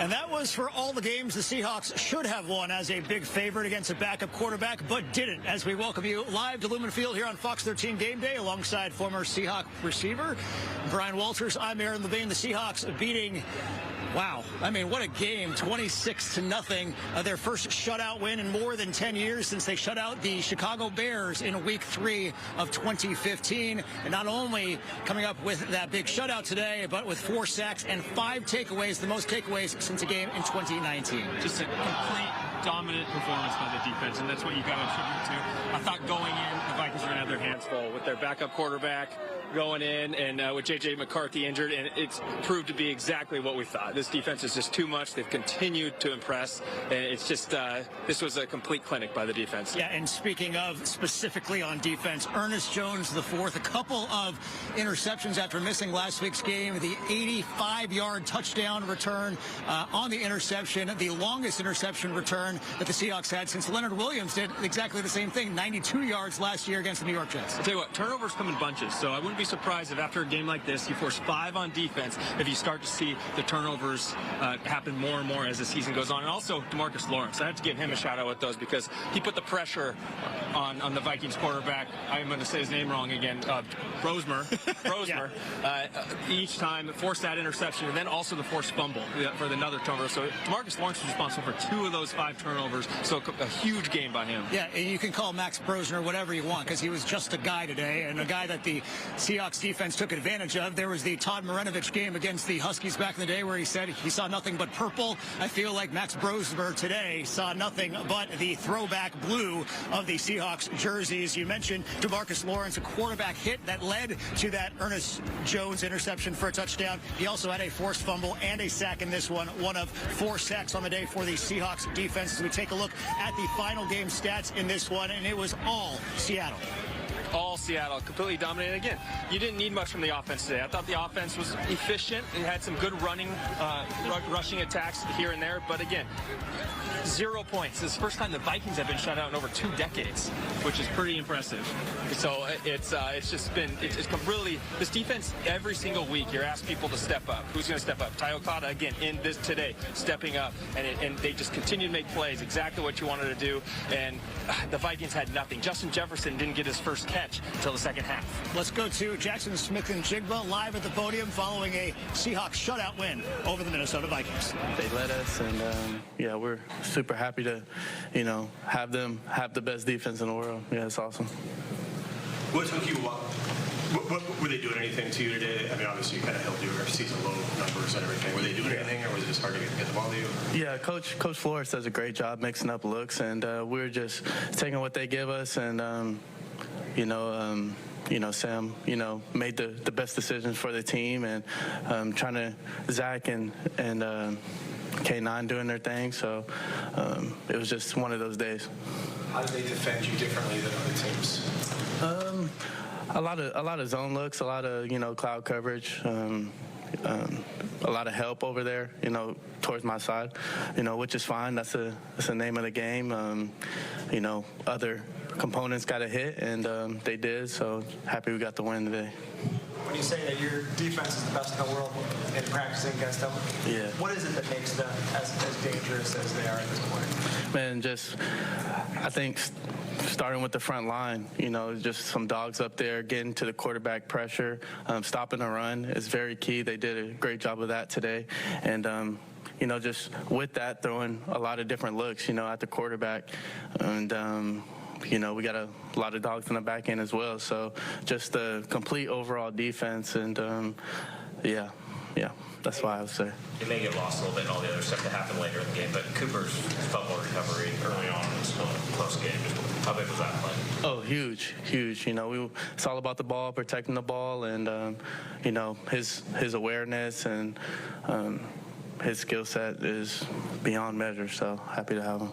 What were you thinking when you saw Ernest make that play and then run 85 minutes? Man, happy. I love seeing that, me sitting on the bench. You know what I'm saying? And it's awesome for him having a huge day today, and credit to the whole defense. I know he would say that, and the ball just finding him and him making a play is huge for us. Jackson, neither team crossed midfield in the first quarter. What's a game like that where it's kind of a feeling out process? Defenses. How do you try to break through, and what's that kind of process like? Yeah, you just got to stay ready. Got to stay level-headed. It's a fight out there. It's a 12-round fight, so you can't win it in the first quarter, second quarter. You just got to keep punching out there, and I'm proud of my guys that we did that today and finding a way to win. And yeah. Anything else? Thanks. Awesome. Thanks, sir. And that is Seahawks receiver Jackson Smith-Njigba after a 2-reception performance for 23 yards. His lowest output of the season, but JSN is the ultimate team player, so regardless of his stats, just happy that his team comes out with a win today, and a big one at that, 26-0. You knew the Vikings were going to come out and make it tough on him, and they did, but they made it tough how they always have by forcing pressure on the quarterback. They brought the blitz early. There was 3 sacks in the first 3 possessions of this game, really taking it out of JSN's hands with those deep balls, and they made the adjustment in the second half, but at that point the game was kind of over. They didn't really need it. So, but JSN, I mean, again, we've come to expect a lot from him now. Yeah. So 2 catches for 22 yards, we're disappointed, but really he did everything he needed to do for this team to win today and much more, and he got the running game going a little bit more than we've seen. And as we said off the top of the show, this game was all about the Seahawks defense. The offense didn't really need to do too much. How concerned, though, were you with Sam Darnold getting sacked so many times early on? Finishes the game getting sacked 4 times. He'd only been sacked a total of 11 times coming into today's game. I think I'd be more concerned if you saw that pattern continue the whole rest of the game, but you could tell the Seahawks went in and made adjustments in the second half, and when they came out in the second half, it looked like they switched up the snap count a little bit. You saw the Vikings jump off sides twice on that first opening drive of the second half, and from there you didn't see him get much pressure on Sam Darnold, so you made the adjustment you needed. The Vikings had a great game plan coming in to put pressure on Sam Darnold, but then the Seahawks made the adjustment, and that's all you want to see from that offense. Offensively, Jason Myers, how about him? 4 field goals today. He now has a career total of 187 career field goals for the Seahawks. That is a franchise record. He also has made 33 field goals now of 50 or more yards, also a franchise record. So Jason Myers with 4 field goals today, adding to his already impressive record totals for this organization. And then you add on the defensive effort of this team, leading to 17 total points off of 5 takeaways. Unfortunately, Rick Woolen giving that ball away after one of his interceptions in today's game, unfortunately, as the Vikings take over. And that means that their turnover differential for the season is still just -4 instead of -3. This is their second defensive turnover of the season. I know Kobe Bryant fumbled one earlier in the year, but I knew it right when Rick Woolen got that ball. I said he's doing whatever he can to take this thing to the house. Unfortunately, the ball just got away from him. But I was making fun of Paul Moyer a little bit. So then those defensive guys, they need to learn how to carry the ball. They're too excited out there. Yeah, absolutely, and we will hear from head coach Mike McDonald once he takes the podium live from Lumen Field. We're going to take a quick break and hear more from the players as well following a 26-0 Seahawks win over the Minnesota Vikings, their first shutout win in more than 10 years, coming here at Lumen Field here on Fox 13. Back with more next.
It's Seahawks coach Mike McDonald following a 26-0 Seahawks win over the Vikings. To the game plan, we found some more runs in the second half and was able to close the game out there on that Sharps run, which is his dynamite play. So great team win. I know the defense played really well. Proud of them.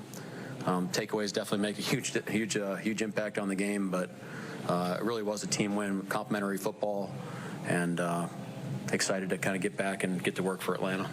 For a defense to get to celebrate a shutout, those are pretty rare in this league.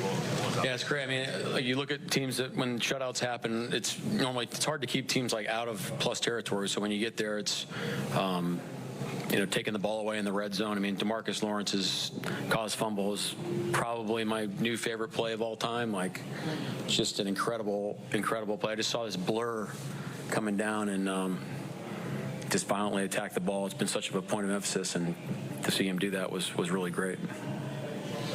They did get offensively. It seemed like they brought a lot of pressures, and your offensive line maybe at times was confused. Yeah, we need to start faster, especially in terms of protection and making sure we're on the same page. So on paper, it's nice to say we have it protected, but when they're doing it full speed, and we got to be out ahead of plays a little bit faster on offense. But guys have resolve, and I thought we protected Sam better in the second half, and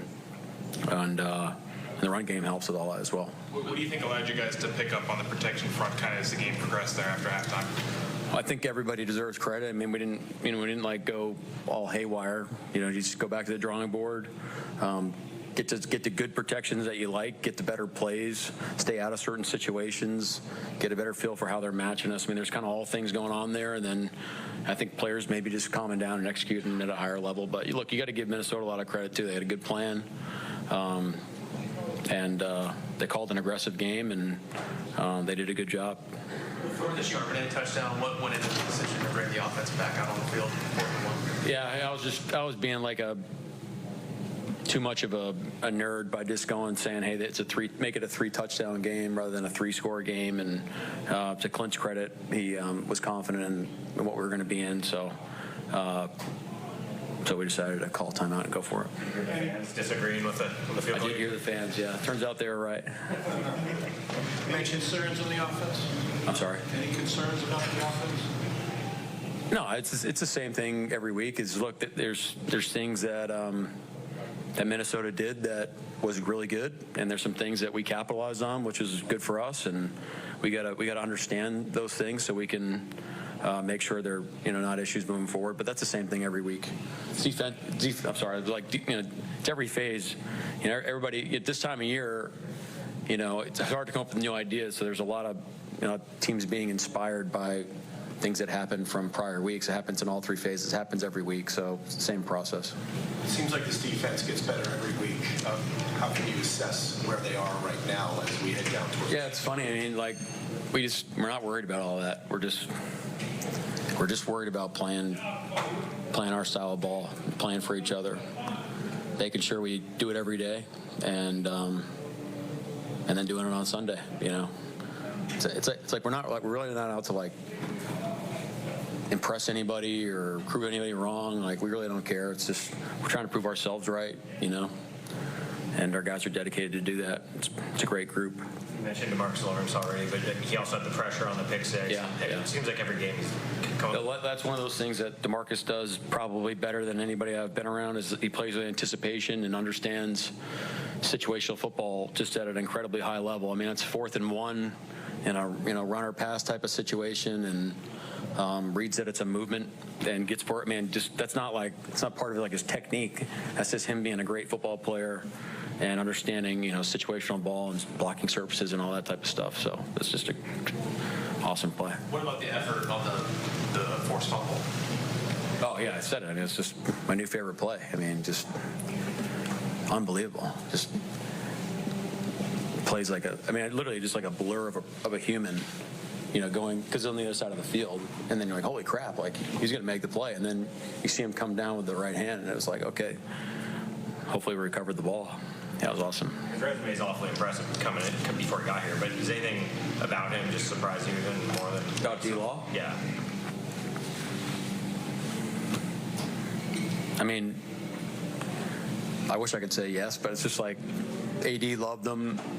we knew he'd fit in great with our culture. We knew he'd add to it, and I think that's probably the coolest thing is how well that group, like the defensive line room and our defense has really meshed and grown together, which is it's just a fun group to be around every day. Like, and that's the environment we're trying to create, and the players have done that. They're the ones that have done it every day, and it's like we talk about what's fun and what's not fun. It's what's fun is going to work and having great days with the guys you work with and trying to achieve a goal together. What do you know about Bradford's elbow injury?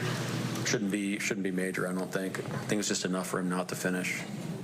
Looked like Tyler Cotter played almost every snap, or maybe he did play every snap. But did he really make a quick recovery this week? Well, I mean, this guy, talk about really tough football players. Ty's one of those guys.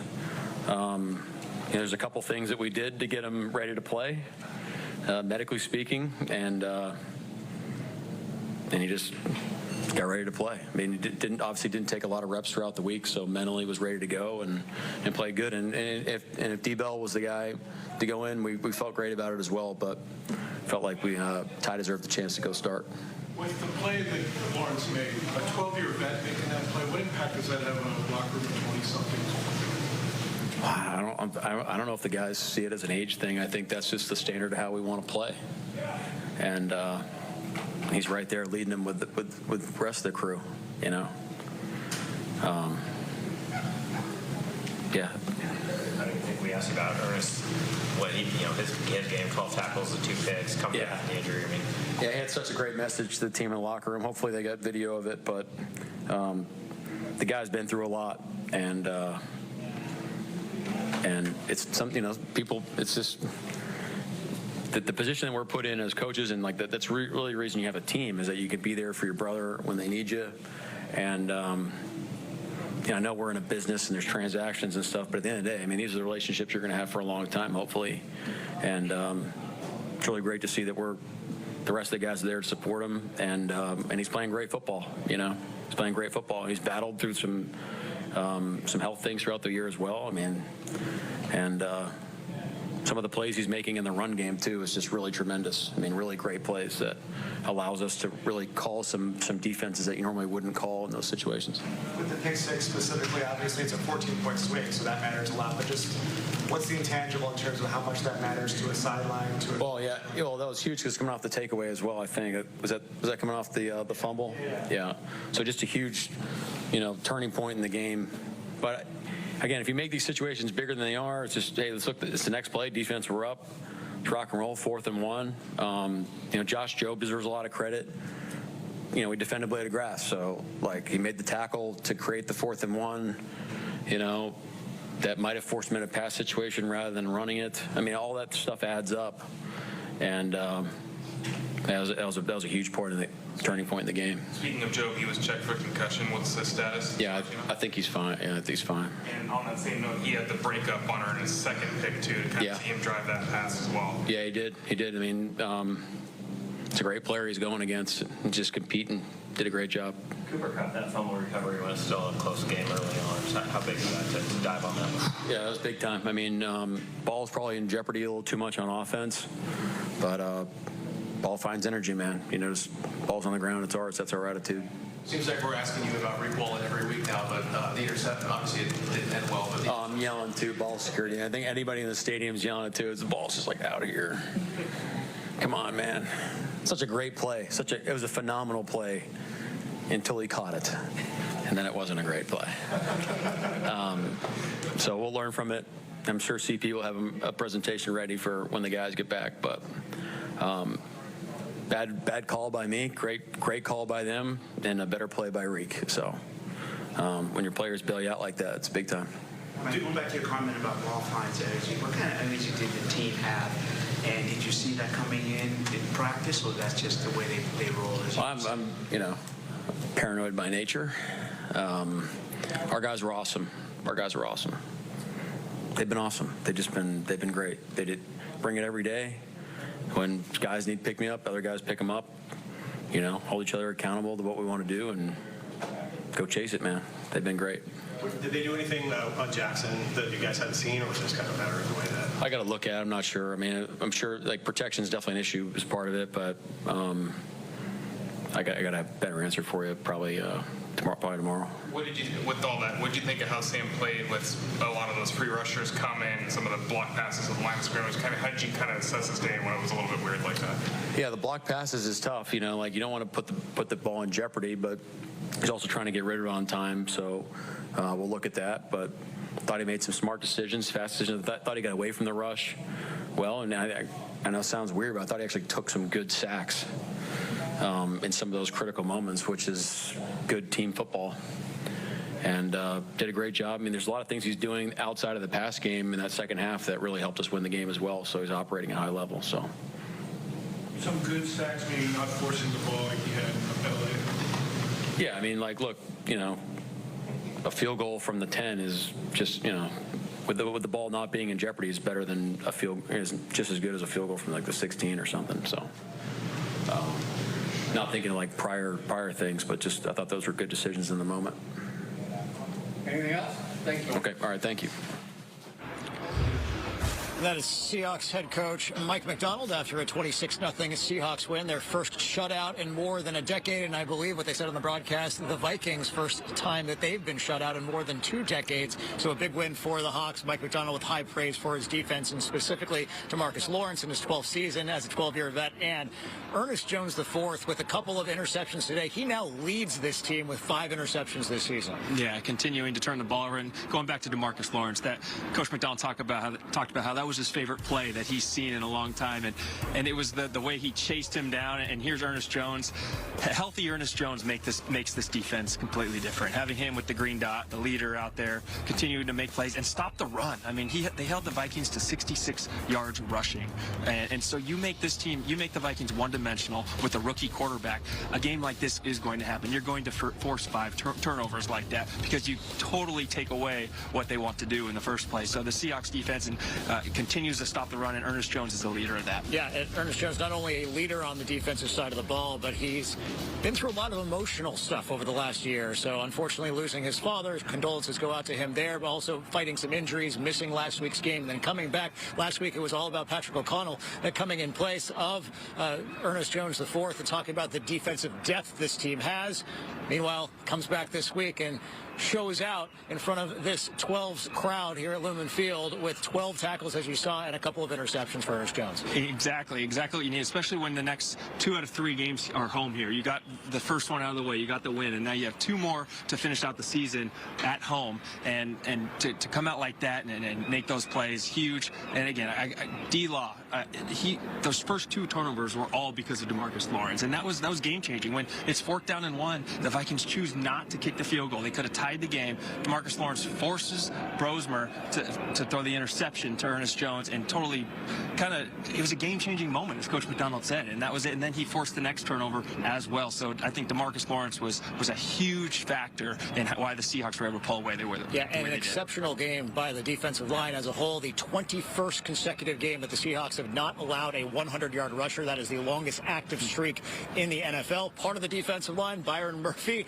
the second-year player this season, having just as good, if not better, season this year than his rookie year. And he caught up with our Lauren Helmbrecht. We'll have that for you coming up after the break here on Fox 13 Game Day, following a 26-0 shutout win over the Minnesota Vikings.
Back here on Fox 13 Game Day after a 26-0 Seahawks win over the Minnesota Vikings. A look at Byron Murphy in his second season with the Seahawks. 3 tackles, including a tackle for loss. One of the 4 Seahawks sacks on the day and a quarterback hit. And our Lauren Helmbrecht caught up with Murphy after the win.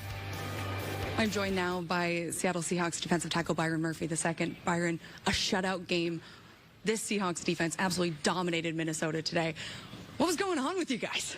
I mean, throughout the week, Mike, talked to us about, just going out there dominating, and we took heed to that and went out there. We went out there this weekend. We did that. That's exactly what we did.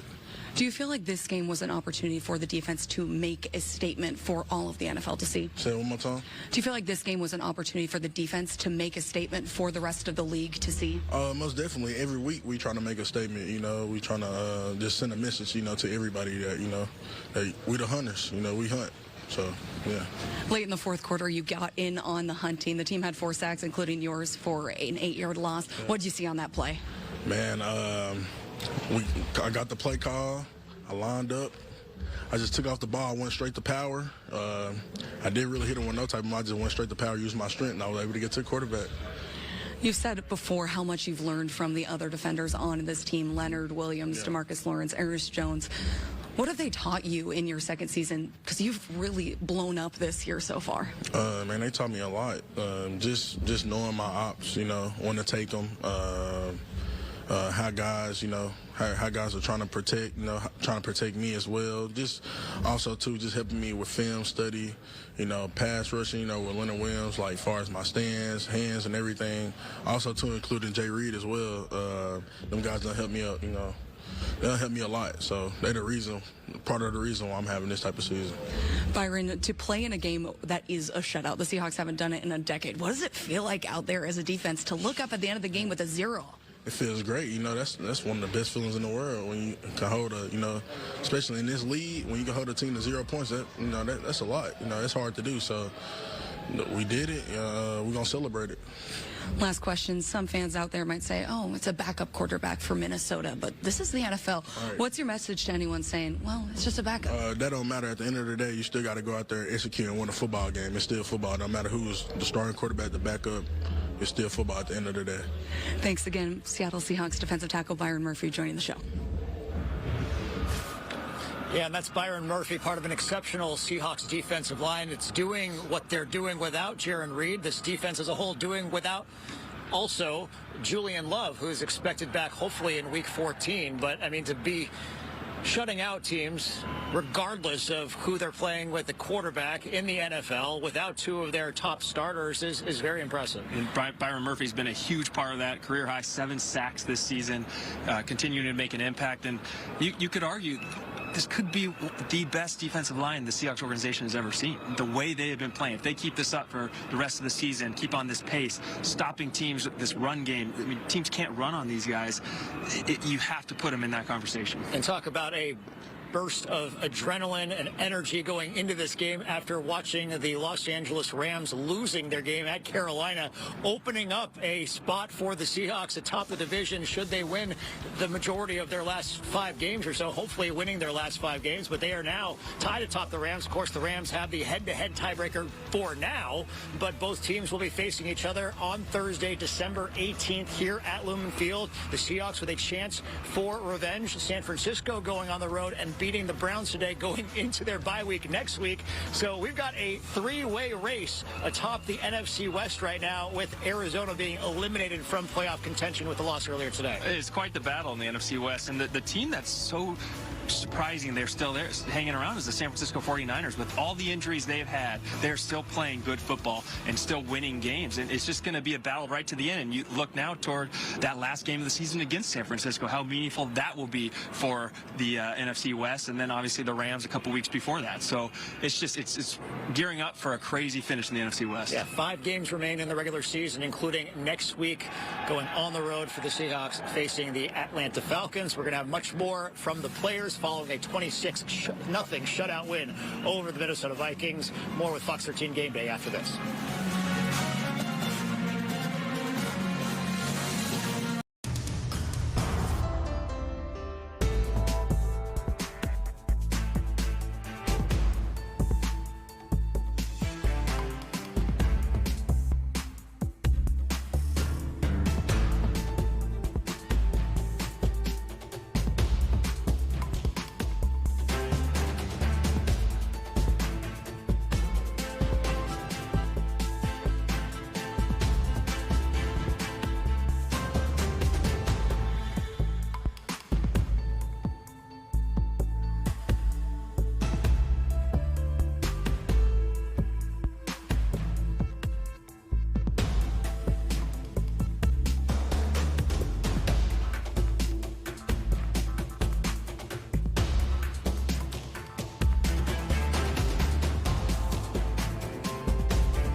Back here live at Lumen Field on Fox 13 game day after a 26-0 shutout win by the Seahawks over the Minnesota Vikings. Aaron Levine with former Seahawk Brian Walters. And Brian, we talked before the game about the running game starting to get going a little bit more. 125 total rushing yards today for this rushing attack, split between Ken Walker III and Zach Charbonnet. I thought I really liked what they did in the running game today. I did. And one thing I noticed was, in the past games, you've seen kind of the rotation quick. You see Kenneth Walker going for a play or two, then Charbonnet going for a play or two. But I thought today they kind of left him in for longer than one or two plays. They had him in 4, 5, 6 plays at a time.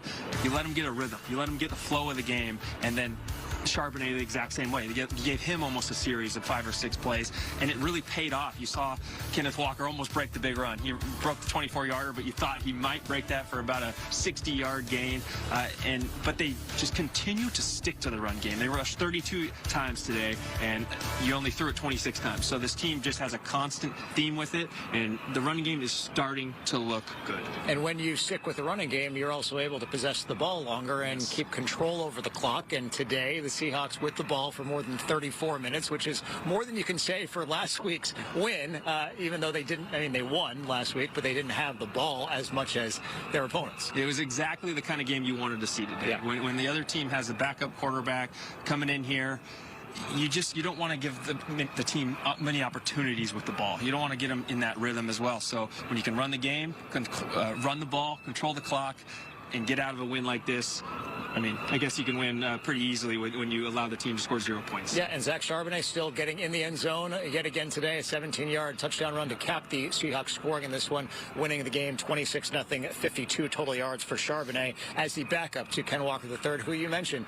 got into a bit of a rhythm because he was able to stay on the field a little bit longer as we take a look at Charbonnet's stats today. Yeah, and Charbonnet, he looked explosive as well, I thought. I think when Charbonnet can really hit those corners, get around, he just gives you a different aspect. So you're starting to see this 1-2 punch really taking shape. And more importantly, I think you're seeing Kubiak learn kind of how to use it, how to use them smartly, where you can get guys in rhythm again and still give them the carries. I mean, Charbonnet had 14 carries, and you saw Kenneth Walker with 13. That's a perfect balance for these guys, and it makes it tough on a defense when you have the fresh legs like that coming in every series. And for them to do that against a Minnesota defense, which was our biggest worry coming into the game, and wasn't necessarily the offense with a backup quarterback like Max Brosmer, but the defense has looked strong throughout this season. Yeah, and again, that was the one thing you had to do against this Vikings team, because their strength was in the secondary. They have helped it. They've made it really tough on teams to throw the ball, and you saw that today. It's because they bring so much pressure. They blitz on almost 43% of their possessions, or on the 43% of plays they blitz, and you saw it early in the game. You saw the trouble that the passing game had going, so you have to be able to run the ball. You have to be able to keep them off balance, and that's exactly what they did. It's certainly a highlight of a Brian Flores run defense, and he said that he enjoyed having Sam Darnold on his team, but he was definitely going to blitz him today, and you saw the effect of that in the first half at the very least. We are going to hear more from the Seahawks, including DeMarcus Lawrence, following a 26-0 shutout win by the Hawks over the Minnesota Vikings. That's coming up next year live from Lumen Field on Fox 13 Game Day.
It's Seahawks quarterback Sam Darnold after a big win over the Vikings. Did you do anything different on Jackson today at all that you guys hadn't seen, or what was it? We'll have to look at the tape and go from there. How much of his success from down the field is exactly against the pressure package? When you don't get the pressure, then Smith and Jacobs' game is with. Yeah, I think it goes both ways. I think, if teams pressure us, we can make them pay. But if teams don't pressure us, sometimes they can, put guys in certain areas to take Jacks away. So I think sometimes it can go both ways. But today, it just, I felt like they did a really good job. They had a good plan. And, again, we got to, look at ourselves in the mirror and see how we can be better. What does it mean to see the defense play the way they did today? Gosh, just say that one more time. What does it mean to see the defense play the way they did today? 4 picks, 6 sacks. Yeah, it's unbelievable to have a defense like this, and just consistently. They're always, whether they're, for us, as an offense, especially for me personally, I hate putting them in positions to where I'm getting a sack fumble and the defense is recovering it, and now they're all of a sudden they're down in the red zone, and our defense is able to turn that somehow into 6 points, and it's. To be able to play with and for a defense like that is, it's unbelievable, and don't take it for granted one day. Mike mentioned Ernest Jones talking to the team after the game. Just with what he's been through this year and the way he's playing, what does he mean to this group? Yeah, he's a big time leader for us. Without going down a rabbit hole of just what he means to this team, but he is he's one of the guys that. He's one of our leaders, our big time leaders, and he, what he says carries a lot of weight for us. And he's a great leader. He doesn't say much, but when he does, people listen. What were you thinking when you saw him down the field there with the interception? To be honest, I was watching and I was like, okay, this is good, but we got to figure some stuff out on offense. So I wasn't necessarily running down the sideline hooting and hollering, but no, it was great. Whenever a defense can go out there and make a play like that, it's always awesome to watch as a quarterback. Ernest has had a reputation for a while as a straight leader. He's only 26 years old. Are you ever surprised that he's still relatively young in his NFL career? Yeah, it's it was his birthday recently, and it got put up in the team meeting, and every time there's a birthday, coach asks, how old are you? And the guy has to say their age, and when Ernest said 26, everyone kind of looked around like, are you serious? That's it? So he is, he's wise, beyond his years, just with, how he speaks and just with the way that he plays football as well. So, like I said, he's a great leader for us, and someone we can all depend on. All right, appreciate it, guys. Thanks. And what was billed as a Sam Darnold revenge game overshadowed by a exceptional Seahawks defensive performance, but you could tell Darnold not completely satisfied with the way the offense played today. They're going to look themselves in the mirror and hopefully get it better next week against the Atlanta Falcons. Yeah, and they hadn't quite seen pressures like you've seen from the Minnesota Vikings today, and so that was a good wake-up call for this offense. And what I liked about Sam Darnold, what he did is he didn't try to force it. He didn't try to just throw it downfield like you saw a game against the Rams where they got pressure on him and you threw it down and ended up being an interception. He kind of took the sacks. And when in a game like this, when your defense is playing so good, sometimes it's best when you can just punt it down the field, give it back to your defense, and when knowing the team's not going to score. So he didn't put the ball in harm's way as much. I know the ball came out a little bit. He fumbled a couple times. That'll be fixed. But he wasn't making bad throws, forcing a ball down the field. Yeah, and settling for field goals when he took the sack, as Mike McDonald was talking about during his post-game press conference as well. We're going to hear from Lauren Helmbrecht with her final thoughts after talking to some of the players inside the locker room following a 26-0 Seahawks win over the Vikings here live at Lumen Field. That's coming up next.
Back here live at Lumen Field after a 26-0 Seahawks win over the Minnesota Vikings. Let's head on over to our Lauren Helmbrecht, who was inside the Seahawks locker room. Always nicer after a Seahawks win, and that's exactly the case after their 9th win of the season. Lauren, how was it?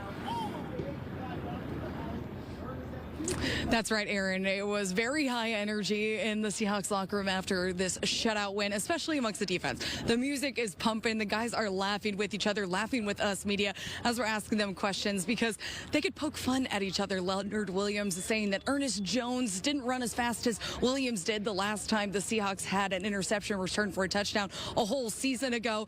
Williams saying, hey, I was a little faster in that. Jones is smiling as well. And the guys were just happy. But they forced 5 turnovers in this game.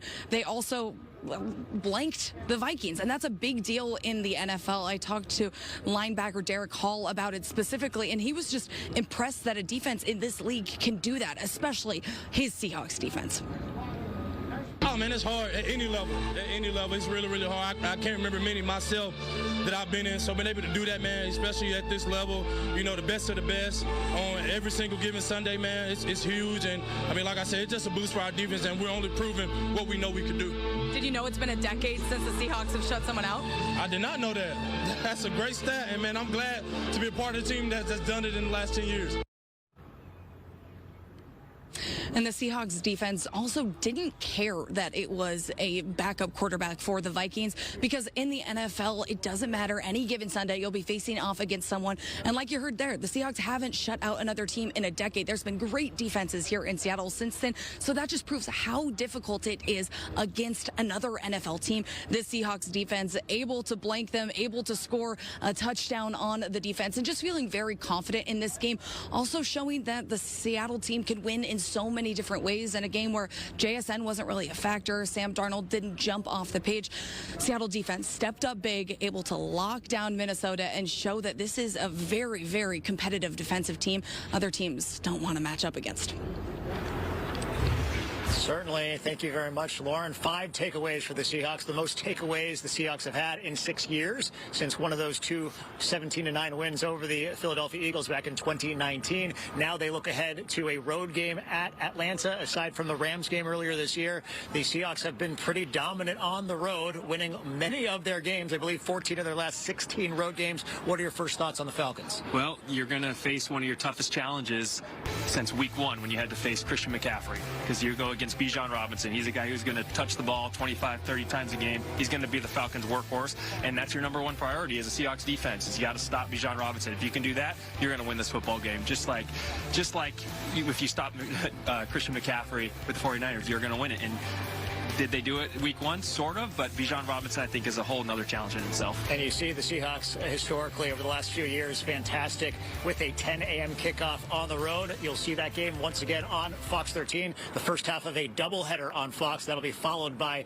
the OT on Fox, and then Fox 13 game day at 5 o'clock later that afternoon with reaction from head coach Mike McDonald and the players. That's going to do it for us now. For Brian Walters and Lauren Helmbrecht, I'm Aaron Levine. We will have much more Seahawks coverage later tonight on Seattle Sports Live at 10:30.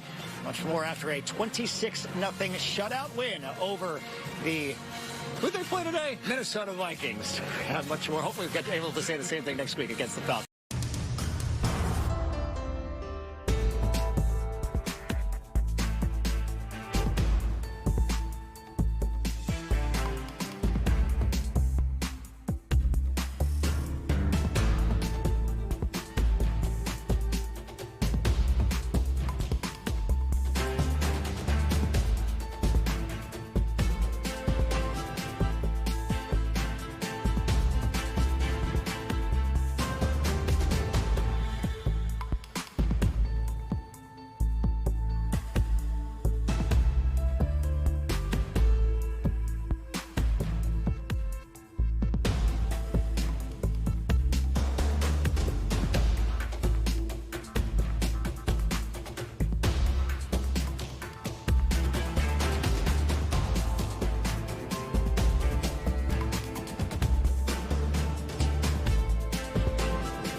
A stolen SUV full of teenagers opening fire on a busy freeway. It's not from a movie, but right here in our area. How it came to a dramatic end. And taking a live look outside right now, a lot of folks are going to be hitting the skies and the roads trying to get home after the long Thanksgiving holiday. We'll let you know what you can expect weather-wise coming up.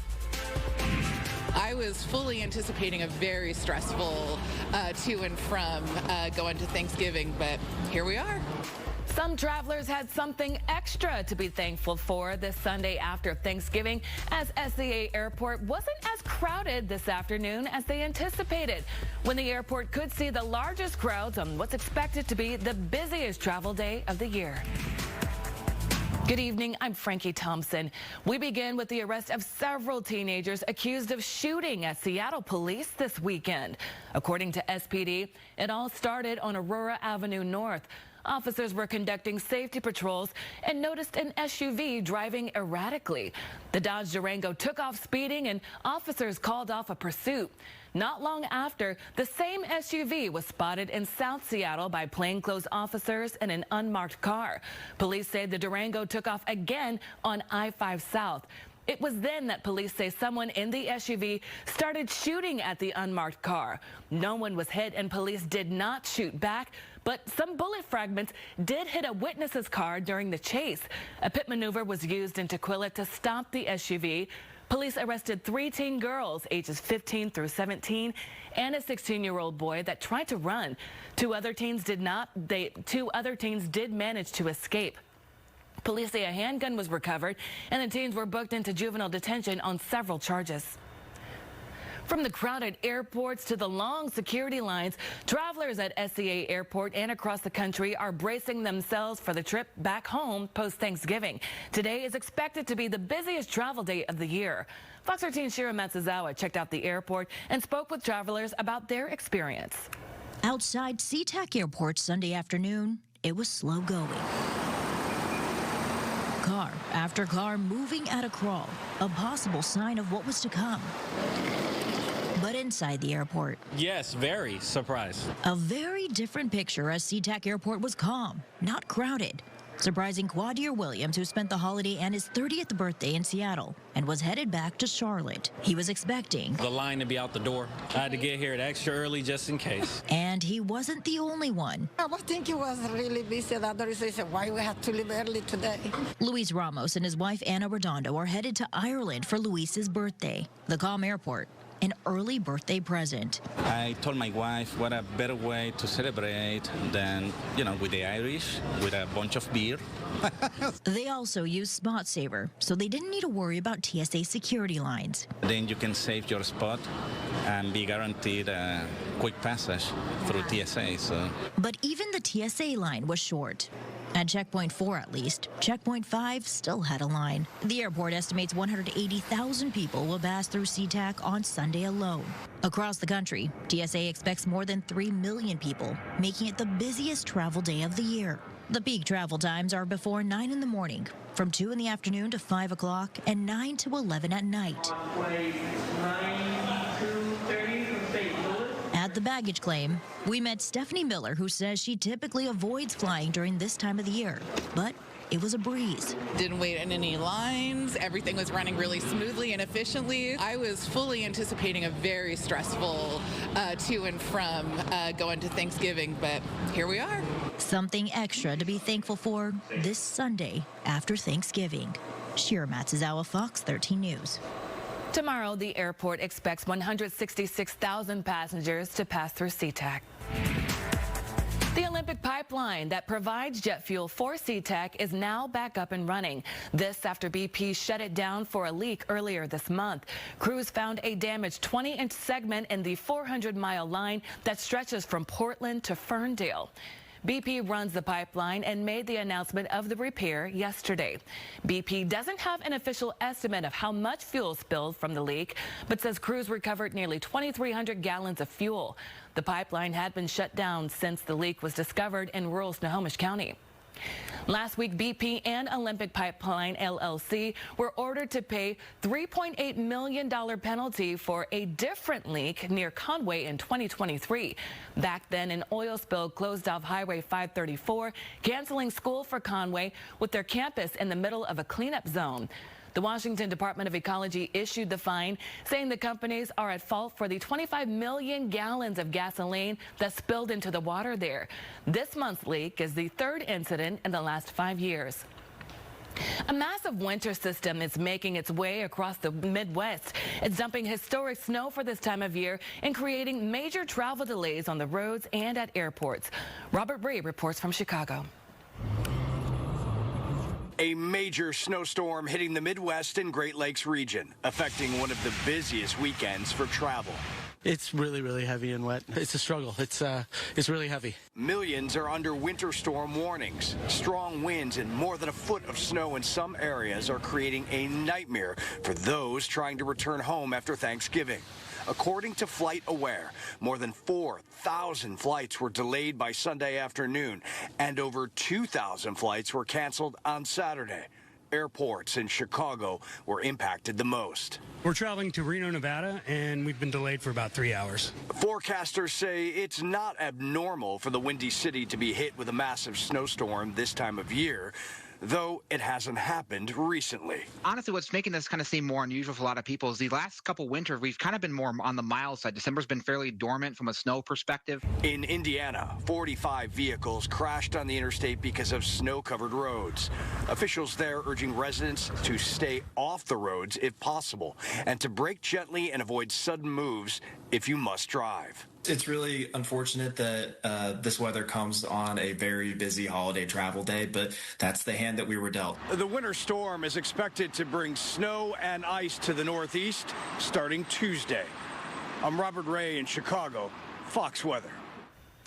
Taking a look at weather in our region, let's turn now to meteorologist Alona McCauley with the forecast. Yeah, what a mess it has been for those folks in parts of the northern plains and the upper Midwest, as we just saw the Great Lakes region. I mean, that cold Arctic air continues to be in place, with Bismarck right now only in the single digits. It's currently 3 degrees there. Right now it is 17 degrees in Minneapolis, 25 in Chicago. And as we just heard from the Fox weather reporter, all of this moisture is going to start to push its way eastward. And that means next in line for that heavy snowfall and some icing conditions will be a lot of locations in the Northeast come the next couple of days, Monday into Tuesday. So that travel impact will be moving a little bit over to the east. Back here closer to home, pretty smooth sailing in and out of SeaTac International Airport. We've got 39 degrees, clear skies outside. It is going to be, of course, a very busy travel evening for us, both on the roads and in the skies. 37 degrees right now. It has been a chilly day all day long in parts of western Washington. It is 39 currently in Seattle, mid-30s in Olympia. Temperatures are just barely above freezing right now in Moses Lake. We're already below freezing in parts of Omak. So if you are trying to get back over the area passes to get home after the long holiday weekend, looking pretty good. We've got bare pavement at all 3 of the passes. Temperatures, though, you can see are at or well below freezing. We're not expecting to see any type of precipitation for overnight tonight. We will start to see a little bit more as we get into Monday and Tuesday. So a live look at the Doppler radar shows dry skies outside. We've enjoyed beautiful sunny skies for the better part of your Sunday, but those high clouds are already starting to sneak in here right ahead of that next system that we're going to be tracking. And this, of course, is the one that we mentioned will start to increase the chances for some showers and some higher elevation snow. So by early Monday morning, we're going to be under cloudy skies.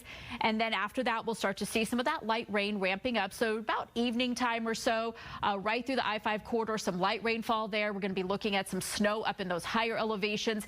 Coming up in just a couple minutes, we'll take a look at your work week and school week forecast and the extended forecast. Stay tuned. All right, taking a look at Leavenworth, picture perfect winter wonderland. That's exactly what the holiday season should look like, with all of the festive lights and people enjoying this time of year. Truly what the Northwest is all about. Hey, WashDOT is reminding drivers it's now studded tire season. They're legal through March 31st. And another WashDOT reminder, you are required to carry chains when traveling across the passes this time of year.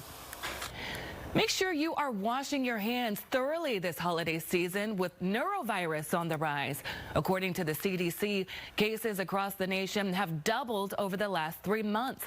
Norovirus is the leading cause of foodborne illnesses in the U.S., with the most common symptoms being nausea and vomiting. The virus causes inflammation of the gastrointestinal tract. It's often referred to as the stomach bug or stomach flu. 4 people are dead and another 11 are hurt after a mass shooting at a kid's birthday party in Stockton, California. Right now, a manhunt is underway for the suspects. Stockton police say gunfire broke out at a banquet hall before 6 p.m. yesterday. The San Joaquin County Sheriff's Office says of the people killed, 3 of them are children. Officials say this may have been a targeted shooting. Also, when this individual is caught, you have my promise that you will have the full force of my office's resources in holding this individual fully accountable. The FBI is helping in this investigation. All right, stay tuned. We've got more news and weather ahead. You're watching Seattle News Tonight on Fox 13 and streaming on Fox Local.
Thousands of European-built Airbus planes are returning to service, normal service, after they were grounded Friday for an urgent software update.